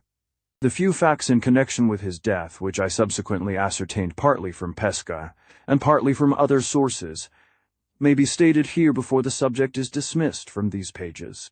His body was taken out of the Seine in the disguise which I have described, nothing being found on him which revealed his name, his rank, or his place of abode. The hand that struck him was never traced, and the circumstances under which he was killed were never discovered. I leave others to draw their own conclusions in reference to the secret of the assassination, as I have drawn mine. When I have intimated that the foreigner with the scar was a member of the Brotherhood admitted in Italy after Pesca's departure from his native country, and when I have further added that the two cuts, in the form of a T, on the left arm of the dead man, signified the Italian word traditor, and showed that justice had been done by the Brotherhood on a traitor, I have contributed all that I know towards elucidating the mystery of Count Fosco's death. The body was identified the day after I had seen it by means of an anonymous letter addressed to his wife. He was buried by Madame Fosco in the cemetery of Père-Lachaise. Fresh funeral wreaths continue to this day to be hung on the ornamental bronze railings round the tomb by the Countess' own hand. She lives in the strictest retirement at Versailles, not long since she published a biography of her deceased husband. The work throws no light whatever on the name that was really his own, or on the secret history of his life. It is almost entirely devoted to the praise of his domestic virtues, the assertion of his rare abilities, and the enumeration of the honors conferred on him. The circumstances attending his death are very briefly noticed, and are summed up on the last page, in this sententious like, was one long assertion of the rights of the aristocracy and the sacred principles of order, and he died a martyr to his cause. 3. Enemy. The summer and autumn passed after my return from Paris, and brought no changes with them which need be noticed here. We lived so simply and quietly that the income which I was now steadily earning sufficed for all our wants. In the February of the new year our first child was born a son. My mother and sister and Mrs. Vesey were our guests at the little christening party, and Mrs. Clements was present to assist my wife on the same occasion. Marianne was our boy's godmother, and Pesca and Mr. Gilmore the latter, acting by proxy, were his godfathers. I may add here that when Mr. Gilmore returned to us a year later, he assisted the design of these pages, at my request, by writing the narrative which appears early in the story under his name, and which, though first in order of precedence, was thus, in order of time, the last that I received. The only event in our lives which now remains to be recorded occurred when our little Walter was 6 months old. At that time I was sent to Ireland to make sketches for certain forthcoming illustrations in the newspaper, to which I was attached. I was away for nearly a fortnight, corresponding regularly with my wife and Marian, except during the last 3 days of my absence, when my movements were too uncertain to enable me to receive letters. I performed the latter part of my journey back at night, and when I reached home in the morning, to my utter astonishment there was no one to receive me. Laura and Marian and the child had left the house on the day before my return. A note from my wife, which was given to me by the servant, only increased my surprise by informing me that they had gone to Limeridge House. Marian had prohibited any attempt at written explanation, was entreated to follow them the moment I came back complete. Enlightenment awaited me on my arrival in Cumberland, and I was forbidden to feel the slightest anxiety in the meantime. There the note ended. It was still early enough to catch the morning train. I reached Limeridge House the same afternoon. My wife and Marian were both upstairs. They had established themselves by way of completing my amazement in the little room which had been once assigned to me for a studio, when I was employed on Mr. Fairley's drawings. On the very chair which I used to occupy when I was at work, Marian was sitting now, with the child industriously sucking his coral upon her lap, while Laura was standing by the well-remembered drawing table which I had so often used, with the little album that I had filled for her in past times open underhand. "What in the name of heaven has brought you here?" I asked. "Does Mr. Fairley know?" Marian suspended the question on my lips by telling me that Mr. Fairley was dead. He had been struck by paralysis, and had never rallied after the shock. Mr. Kyle had informed them of his death, and had advised them to proceed immediately to Limeridge House.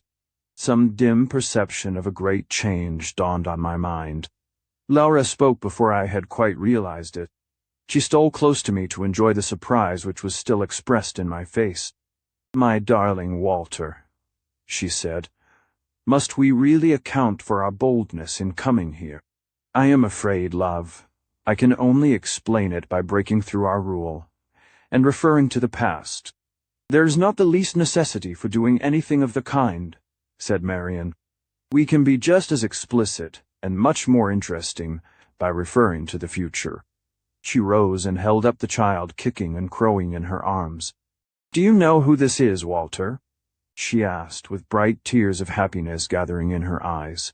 "Even my bewilderment has its limits," I replied. "I think I can still answer for knowing my own child." "Child!" she exclaimed, with all her easy gaiety of old times.